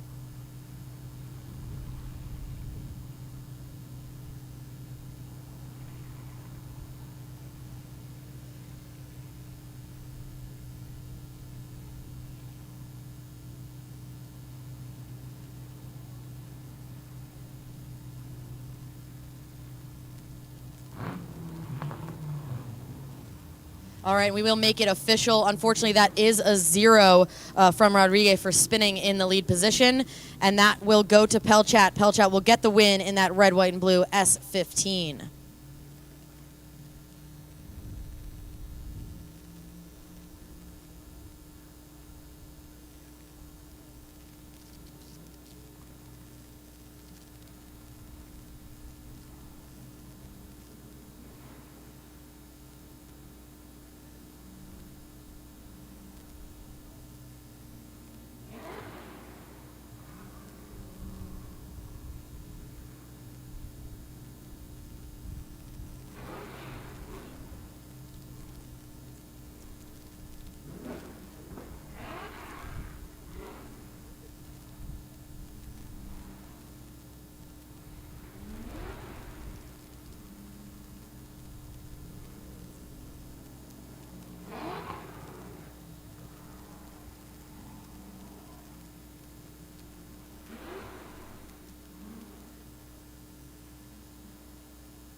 All right, we are going to get our one more time, boys. Hoffman and Arash back on the line.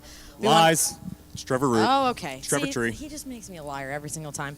All right, Trevor Root, one of the drivers in our last man standing pool, and Ahmad are going to do battle. Trevor Root qualifying 5th, Ahmad qualifying 12th. Mateen has a sequential gearbox in here. That car has been around for a long time. He's finally got that thing dialed in. Let's see how he does it going up against Trevor Tree, who has been planted all day throughout qualifying. Planted. But it looks that Ahmad has his phasers on. He's got some underglow going. He's ready to party. Is he getting pulled over? Trevor, pull over. I can't try. pull over anymore. Pull over.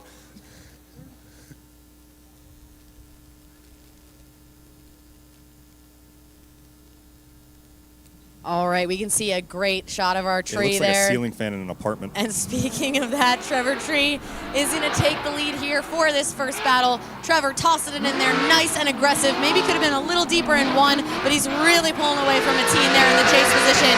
Trevor Tree screaming around number 2, looking absolutely planted as he comes around to that inner clip, but does allow Mateen to get closer to his door before pulling away, going into outer zone number 3. Trevor Root asserting dominance as he comes over the line.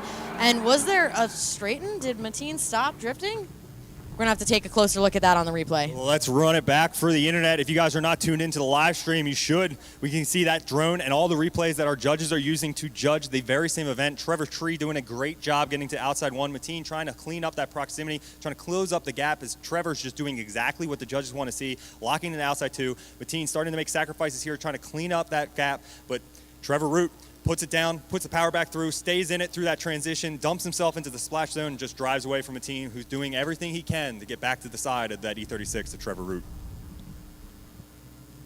All right, here we have the second half of this battle. Mateen this time will lead in that coupe, and Trevor Root will chase him down. Mateen looking super fast through the center section, but misses the entrance of outer zone number 2. You can see that integral flashing, but he's definitely too far on the inside. Trevor Root trying to reel him in on that shorter line that Mateen is taking around this track. Mateen tossing into outer zone number 3, and Trevor Root trying to reel him in. That was an interesting battle, Mike. Yeah, Mateen, I think, understood that he was a little slower in that chase position, but he should have taken that advantage into the lead and really tried to choke off Trevor Root. But unfortunately, Mateen gave him a fast lead to let Root play along, and it's going to lead into Trevor Root as he's going to get the win and move into the next brackets of the top 8. Great job by Mateen driving here today. Great job qualifying. Unfortunately, Trevor Root just came out on top, victorious. So he's going to move on to the top 8. And fortunately for Root, is going to carry that money in because he is in the last man standing battle. It's going to be decided on this side of the bracket, which is super exciting. If you guys at home or here are unaware what the last man standing in is, an individual driver pot. Each driver that wants to enter themselves will pay $100 cash into the pot, and the last man standing at the end of the competition gets the entirety of it. Nothing for the house, it's all for the drivers. It's just to show an extra appreciation for somebody that wants to really throw down the effort. You don't have to win the event here to take home some money. Absolutely, it's the only bet where the house doesn't take anything, Mike. The house I can speak. The house wants a little, but it doesn't take any. We have a house now, so I'm pretty stoked I know, on they that. put us indoors. Moving on up. There's a glass panel, and I feel like a monkey. It's really nice. Don't tap on the glass. It scares the announcers. No flash photography, please. All right, we can see Sebastian Gauthier in that S15 warming up his tires in the burnout box. It looks as if we will send that next battle between Gauthier and O'Sullivan before we send our one more time battle between Hoffman and Raish.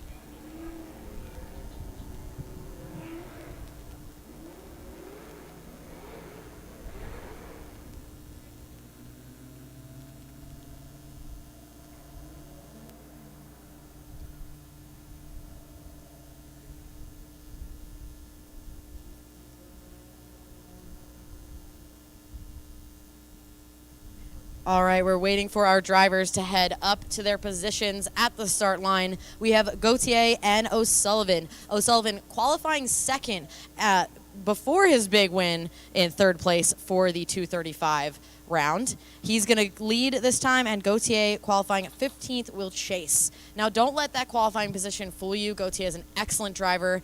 I believe it was a setup problem, in my opinion. The track was very wet in practice and then dried out, so let's hope he's made a few changes and is used to the track now. We can see him really give us his all because we know he's got a lot to offer. Well, with the temperature drop and the lights illuminating, it's definitely going to look forward to watching him throw down all of the horsepower through all the rubber circles. And here we go. All right, O'Sullivan tossing it in there nice and wide in outer zone number 1, but Gauthier's right on his door, popping and banging as they come across the center section of this track. O'Sullivan getting nice and deep into outer zone number 2, and Gauthier trying to get on his door, tossing it in there nice and wide. O'Sullivan super quick through the center section, grabbing that inner clip as he tosses it in nice and wide into outer zone number 3 and across the line. Man, O'Sullivan is on fire today. Hey, maybe that's a strategy to speak of the most laps out of everybody. It's like we've been telling everybody for decades, if you just get in the seat and drive, you'll get better. It doesn't even matter if your car is a big piece of poopy. You'll learn how to drive that piece of poopy really well. Are you speaking from experience? Uh-huh. I mean, look, Tim Frito is a great example. Tim Frito had a basically stock E36 and has now built in a fantastic machine. Oh, you're right. He had the 2002. I watched that dude put sticks in that carburetor and jump it over a motocross track, so I don't even count that car as real anymore. But here we go, the second battle. I'll stop rambling around Tim Frito. All right, Sebastian Gauthier in the lead. O'Sullivan gonna chase him down. Let's see what he's got. Sebastian popping and screaming, just tossing it in there with a ton of angle into outer zone number 1. Doesn't quite get as deep as we'd like to see him. O'Sullivan transitioning on his bumper going into outer zone number 2. Sebastian Gauthier giving it all she's got around the corner. O'Sullivan who landed in his door. This is insane. Gauthier a little bit too far inside on that air clip, and he stops drifting. You got me all excited. You kept hit him. Man, I was stoked. Hit him. I was stoked. Well, we are going to take a second and talk to our drivers and just see if there was a mechanical failure, what's going on there, before we make any judgment, and we'll have to run that run back and see what happened there.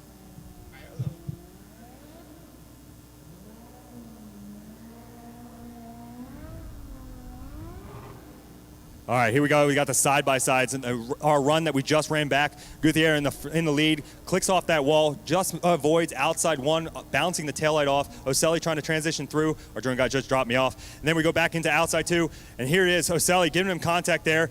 Doesn't seem to affect Gutierrez at all as both drivers transition to outside three, and Gutierrez shuts it down after that front inside clip. So we'll have to see what's going on here and go down to our judges for a final verdict.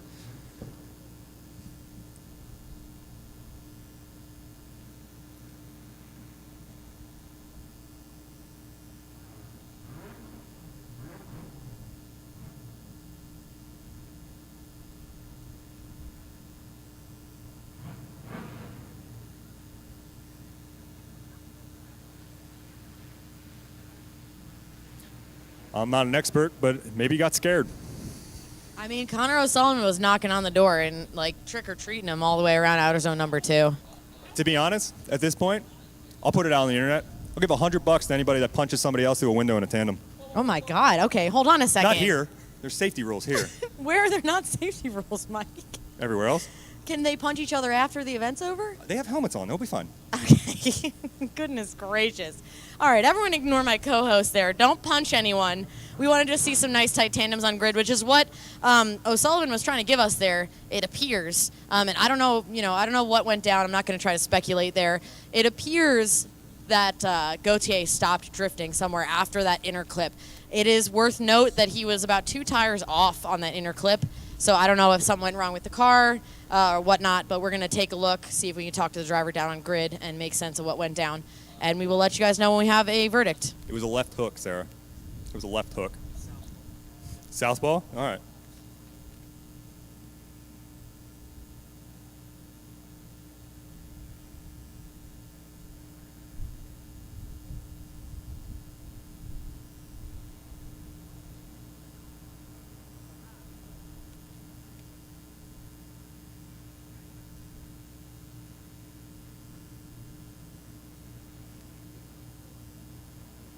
All right, our judges have taken a look at that run, and they do have a verdict. They're going to give it to Sebastian Gautier. Gautier is going to get the win there. Unfortunately, it appeared that O'Sullivan did not give him enough room to transition, going from 2 to 3, which is one of the rules. We do love to see a nice tight tandem, and we realize there's a fine line between a tight tandem and being too tight to There's the lead a driver. time and place for aggression, Right. and this stadium showcases that. There is small windows for you to make your move and do it cleanly. And if you don't achieve that during those small windows, those mistakes will come down and they'll end your day. So unfortunately, Oselli is done, already sitting well-placed in the 235 class. So a great weekend for him. We're going to jump right into our next battle. This is the one more time battle between Hoffman and Raish. Hoffman leading this one, tossing into outer zone number 1. Nice and aggressive. Raish trying to reel him in there. Let's make sure we're not doing any shenanigans, and I don't believe we are, going into outer zone number 2. Rick Hoffman on throttle, maybe a little bit shallow in 2, and Raish putting it on his door, coming around that center section now. Leaving room to transition, boys, as we come in to outer zone number 3. Coming around, Ricky Hoffman leaving that zone just a little bit early, but Raish putting it on his door the entire time. Solid lap from both these boys. These are the battles that we want to see in the top 16 of the high roller class. Ricky Hoffman taking that lead position. We're going to see how he does. That S14, that JZ power, flicking him into outside zone number 1. It is a nice flicky rotation into outside 2. You can see Rush trying to clean up that proximity. Didn't know where Ricky was going to land. Gave him some room. Now trying to clean up that proximity now as Ricky Hoffman cleans off outside 2. As Sarah said, leaving a tad early, nailing in that front inside clip and rotating back into the splash zone, getting right into the boxes the judges want, and both drivers finish off nice and strong over the finish line. All right, we're going to get our drivers back on the line. Get those cameras on top of those cars. And the lights are out, and away we go. This time, Raish is going to lead, and Ricky Hoffman is going to chase him down. Raish tossing it in there. Ricky Hoffman tossing it at the almost exact same time. Raish getting nice and wide in outer 1. Ricky trying to mimic that angle. Raish getting into 2 just a little bit late, and he's absolutely screaming as he comes around outer zone number 2. Ricky Hoffman trying to reel him in. Raish coming across the track, transitioning into outer zone number 3, and Ricky Hoffman trying to put it on his door as they come across the line. It's not looking good for the Rickster. It's not looking good to the Rickster. Ricky, though, that engine's sounding good. Car's still got his front bumper on. Missing a quarter glass window, but that's okay. You can't really beat the aggression on Raish in both the lead and the chase position. I would have liked Raish to be deeper in 2 if I'm being super picky.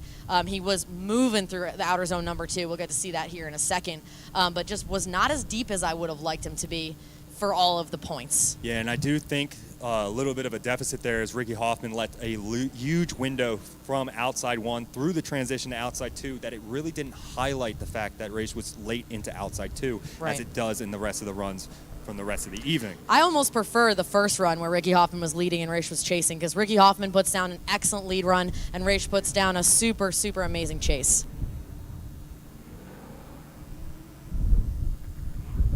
And our judges have finished deliberating, and Raish will get the win and move on. He will get the win and move on to the next round.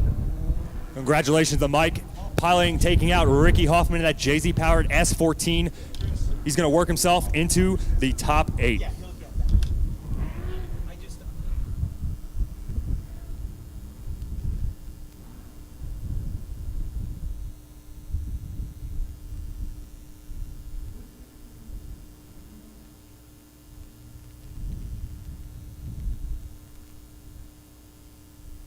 All right, our next battle, working their way up to the grid as we speak.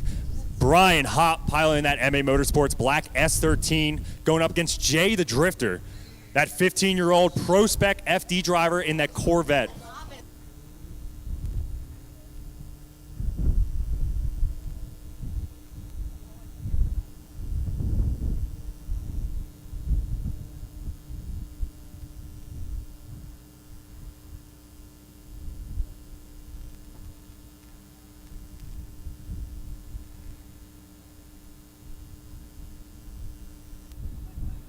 All right, the lights are on, and away we go. Brian Hopp is going to lead, qualifying 7th, and Jay the Drifter is going to chase him down.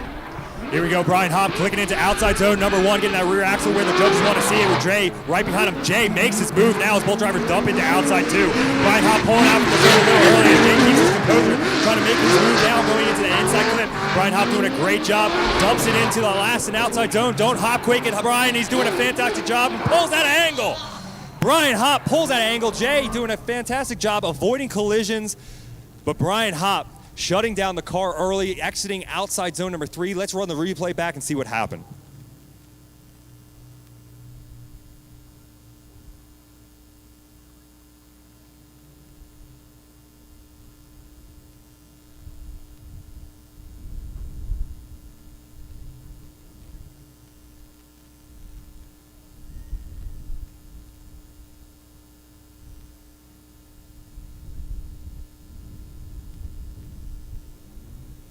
All right, we have our drivers back on the line. This time, Maturana will lead and Hopp will chase. Hopp is going to have to make up for that error. I'm not sure if he can with a driver like Jaden in the lead position here. Jay looking super smooth as he comes around outer zone number 2. Maybe he can be a little bit deeper if I'm being picky, and Brian Hopp is trying to assert dominance here and make up for that error. Jay is looking absolutely settled as he comes across the center section. Brian Hopp is putting on his door as they come around outer zone number 3 and across the line. Hopp definitely trying to cause a hop quake there and cause a mistake out of Jay, but unfortunately Jaden keeps his composure. The young mind not even phased by Brian Hopp, the madman, jumping at the side of him, trying to clean up that proximity, but we do have a winner. Jaden, Jay the Drifter, gets the win, taking out Brian Hopp, moving himself into the top 16, or top 8. I apologize, I can't count. We've gone through so many brackets here with 2 competitions, the 235 and the high roller.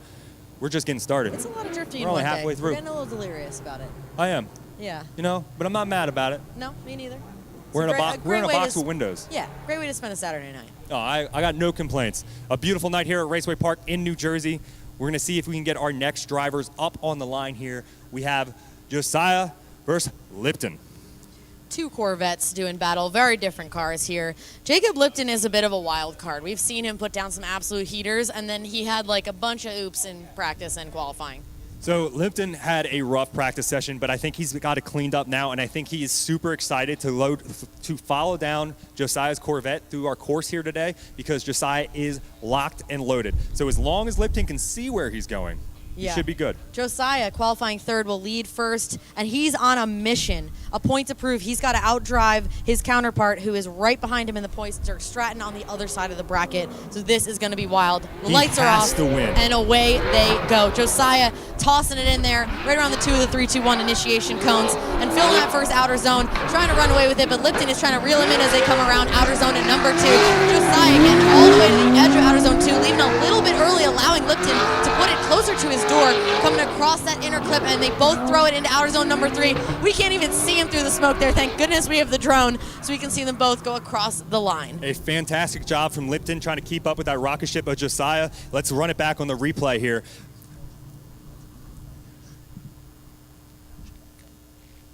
Josiah taking that lead position, jumps himself into outside zone number 1. Lipton trying to clean up that proximity as they transition into outside 2. Josiah Felice doing a great job getting that Corvette where the judges want to see. Lipton still locked and loaded behind him, trying to clean up the gap as they work their way out of outside 2 and into that front inside clip. Lipton's looking pretty good, mimicking the transition going into outside 3. I got to say, Lipton did a fantastic job trying to keep up with the rocket ship, that FDF Corvette of Josiah. All right, here we go for the second half of this battle. This time Lipton is leading and Josiah is chasing. Lipton tossing in there aggressively, but missing outer zone number 1. Josiah giving him a little bit of space and then reeling him in going into outer 2.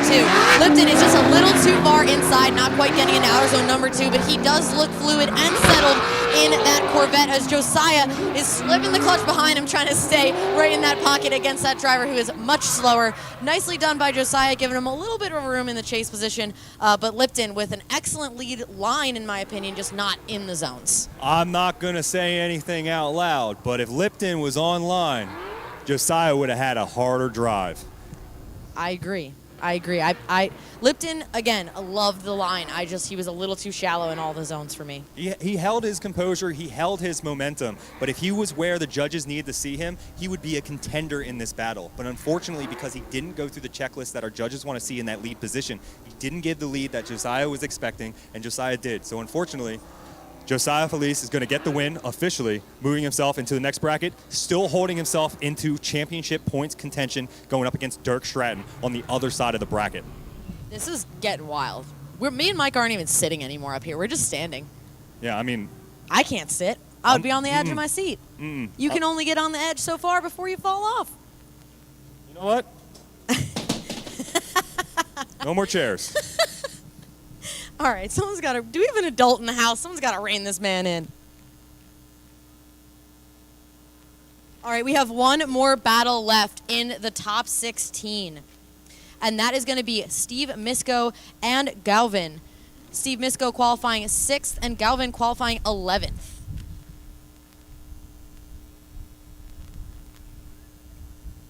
Steve Misko will lead this battle, and Samuel Galvin will chase him down. And here we go, the green lights are illuminated. Both drivers pop out from the Raceway Park Tower. A little bit of a gap as they jump into outside zone 1, a big gap as they jump into outside zone 1.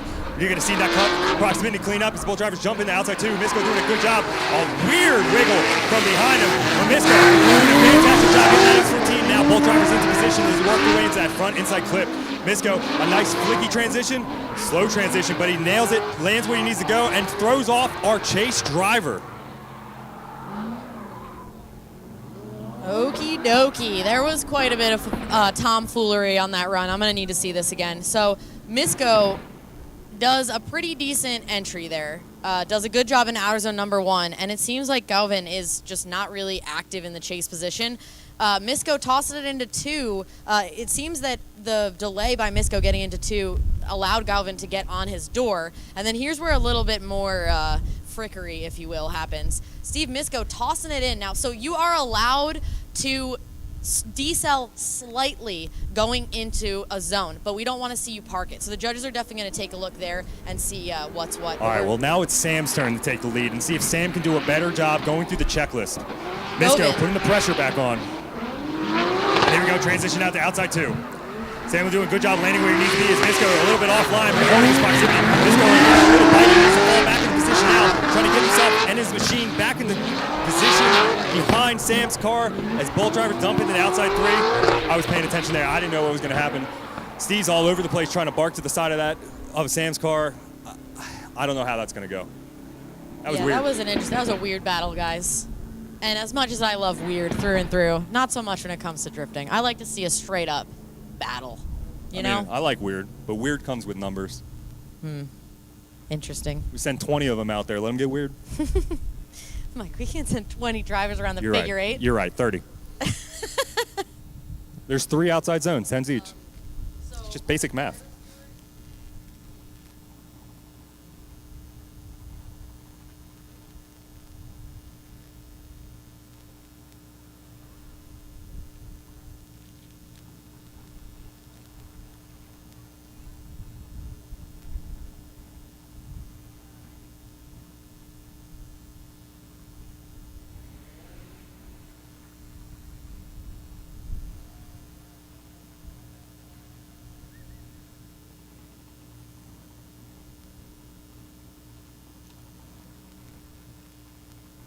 Our judges are still deliberating over our runs that you're watching on the replays at home on the live stream. Thank you guys for joining us both on YouTube and Facebook at Raceway Park. If you guys have not subscribed, turn on the alerts. I know that we space out all our competitions throughout the entire Saturday, so never miss another round of the Gambler. Subscribe, turn on the alerts, do all the internet things for us. We appreciate you. Also, make sure you show appreciation to all the sponsors scrolling through the bottom of your screens. They help make this event happen. Just show them a little love on social media. Give them a follow, show them a like. Just tell them the Gambler sent you through. We super appreciate it. Also, premium sausages, the way sausages should be. Can we get them on board next time, Mike? I mean, I would love to drive a premium sausage Supra and just throw sausage at people. I think that's a great marketing plan.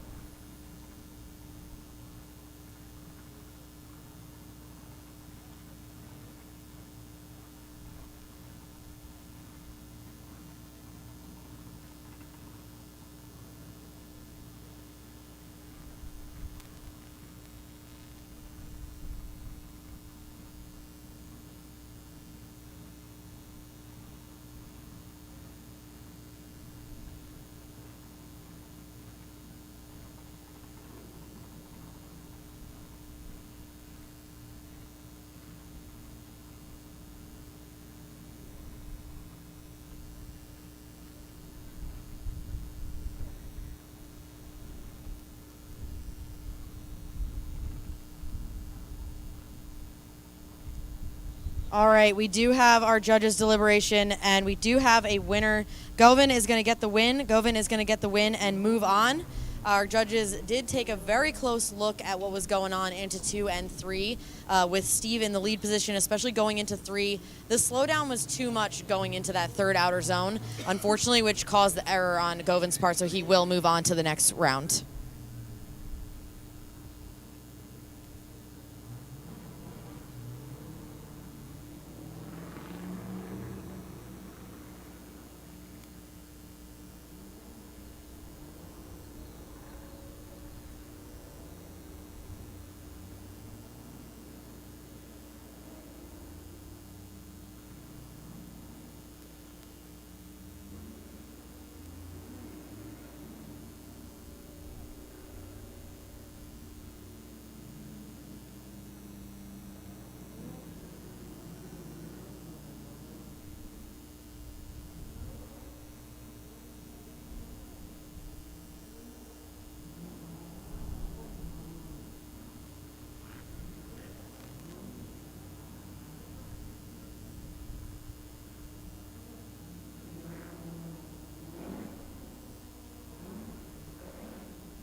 We're just taking a closer look at some of the battles there just to make sure we are properly judging all of these battles. We do need to talk to some of the crew members of different drivers, spotters, just to make sure everyone understands some of the rulings. So we're just taking a moment to make sure everyone is on the same page before we continue into the battle. There's a ton of money on the line here. Emotions are running high. We want to make sure everyone has a clear understanding of what transpired before we move on to the next battle.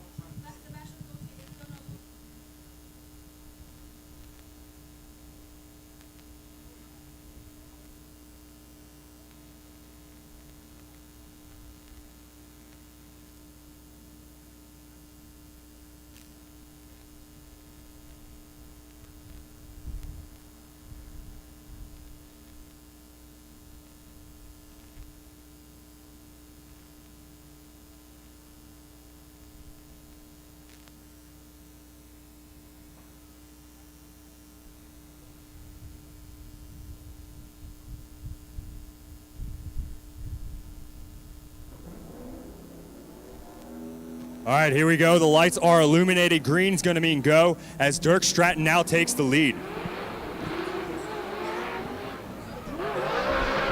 Roush is trying to chase him down as they go through outside zone number 1. Stratton transitions with a ton of speed into outside 2. A crazy amount of momentum out of Dirk Stratton. Roush trying to close the gap now as they both go into the inside flip. Stratton with a good angle set, a good line choice. You can see that gap being made as he dumps into the splash zone, and a crazy gap for Roush in his S chassis as both drivers go over the finish line.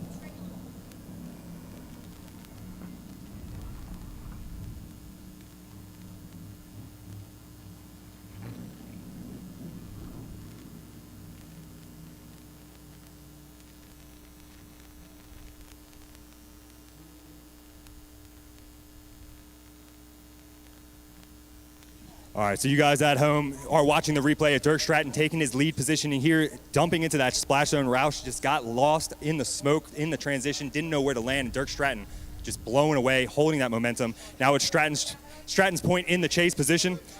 Roush the lead.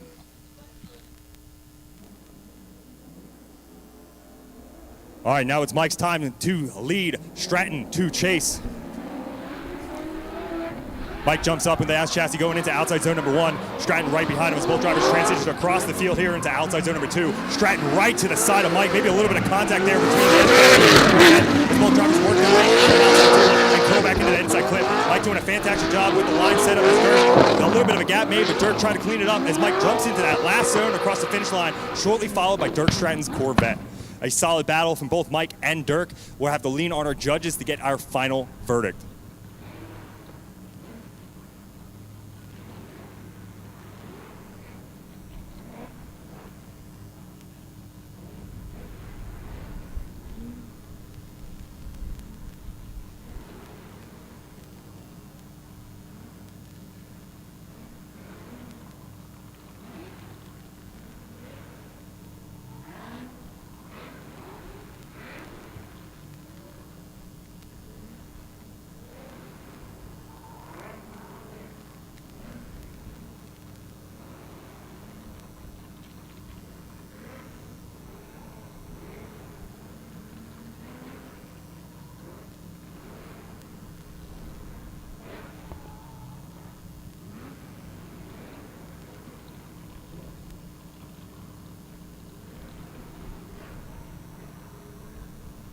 And we do have an official verdict here as Dirk Stratton in that Lingenfelter V8 powered Corvette is going to take the win, working his way to another win, locking in more points for that championship.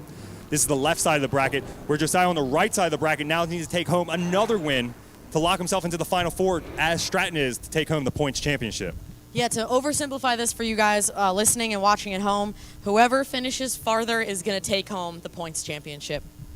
Now, so we have a top 16 high roller battle. We're watching all these guys battle it out as we speak. But on top of that, it is a man versus man. Dirk Stratton in his Corvette versus Josiah Falaise in his Corvette. This is America versus Canada.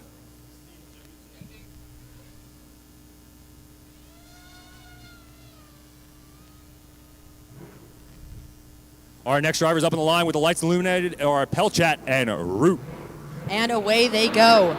Trevor Root qualifying 5th will lead, and Pelchat will give chase, which is not what's going on here, unfortunately. This is Pelchat leading, and Root is chasing him down. Oh, Root's spinning. What in the Tom is going on? So Pelchat is our number 4 qualifier, with Root being our number 5 qualifier. So they are in the right position, but unfortunately, doesn't matter where Root qualified. He just looped it going into outside 2.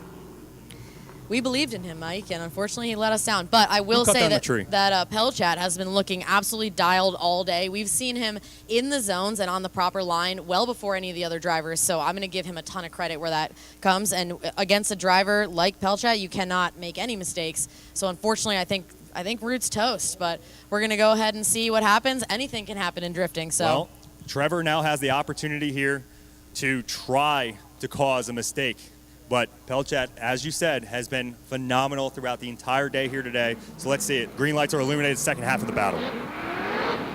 All right, this time Root is actually leading, Let's see what he's got for us. Tossing it in with a ton of angle going into outer zone number 1. Coming across the track, a ton of speed going into outer 2. Just absolutely into the throttle. And Pelchat is right on his door as they come around that inner clip.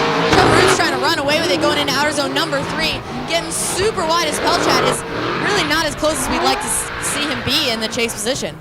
Yeah, Pelchat taking a safer line there, knowing that he just needs to stay on the track, not cause any mistakes out of watching Trevor Root in his lead. But nonetheless, watch on that replay, Trevor Root throwing down a heater of a lead lap, trying his damnedest to get away from Pelchat and cause a mistake.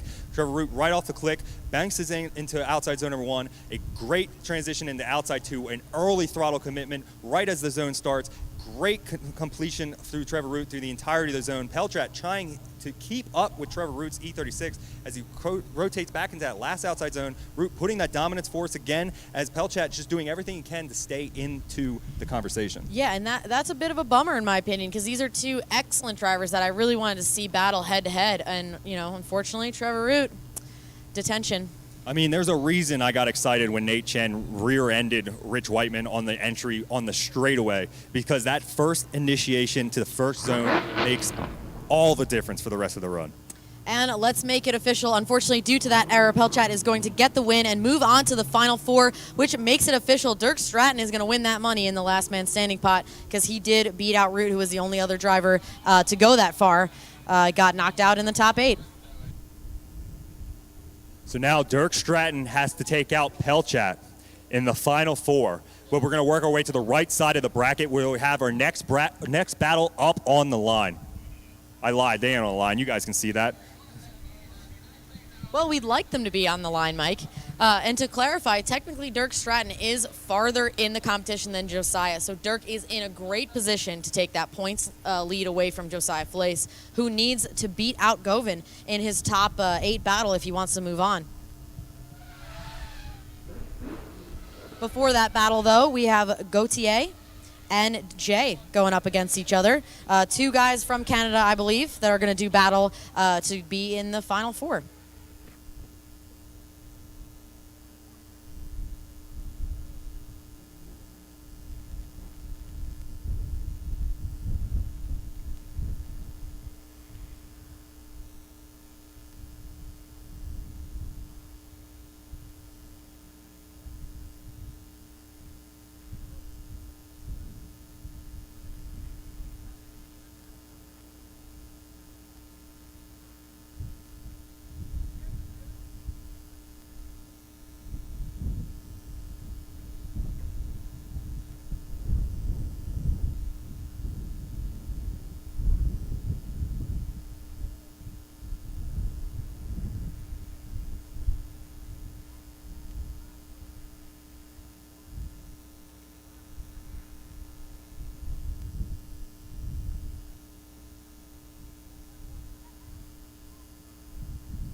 All right, so I believe our next driver up on the line, Sebastian Gautier, is having a bit of a mechanical failure, so he will need to take his competition time out if he would like.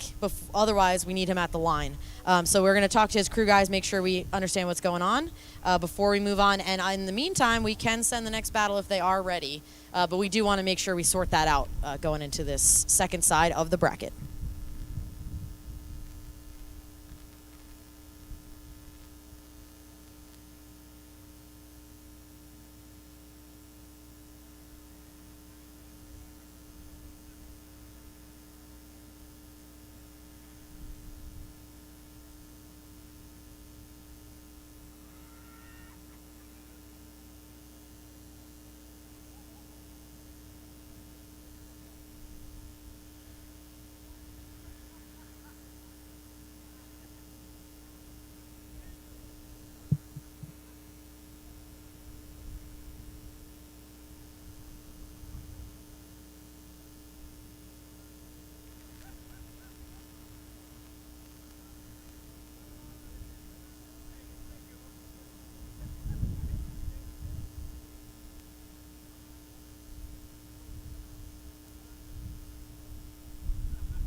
All right, so we know you guys are at home looking at the live stream wondering what is happening. Your screen just turned off.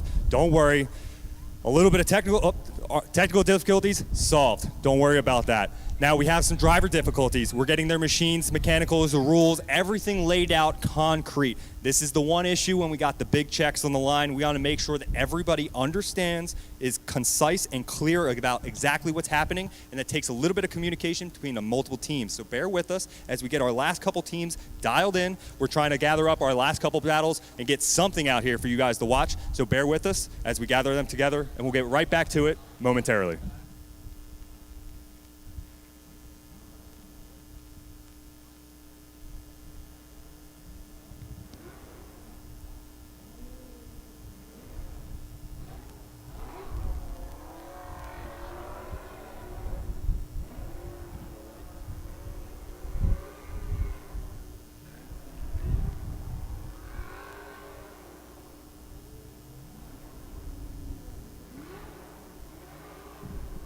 All right, it looks like we have some drivers warming up their tires in the back. It does look like it is going to be Josiah Falaise going up against Gavin in our top 8 battle. Josiah needs to make sure that he makes it out into the next battle here to lock in his points championship. Otherwise, Stratton's going to take away the series. But first, let's focus on this next battle between Falaise and Gavin.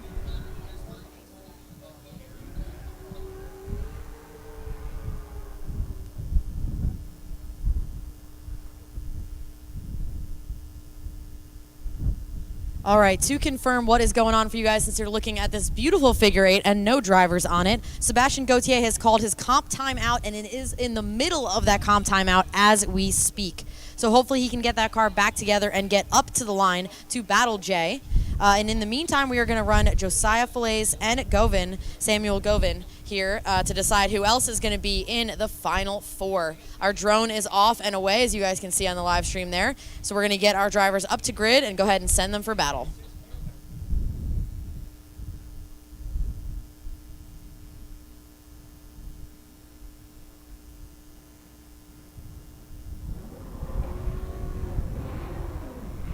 All right, here we go. Another battle on the way back to the action with Josiah taking that lead in that Corvette, getting chased down by Gavin. And Gavin shuts it down right behind.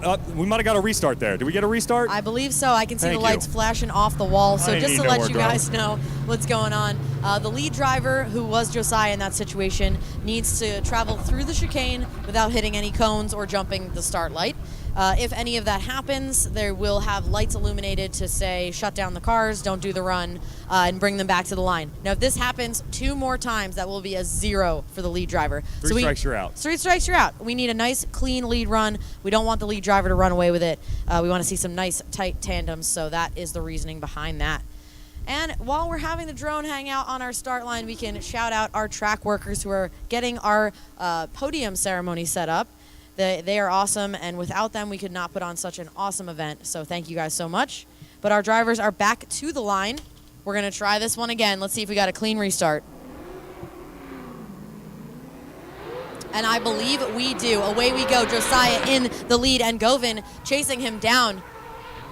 Again. Another shutdown. Another one.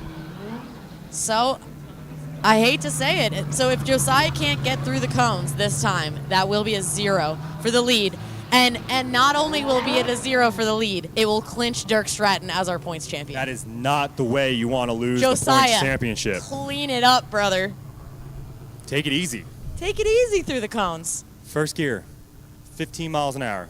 Children at play. Heck, get out and push. We want to see action. We don't want to see everything decided on a technicality.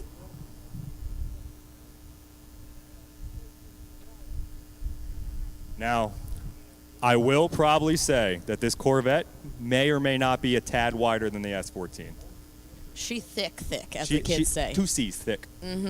But I will also say that he is pretty far in competition to have not figured out the chicane.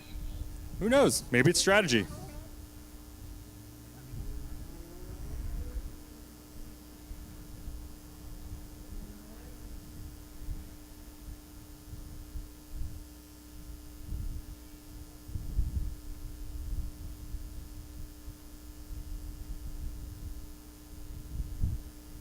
All right, so we're getting word over the radio Go ahead, Sarah. Fill them in. Goodness gracious. All right, so Govin in the black S13 has a failure of what we believe is an axle.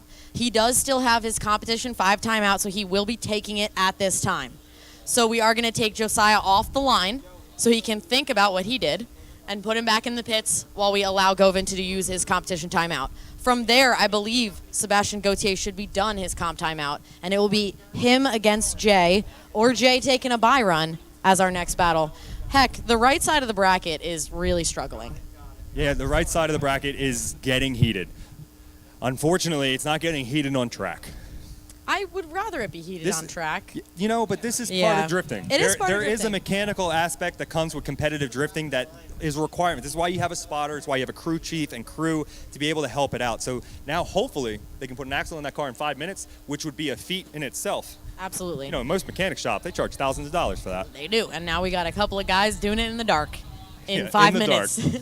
But yeah, so especially with the high roller class, with the unlimited tire rule, they're going crazy out there. So obviously there's going to be some more mechanical failures because it's whatever you can dream you can do in this class. I mean, I think we're all starting to learn that we're all overcompensating for something. Should we allow Josiah to do a couple practice runs through the chicane? I'm just kidding. Totally joking. Unless. It looks like Jay is in the burnout box, so it looks like we are going to get our next battle up on the line, so don't go anywhere. And I do believe I saw Sebastian Gauthier in there as well, so this should be a great battle. I love to see drivers battle their way rather than lose on a technicality, so I'm glad that he's back up there on the line and we can see a nice battle here. Hopefully everything mechanically is sound and we can get this a clean battle here to get our final 4. Still got the whole right side of the bracket. We were cruising. These guys, mixing it up. Mixing it up. Well, I mean, 235, the Gambler class on the 235 tire, they went off without a hitch, really. So we were due for some slowdowns. But that's drifting, and we're getting very close to the finals here where we will decide our winners for tonight, our winners in the points battle, and we can bring everyone back down to our podium for the ceremony.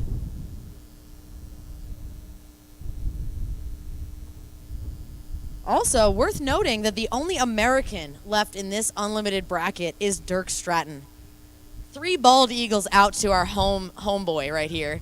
We're rooting for you. We're rooting for everyone. I just like V8s, so you can be from wherever if you got a V8 under the hood. I think, no, Goodyear definitely is Jay-Z. That thing's shooting shots off. So Mike is going to be a fan of the Jay-Z then, huh? Oh, absolutely not. AutoZone for life, baby. No, I'm kidding. I'd rather have a Jay-Z. All right, let's hear you guys in the chat. What are you guys fans of? We got big Jay-Z fans in the chat, or we got some of my LS boys in the chat. All right, but in the meantime, away we go. Jay is leading. Sebastian Gauthier is trying to chase him down in that freshly fixed car. Shout out to his crew as they come around outer zone number 1, and they're screaming into outer zone number 2. Jay looking absolutely settled as Sebastian is hopping and banging behind him in that Jay-Z car, putting it on his door, just absolutely showing that aggression. Oh, and major contact. Oh, no. Oh, dear. So, preliminarily, we have an over-rotation, which happened by Jay. I don't know if that's due to how close Sebastian was. I didn't see any contact in the transition across the track, but as we saw earlier, Sebastian actually got the win on this technicality, which is you have to give the driver room to transition. So he beat O'Sully based on that, and I don't know if he gave Jay enough room to transition across the center.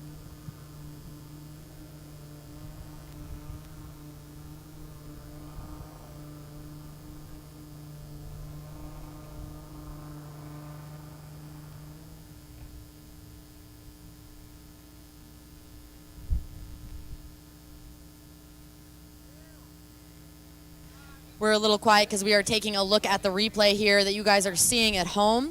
We want to make sure we understand this contact and make sure we understand what's going on so we can know how to score this run.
All right, so a little bit of an update.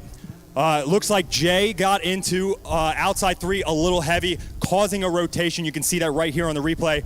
Unfortunately, Gutierrez surged forward, probably trying to take away some real estate. That was Gutierrez, a completely separate incident, causing a mechanical failure. Unfortunately, he does no longer have a competition 5 timeout. So if Jay can make it back to the line and leave under his own power, which I believe he also has a competition 5 timeout. He does. He will be able to take the victory here because of the mechanical failure of Gutierrez.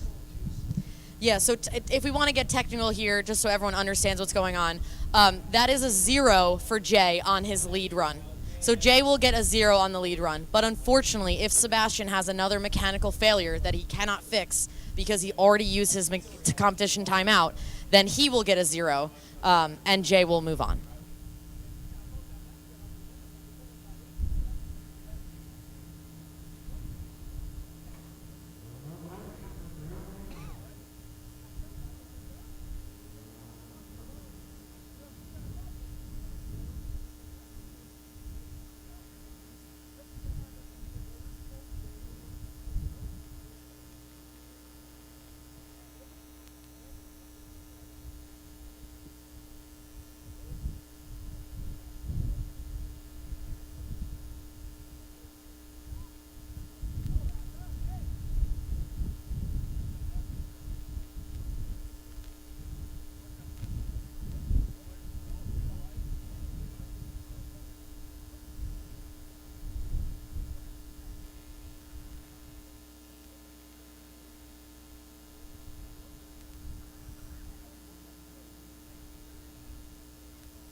All right, so again, we are just waiting to find out if Jay's car is able to continue competition.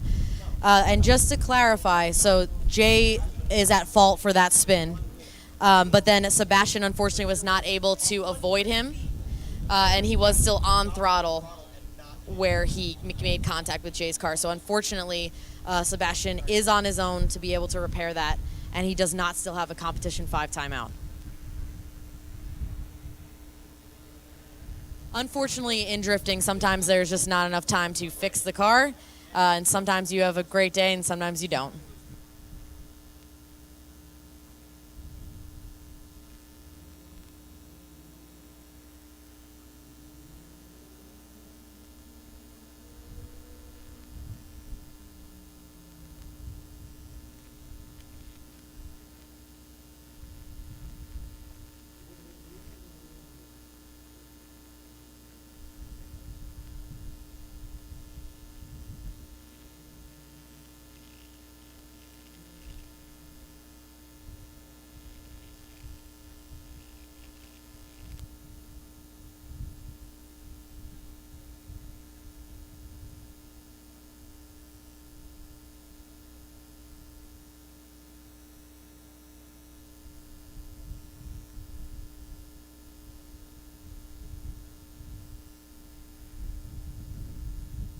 We appreciate you guys hanging with us here. We are working on a protest. Again, we just want to make sure we're watching this entire thing unfold and be able to make the right call. So hang tight with us there in the chat. And we are going to take a second look at this run and just make sure that the judges and our driver stewards are understanding what's going down.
All right, for you guys joining us on the live stream, we had a little driver discussion with our judges here. We are working through it, making sure that driver fault is understood.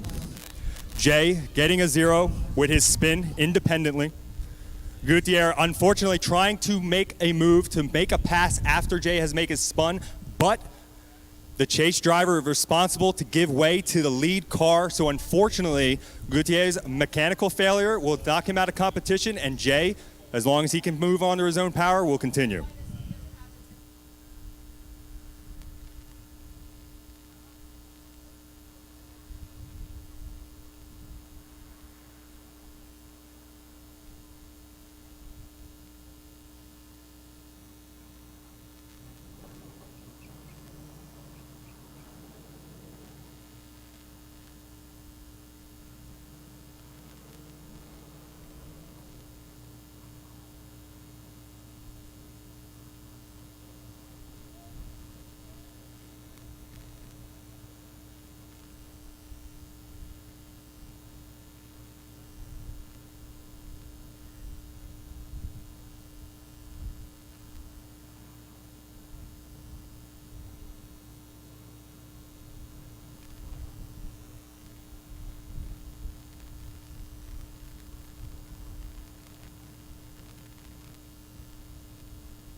All right.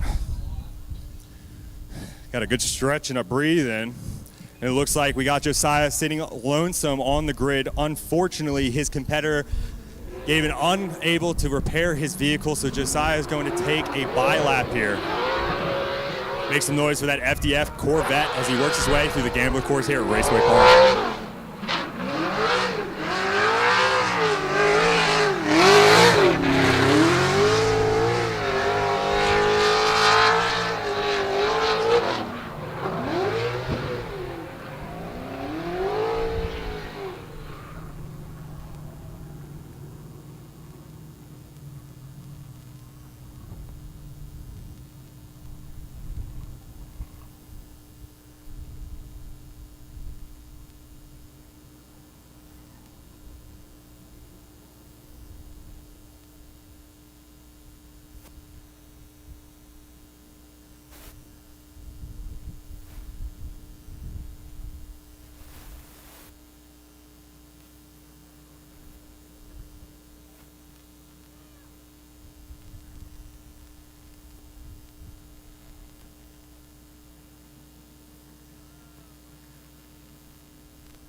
You guys are unaware, we're still working through all this. There's damages to both vehicles. We're trying to figure out the most genuine way of coming to a conclusion of the second half of this battle. So please bear with us. We have not given up. We are figuring out the solutions as we speak. Both drivers are back in the pits, hopefully making the mechanical fixes that they need to do. We'll get the second half of that battle underway. In the meantime, enjoy Josiah and that FDF Corvette taking his bye-run lap here, because unfortunately, Gavin unable to make it back to the line after a mechanical failure.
Well,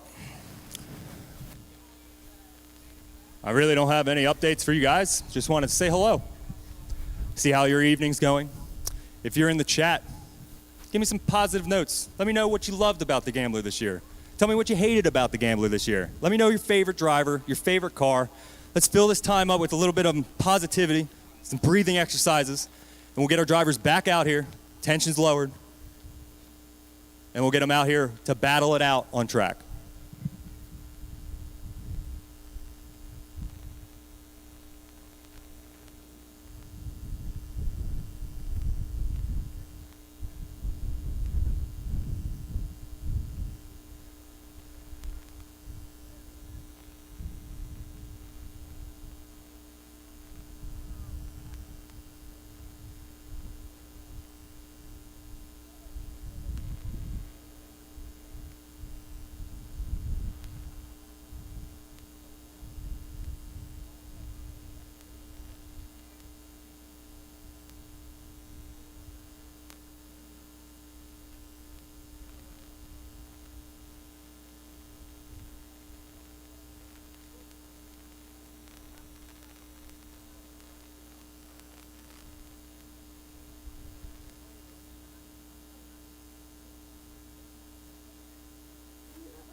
All right, we have a guy in the chat, Shrepdemic. I mean, I vote for a foot race. I like a foot race. Media pit and back, tower and back. At this point, I'd take a fist fight, Mike. Oh, well, I said that earlier, but we're not allowed to do that, you know?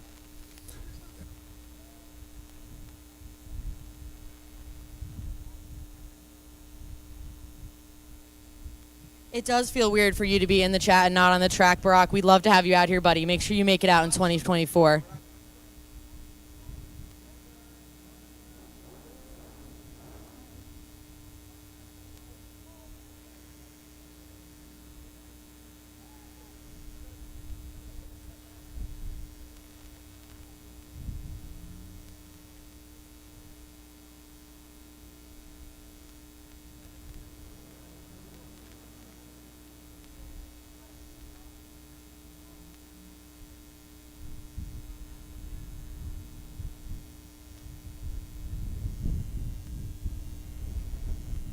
All right, so we have our drivers looking at their cars because of the shared fault. We're giving each driver the same amount of time to look at their car, and at the end of this timer, we are going to send the run. And if they're both not up there, then I guess Josiah is getting a free pass into the finals.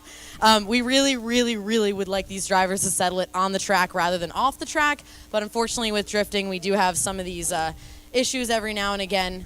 But we are allowing these drivers to take a quick look at their car because it was a shared fault. Sort of two faults, really, two separate incidents, and then we are going to resume drifting. Thank you guys so much for staying in the chat. We love you guys out there watching the live stream. You make it all possible, so thank you guys so much, and we will get back into the action in just a second.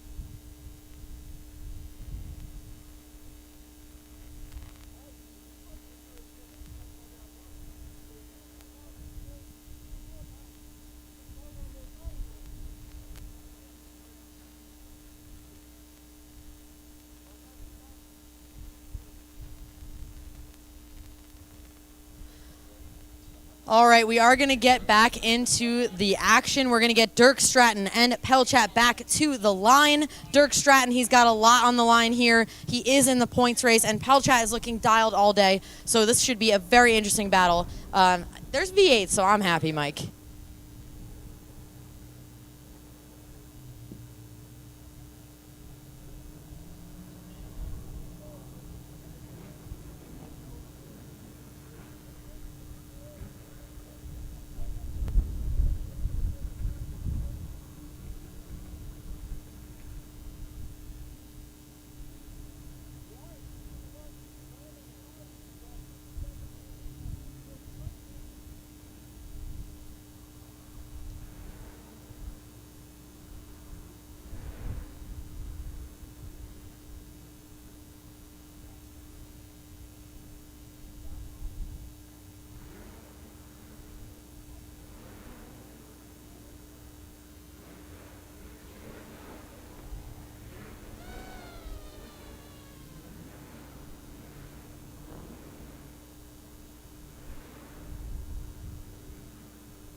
All right, it looks like we're finally going to get some action back over here at Raceway Park. Dirk Stratton locking his Lingenfelter V8 Corvette up into the grid. He's going to take that chase position first, where he's got to see battle against Pelchat. I'm sorry, Dirk's going to lead Pelchat to chase.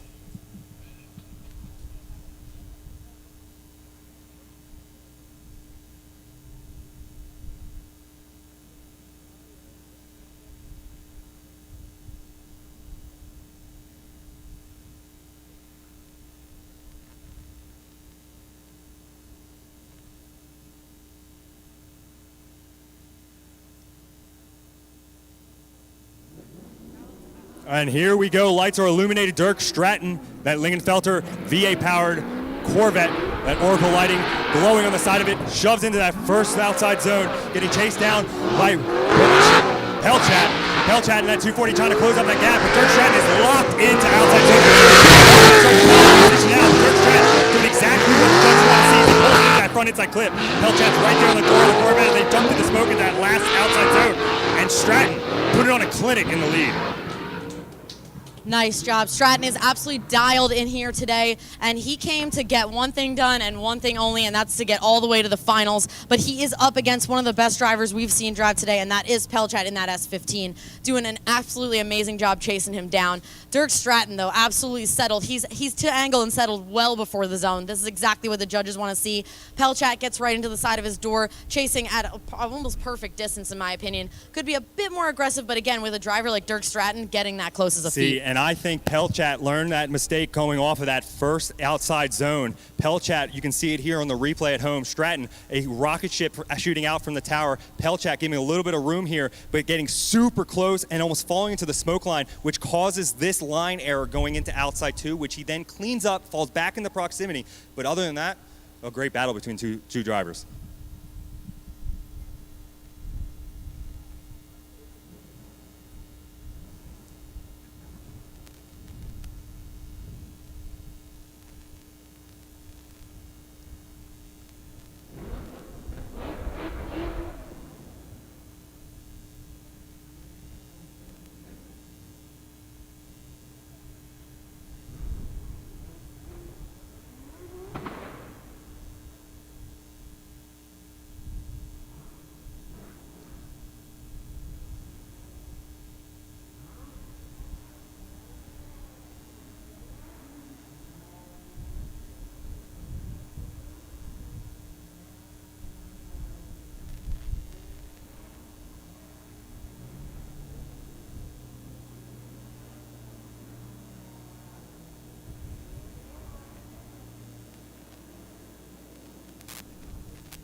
All right, and away we go for the second half of this battle. Pelchat leading, and Dirk Stratton is going to chase him down. Pelchat doing a great job with outer zone number 1. Dirk Stratton has a point to prove. He's putting it inside of that S15. Dirk Stratton.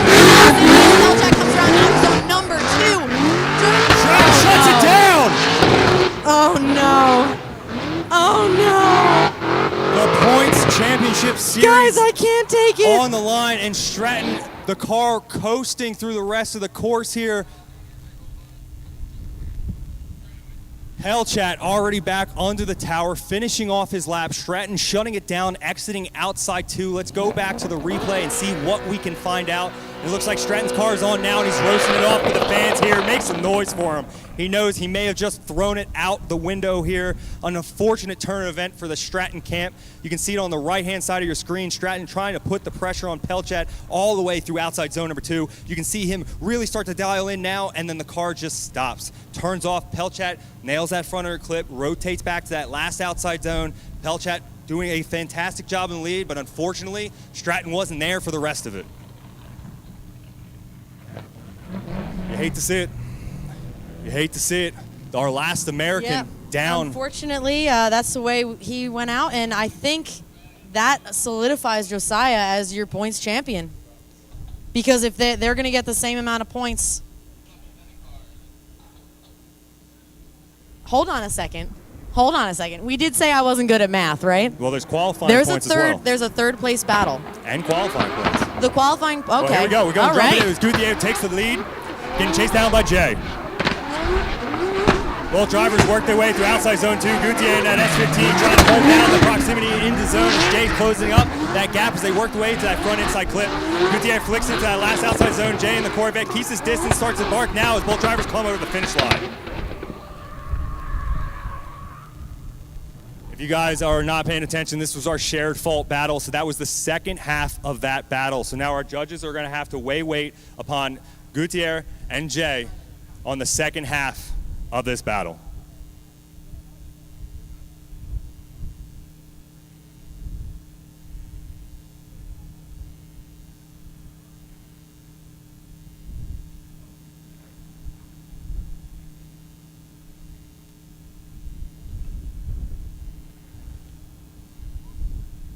All right, unfortunately for Jay with that 0-0, Gutierrez is going to move on. Gutierrez will move on.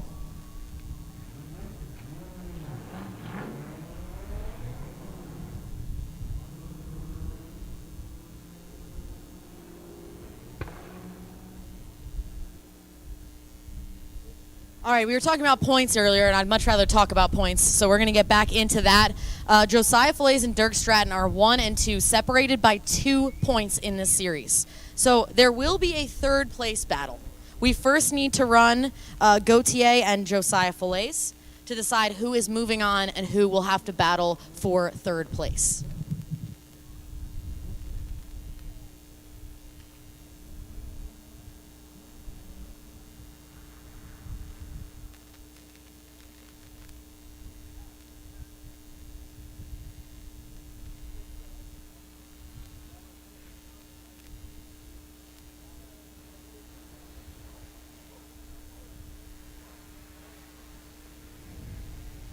All right, so Gutierrez is going to have to go back to the pits. He's going to have to change tires and work his way back out to the grid where Josiah Falaise is looking to meet his opponent. Already sitting on the other side, Dirk Stratton taking an unfortunate loss, and Pelchat is going to take that win, putting himself into the finals. Dirk Stratton, though, is our last man standing, so he does get some gas money for the way home, but we're going to have to wait for the right side of the bracket to conclude to see who's going to take on Pelchat in the finals.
All right, it looks like we finally got some vehicles working their way to the grid now.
All right, it looks like Josiah's back in the bark box warming up his tires for his Final Four battle where he has to go up against Gutierrez, who has a hell of a roller coaster to get up here into our Final Four. But now he has to take out one of our points leaders who is currently in a great position to take home the points championship. But he has to get through this next battle here as Josiah is sitting in that lead, Gutierrez to chase.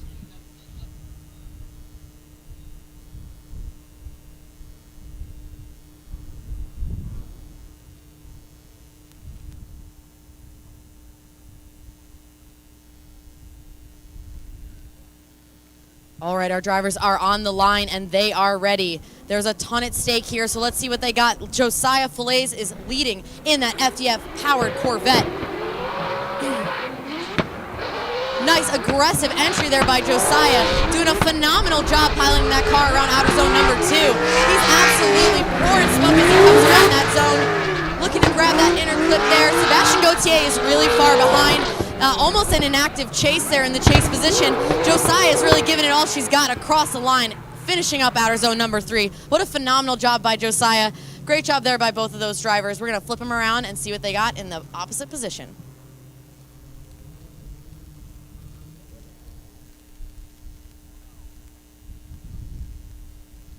All right, on the replay at home, on the live stream, you guys are watching Josiah take his lead lap with Gutierrez in the chase. Josiah with a confident gap and an angle difference here as Gutierrez is trying to keep up to the side of the Corvette of Josiah as he clicks off that front inside clip, rotates into that last outside zone, gets himself into the box, but the second half of the battle already underway. This time Gauthier is leading and Josiah Falaise will chase him down. Gauthier doing a ton of angle getting just the second part of outer zone number 1, and Josiah is trying to reel him in as they come around way too deep into outer 2. And a massive mistake from Gutierrez. And that is a 0, boys.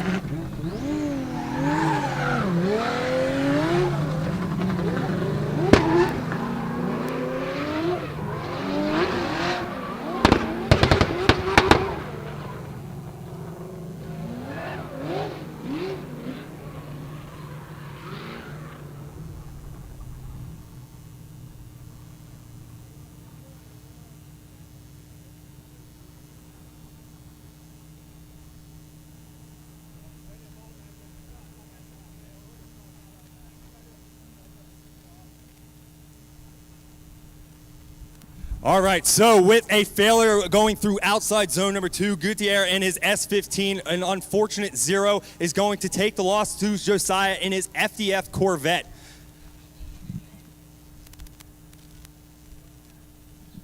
We do need Gutierrez to the third place battle, back on the grid immediately.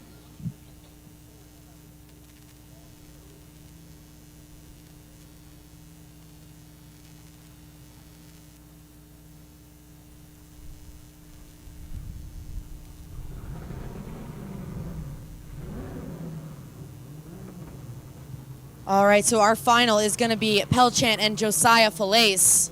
But before we get that up, we are going to do our third place battle. And just to remind all of our viewers at home and everyone hanging out in the stands still with us, we will not be announcing our winner. We will only be announcing third place, so they are prepared. So you guys are going to have to hang out with us before we do our podium ceremony to find out who took home the win. But we will be doing the podium ceremony right here in the figure eight. So we're going to drag our top 3 drivers from both classes back out and award and give away our big checks, our championship point series. So stay tuned and celebrate with all of our amazing drivers and their teams. Just hang tight as we get the last of our battles here. We have our 3rd place battle between Dirk Stratton and Gutierrez. And then we have our finals, Pelchat versus Josiah Falaise.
In all my years of talking into her microphone, I've never stood up here in silence so long. I apologize for this patience, but I commend you all for joining us here on the final round. Thank you for your patience here. We are gathering the last of our drivers for our third place in our finals. After some heated battles both on and off the track, now that we got everything halfway hashed out, we're gonna get our drivers back out here, back to the action, finish off our top 16, crown our winners, crown our series champions, and party.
All right, we're going to get our third place battle up to the line right now. We have Dirk Stratton and Sebastian Gauthier coming up to the line there.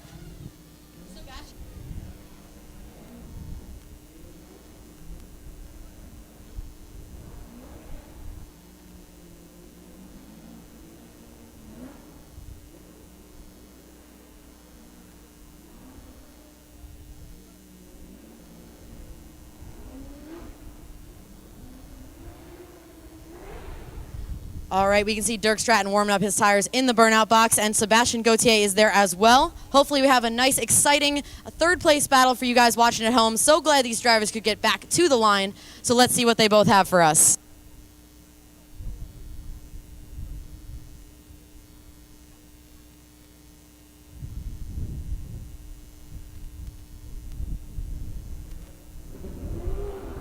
All right, here we go. The green lights illuminated. Dirk Stratton taking that lead with that Oracle lighting on the side of that Stratton Chevrolet Corvette. Both drivers slicking to outside zone number 1. Stratton doing a fantastic job. Gauthier getting a little stabby there, taking a weird line going to outside 2. As Stratton locks himself into outside 2. When Gauthier almost getting the Corvette here. As Stratton putting down a clip going through outside zone number 2, pulls back into that inside clip. Gauthier getting a little bitey as he works into that last outside zone. And Stratton holding down, planted through the rest of it, balance, even with Gauthier shooting off in his ear.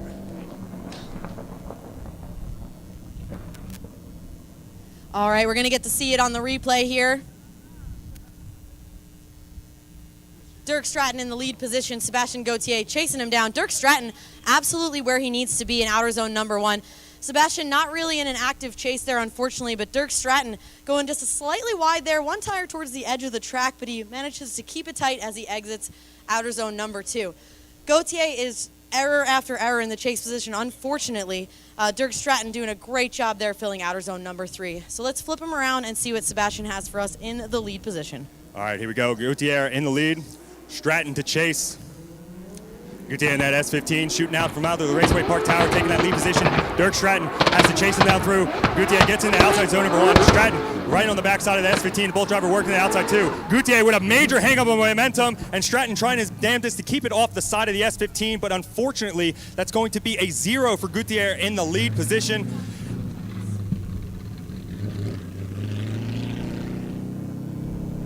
As much as I would like a run to go without any contact, Mike, it is drifting. We're going to have a bit of contact there, unfortunately. So we're going to take a look there at what happened, and we'll assess fault, and we will give you a winner in just a second. Hey, brother, stay in your car. Stay in your car. Fire, please stay in your car. It is a fire hazard. Please stay in your car, strapped in. We will get you off of there nice and safely, just momentarily. Please be patient with us. Thank you.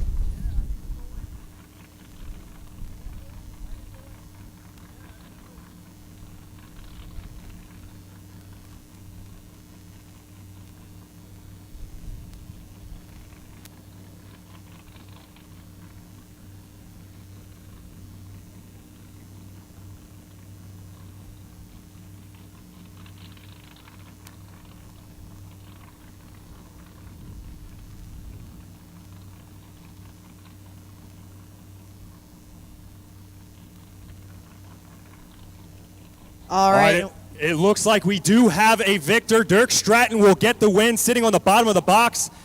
If you guys want to see the finals for the award ceremonies, make sure you're staying tight. We give away all of our box awards, the big checks, the point series checks, all of it.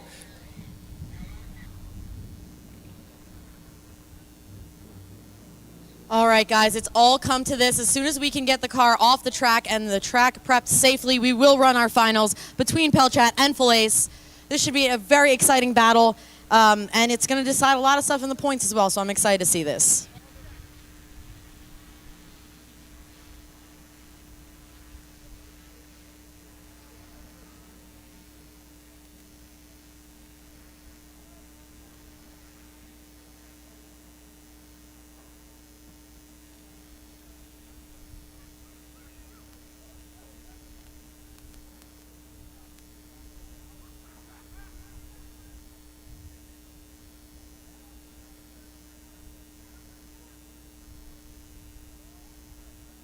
All this excitement, and we are not yet in the finals. As soon as we can get Sebastian off the track there, we will run our final battle between Pelchat and Falaise. to decide who is going to stand at the top of the box. And we already have Dirk Stratton in third place. Congratulations to him and his team. And we'll see who else is going to be standing up there with him.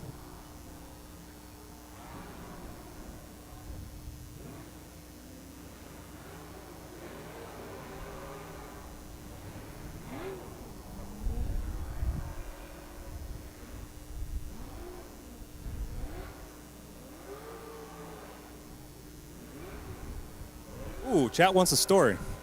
All right, so this is a story from my friend Johnny about my friend Ryan. It's about trains. It's from a very long time ago. You know what? Different story. We'll do a different story. Thomas the Tank Engine? No. Oh, okay. His dad was a traveling vacuum salesman. And isn't that what you do for work, Mike? Uh-huh. Okay. Traveling, yep. And so anyway, he was a traveling vacuum salesman, and he used to travel around all the time, and that's why Ryan doesn't like trains. Interesting. Wouldn't have predicted that one. I think the chat wanted the T, but there is no T. Everyone's fine and everything's great. I don't care we enough love to tell drifting. you guys. It's grown men's emotions in racing. That's part of it. We're out here trying to have a great time. We are having a great time. We're going to get our finals back up here. We have Pelchat and Josiah Feliz ready to go for our finals of our high roller top 16, the final round here at Raceway Park, the Gambler. I see him on the line, and I don't know if my eyes are deceiving me, but is Pelchat a little bit far back to try to get up on Josiah's door? Maybe. Oh. And it looks like we're going to have a restart there.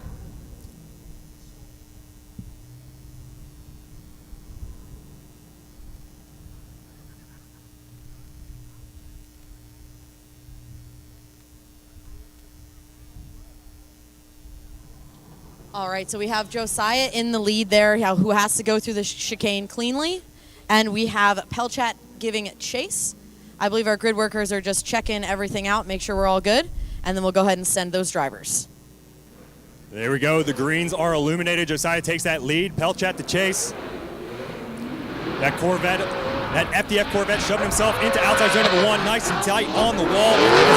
Shortly behind him, both drivers dump into outside zone number 2. Josiah holding a ton of momentum through outside zone number 2. Maybe taking one wheel off, pulling that outside zone into the front inside clip. Pelchat doing everything he can to keep up with that rocket ship from that FDF Corvette as Josiah locks himself in the outside 3. Pelchat doing what he can to keep into the conversation. All right, let's check the replay here. Get a nice shot of our drag tree illuminating to send our drivers. This is the finals. It's been excitement all day, but we're going to bring it into the finals there. Josiah does a great job of filling outer zone number 1, and Pelchat is right there. Would like to see just a bit more aggression out of him to get a little closer to Josiah, but again, that is a feat in that FDF machine. That thing is moving through that center section there. He is a little bit on the inside as far as that inner clip, Josiah, and Pelchat is just a little bit far back in the chase position if I'm being extremely particular. We're going to go to the second half of this battle right now, but that momentum from Josiah going into outside 2 was incredible. Let's see if... As we go through outside zone number 1, Josiah barks to the side. Both drivers dump their way in as Pelchat trying to work his way through outside 2.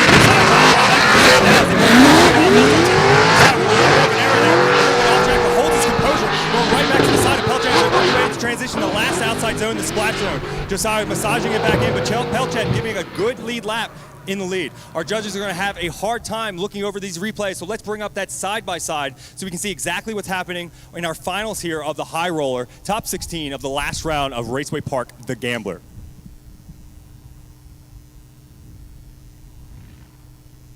All right, here is our side-by-side where we can see what each of these drivers is doing. They're really well evenly matched in this battle. Josiah a little bit closer in the chase in outer zone number 1, but Pelchat's doing a great job filling that zone as well. Josiah is definitely much closer on his door, more proximity out of Josiah, but again, as Mike said, that small error there dropping a tire off in that chase position.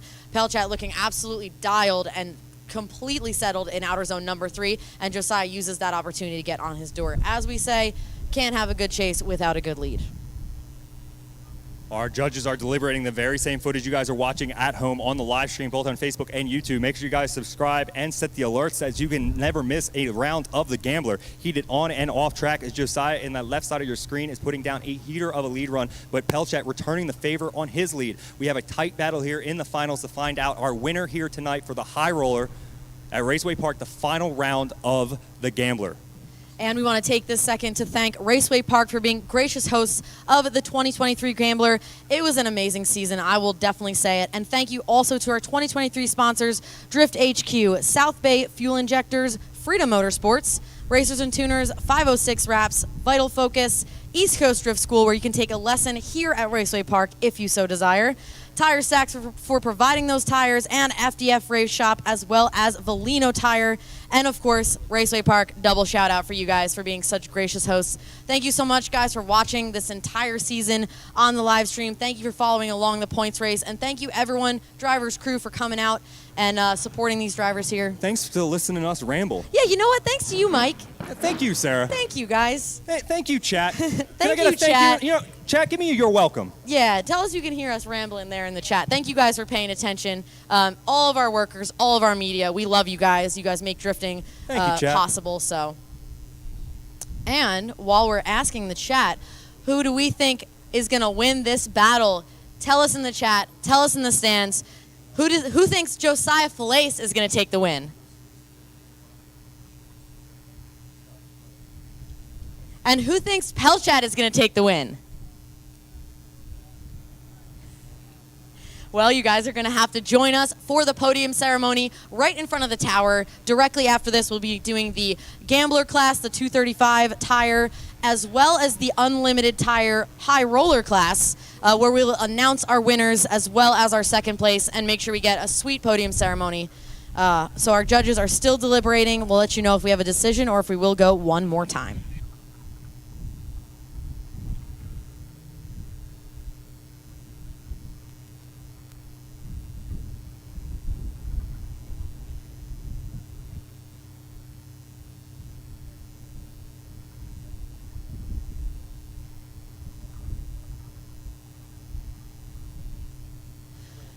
And luckily, you guys will get to see more drifting because we're going to send them one more time. We're going to give the drivers an opportunity to change tires if they need to, and we'll get them back on the line to go and do battle just one more time. Still not done here tonight at Raceway Park. The high roller, top 16, heating up. We have a one more time in the finals. That FDF Corvette taking a beating all day. Pelchat in his S15. Beating the crap out of it, putting down a hell of an event. Both these drivers are looking to sit on top of the box, but we're going to have to send them one more time. Absolutely. And again, like I was saying earlier, Pelchat looked absolutely phenomenal. He was one of the first drivers to really get it dialed in the dry. Josiah Falaise showing up to all of the events. He always looks phenomenal. So this is no wonder it's a tough decision.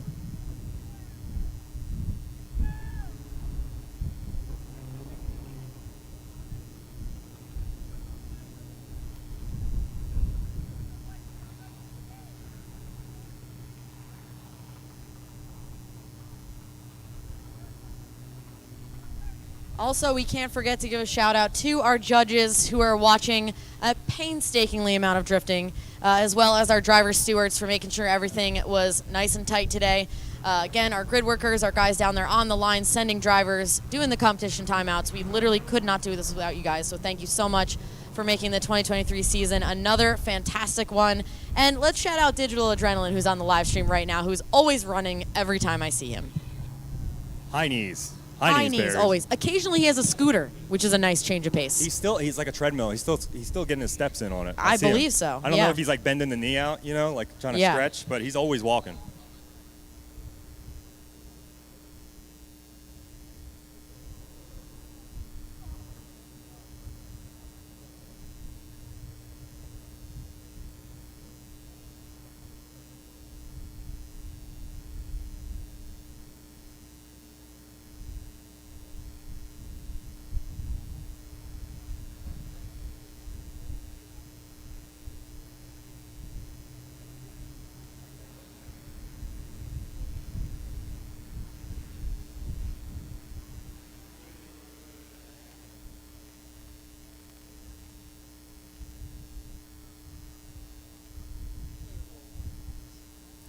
No, chat can step it up. Chat can get weird. Go ahead, chat. Get weird. Yeah, come on, chat. We're sitting up here waiting for drivers to change tires. This is the boring stuff. What are you guys doing? What'd you have for dinner? Oh, no. Tell me the worst thing you did this week. What's your favorite color? No, the worst thing you did this Are week. we on 2 different pages, Mike? Oh, 100%. 100%. All right, fine. What's your favorite color? Green. Horrible choice. Horrible choice. Like money. And my most favorite 240, Better of which choice. I own 3. Well, in case anyone would want to know my qualifications. I have Well- a lot of qualifications, but don't. Well, I think next year we got Cajun. You're gonna I 235 know, class? I know. Unfortunately, if we're being real, I definitely ran out of talent for sure. But maybe I'll get a little bit more seat time like you've been telling everyone else, and I can come out here and kick it with the big boys. I'm just saying. Yeah. Follow the leaders real easy if the leader knows what they're doing. Can I follow you, Mike? No, absolutely not. That's PTSD. Sorry. Would you chase me? Yeah, I'll chase Okay. anything. All right, I've seen that. Yeah, I'll chase whatever. I don't care. For legal reasons, that's a joke. For legal reasons, it's also not.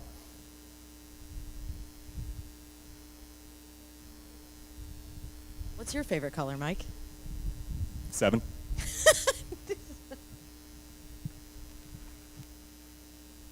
What's your favorite dinosaur? That's a good one, but That's it's a a good one. velociraptor. It's a velociraptor. They need to trim their toenails, but like that's kind of why I like them. You know, relatable content. They're very chaotic as well, just like you, so that fits. You got to Yeah. train them right. You know, you see that movie?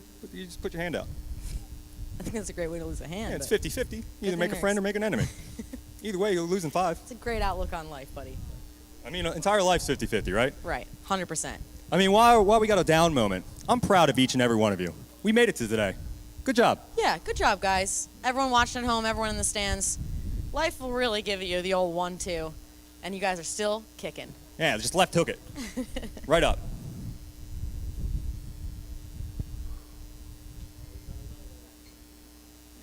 I think some of our chat hangouter guys are upset that they didn't join us, and you know what? I'm upset you guys didn't join us as well, because I love seeing all of your faces in the stands. It's literally one of my favorite parts.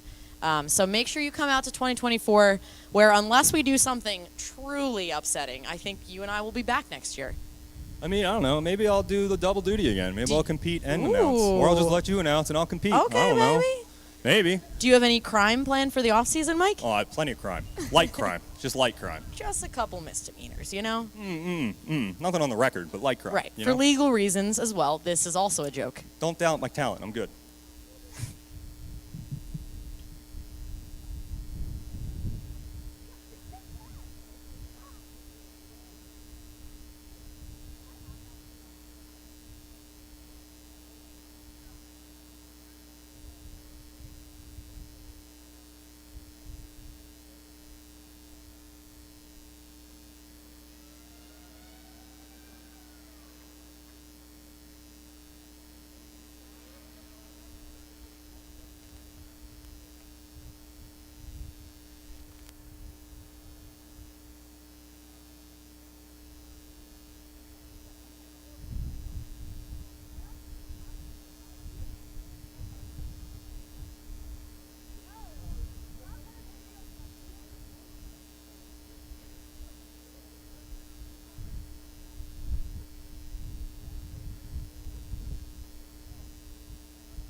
Thanks to G downstairs, we have fruit by the foot, so me and Sarah are going to race. All right. We'll let you guys know the winner because we don't have a camera over here. It's hard to talk with a foot in the mouth, you know?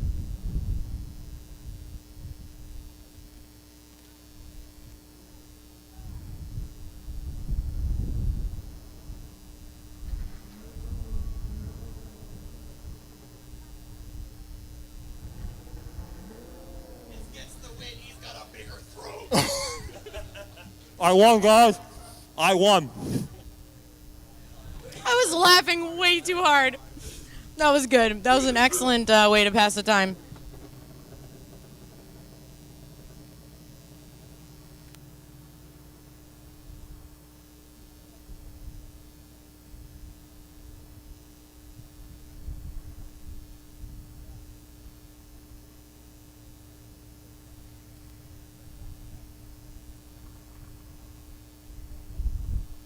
Hey, do you guys want to start a podcast?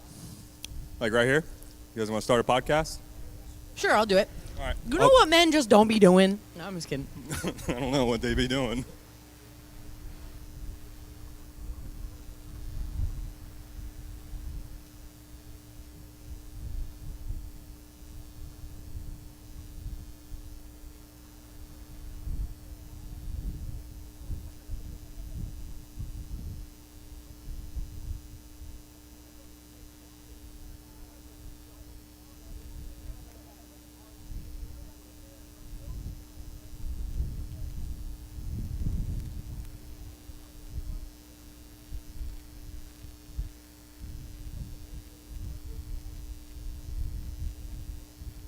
Are they making the rubber from a rubber tree, Mike?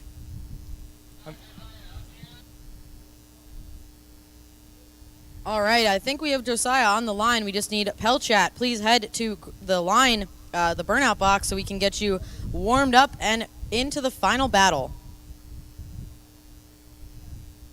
Once again, thank you guys for your patience here of the finals of the Gambler, the final round, the top 16 of the high rollers. Thank you for your patience. We have Josiah ready, poised, waiting on Pelchat to finish changing his tires, getting them shipped in.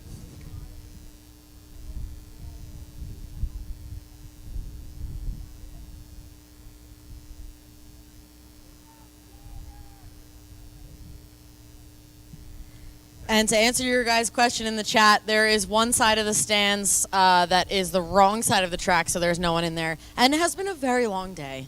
And a lot of our spectators have thrown in the towel. Luckily, we have a live chat or live stream where you guys can talk to us and watch drifting a little bit more. And hey, we thank big shout everyone to you who has guys out hung in the out. stands, hanging out under that Premio sausage sign, the way sausage should be.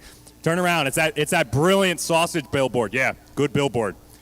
Proud of you guys for hanging out here in this beautiful night here in New Jersey. Thank you.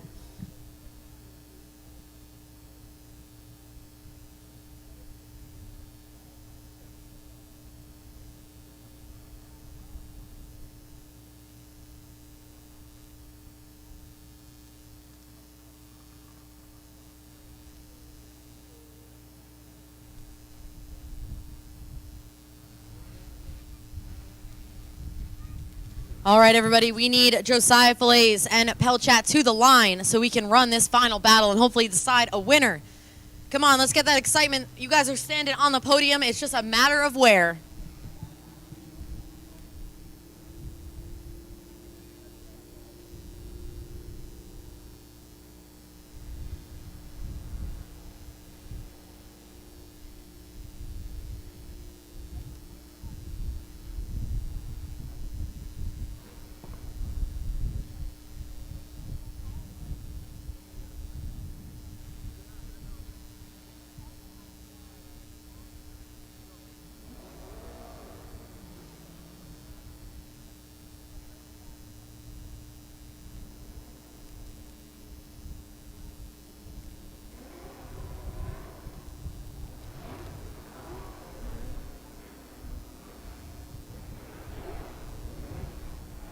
All right, it looks like both of our drivers are finally in the burnout box, warming up that new set of tires they manufactured themselves in the parking lot.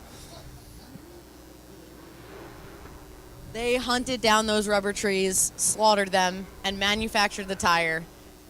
I'm proud of them. If you guys were unaware, the entire back forest here at Raceway Park is nothing but rubber trees. It's true. It's true.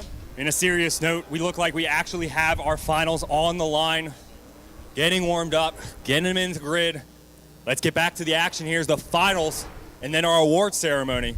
Hand out some money, and then party. But first, we got to get through our finals. Josiah taking that lead position at FDF Corvette, going up against Pelchat in that red, white, and blue S15 right next to him.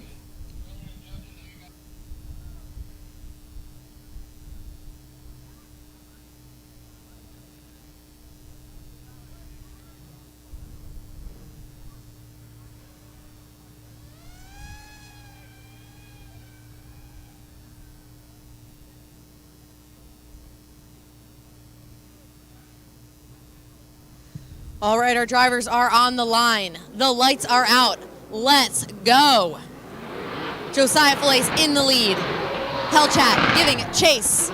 Fillets there tossing it into that first outer zone. Screaming across the track for that second outer zone. And Pelchat's reeling him in as they come around the outside of the track. Josiah with a small correction there. Pelchat's winning on his fours and makes outer zone number 2. Josiah pouring the angle on across that inner clip and tossing into outer zone number 3. Just getting in that zone a little bit late. And Pelchat's sort of woeing up behind him in the chase position. Nicely done by both these drivers. Pelchat with a great chase behind that FDF Corvette. Let's run a replay back on the live stream and check it out. Josiah doing a great job in that lead, blowing out from that Raceway Park tower and gets a nice confident dive into outside zone number 1. Pelchat with a little bit of a gap here, dives through the smoke line. You can see him make a safe line choice there, gets back into position behind the Corvette of Josiah as both drivers work their way through outside zone number 2. Josiah curls it back in for that front inside clip, doing a good job there as Pelchat a little bit of a gap to allow the transition. You can see again taking a safer line, but Josiah laying it down into the box. A tad late, but Pelchat a bit late to the proximity as well. Yeah, our lights are about to be out as well. Potentially the last battle here of the season. Hakuna Matata, let's do this. Tossing it in there, Pelchat's trying to get all the way out to outer zone number 1, and Josiah getting a little wild behind him, but it looks to be having it back together there.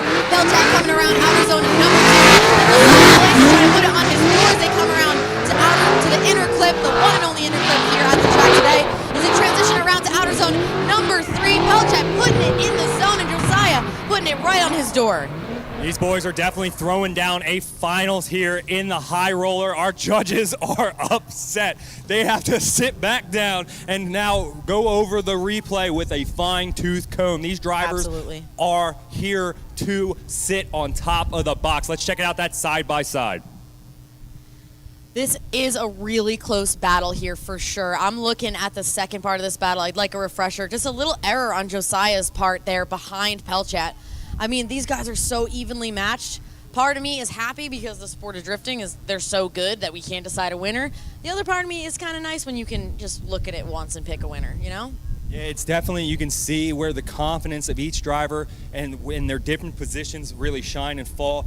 And we're talking minute details here. Absolutely. It's going to be very difficult for our judge to tally all of this up through. They are going to go through it with a fine-tooth comb, so sit back, enjoy, and watch both of these drivers, our finalists here in the final round of the Gambler this year for 2023. Josiah Feliz and Pelchat battling it out here at the Gambler in the Drift Stadium. It's only a matter of time before we get crowned the winner, or potentially another one more time. Now, if we do have a winner, we will not announce that a winner. We are going to gather all of our winners here today and bring them down in front of this tower where we will have our award ceremony. We will announce all our winners from the 235 class, our high rollers, and the winners of both point series. So hang out with us through our award ceremony. Show your love and appreciation to all the drivers that have put down a ton of money, a ton of effort, and a ton of time all year long to be here competing for this very moment.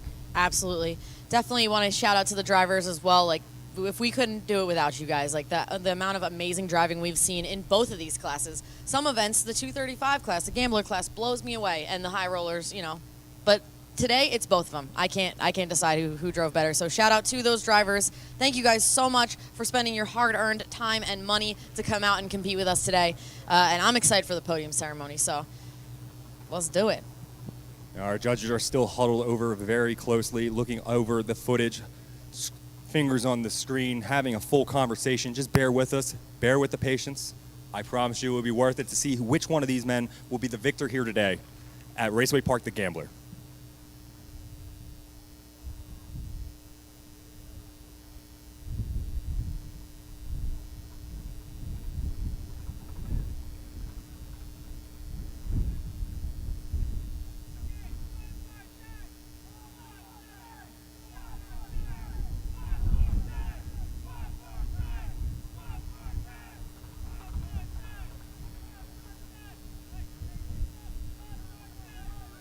Some of the crowd out there is chanting for a one more time, even though they've already run one more time. I like the spirit. I like the more drifting, the better mentality.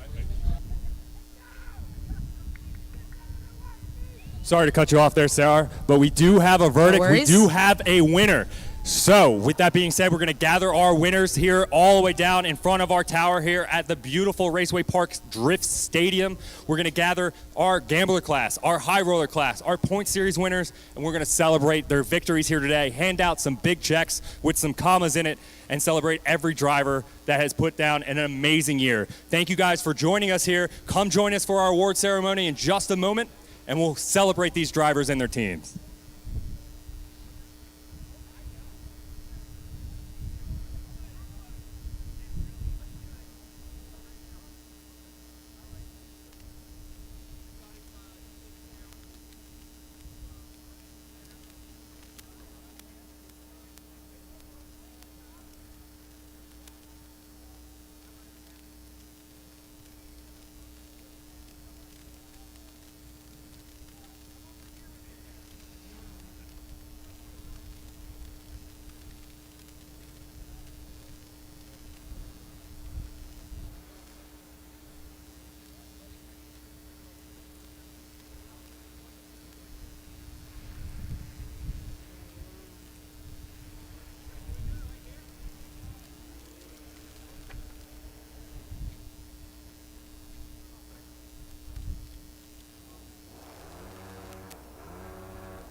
Test, test, test, test. Nice.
Mic check, check, check.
All right, we're hunting down the last of our 235 winners today. Those guys have already put a lot of work into their cars. We're waiting on Landerville, who already returned the intake manifold that he returned and borrowed. Landerville, where you at, brother? He's having a brewski. Oh, well, that's fair. That's fair. All right. Now that you're here, Yep. hey, congratulations, your team getting your intake manifold back together.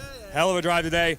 All right, I need you to go stand nice and confidently, and as well as my 235 drivers, need Connor, Nate, you guys go stand over there. You pretend you're 370s right there.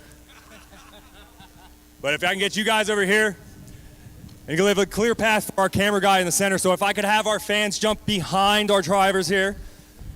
All our drivers, judges, everybody over here. Yep, I know. Come on, pull through. Hey, Mike. Get you guys on this side of the cars, this side of the cars. There we go. All right. Finally, these three gentlemen have been waiting all night to hear the victory tonight. But we'll start with our third place winner here, piloting that S14. Give it some noise for O'Sullivan. O'Sully taking home that bottom of the box. You go there. You want to go stop? Joe, jump on there, bro. Go ahead. That's yours. That's your third place. You take that. Go on. Show me high knees. Give me a step. Can you skip? Skip. He can skip. I'll take it, Mike. All right. And now our winner here today. Both of our drivers here drove their hearts out with great machines, but only one man can stand victorious. Make some noise for Landerville taking home the win, knocking out a fierce competitor of Nate Chen. Make some noise for all of our 235 drivers as they take to the box and celebrate their trophies and drown each other in beer.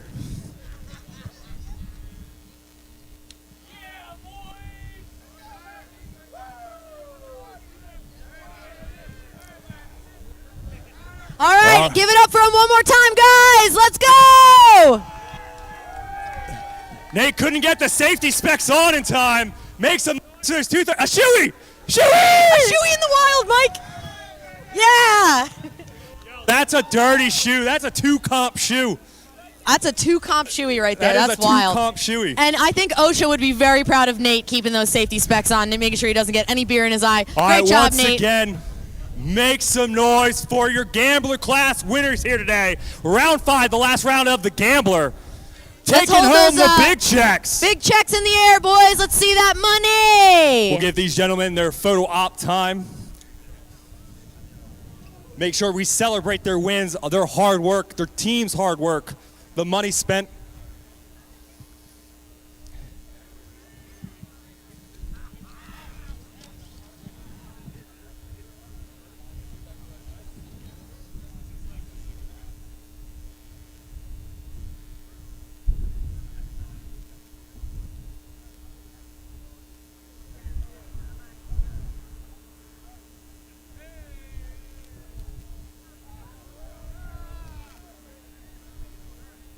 All right, if you guys' teams want to head up to the podium, go ahead.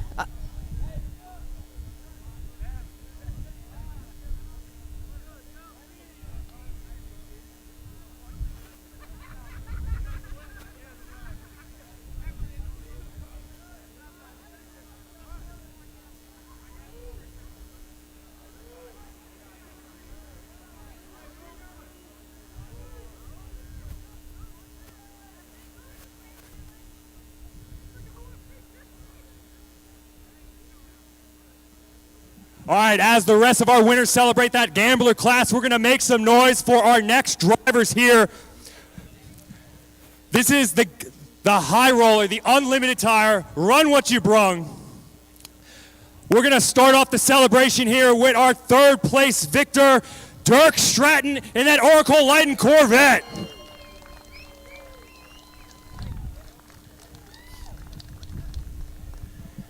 And our winner here today, a hard-fought battle, multiple one more times. Coming from far away. Make some noise for your winner here today, Josiah Falaise. Don't forget our man Pelichan over here that threw down the entire day, through the rain, coming home with that second place victory. All you gentlemen, go ahead and take your spots on that podium. Celebrate your win, take your trophies, and we'll hand you those big checks. Congratulations, gentlemen. Go ahead, migrate over.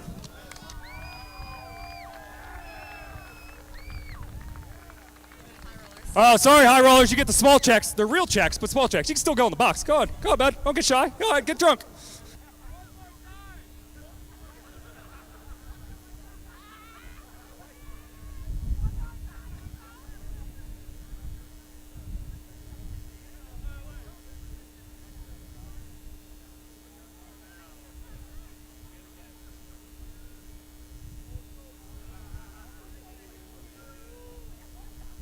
All right, let's bring in our high roller boys. Do we just want to move on to our point series? Go ahead, high roller boys. Go ahead, bud. You don't have to be scared. Come here. Come here. I don't bite hard. Congratulations, brother. Go ahead and take that number 3 box. Get that drink ready. Get that drink ready. Where's my other 2 victors here? Pellichat, Fillets, get up there. We do have big checks for you guys. guys.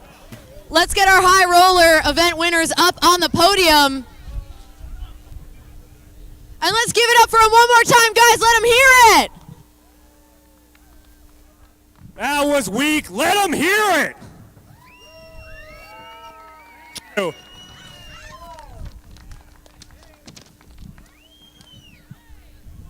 All right, boys, go ahead. Ruin those suits. Go ahead. You can ruin them. Huh? Oh, he's locked and loaded. Do it! Go ahead. Do it. Do it. Do it.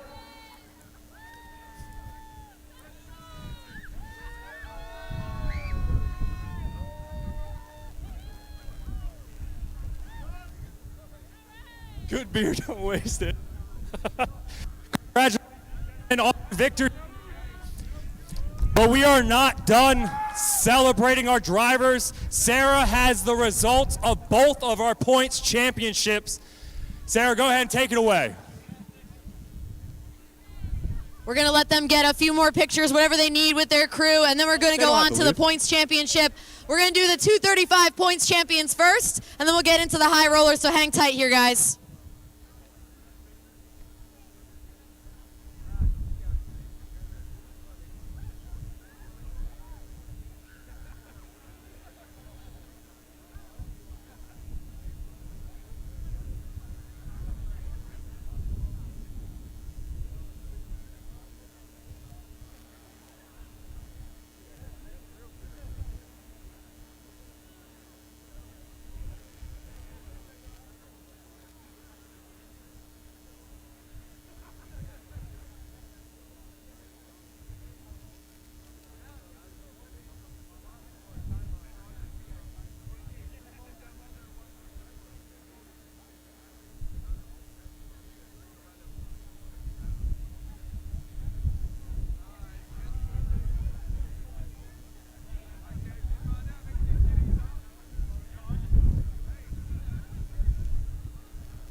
All right, let's get into our 235 driver points, the Gambler Points Series champions. Are you guys ready?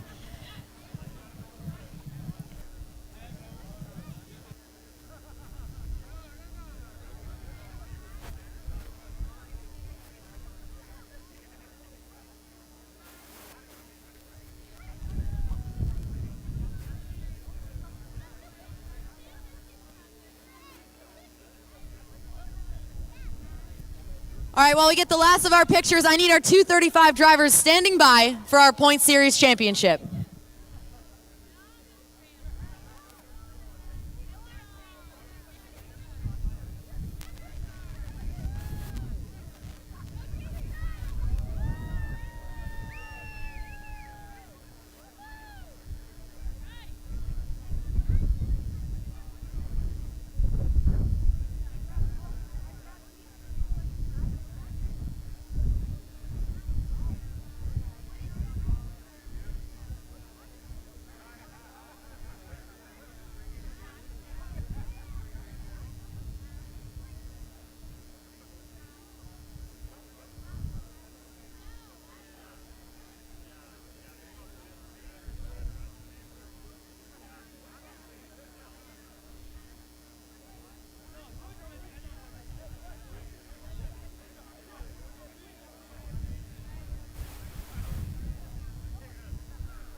right, guys, let's get into it. Your 235 points champions.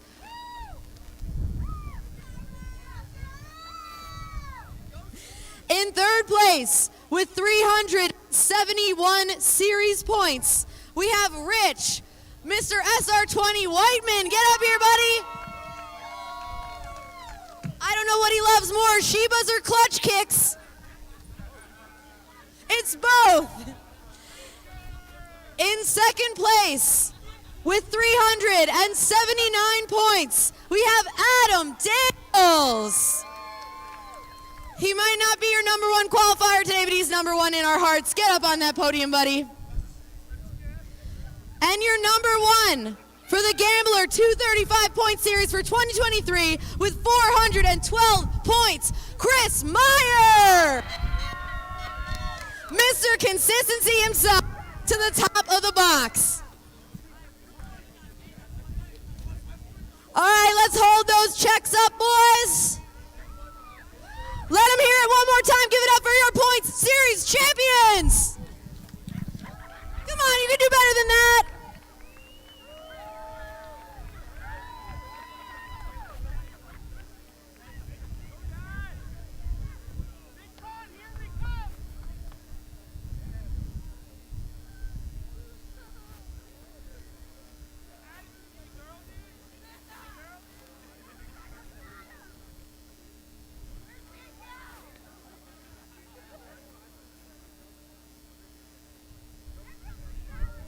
Aww. We're all a big family here, guys.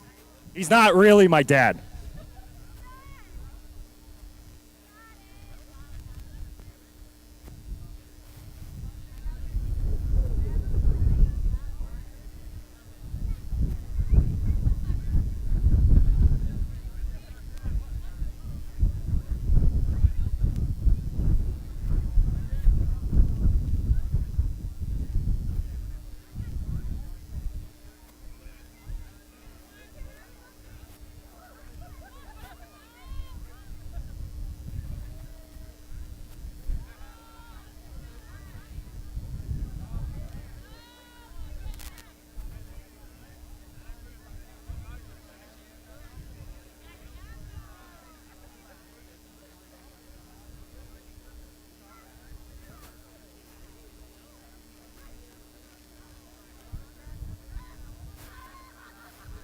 All right, high rollers, our Unlimited Tire Series champions, get ready, guys.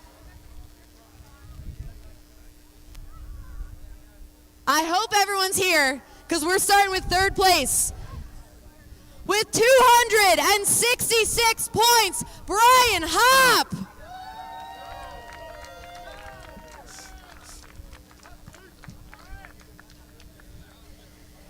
In second place, with 354 points, Dirk Stratton.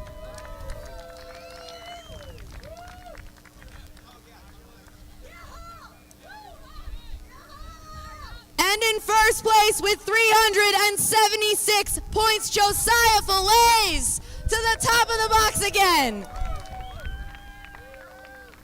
Give it up one more time for your series winners. Ryan, buy me a ring pop.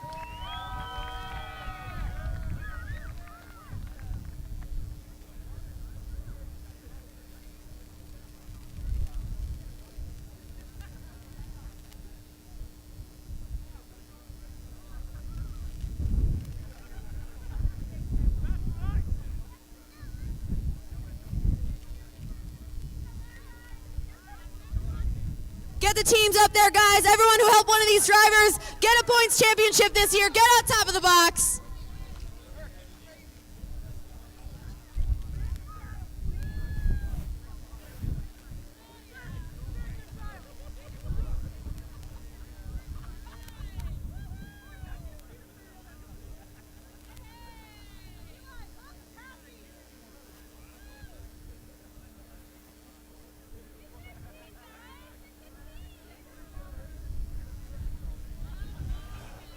Once again, thank you to every single person that showed up here at the Gambler, joined us on the live stream. A final hurrah for every single driver out here. Make some noise for yourselves, Thank you for joining us this year at the Gambler. We hope to see you next year. In 2024, baby. Thank you, Sarah. You're welcome, Mike. I'll All right. see you in 2024. This.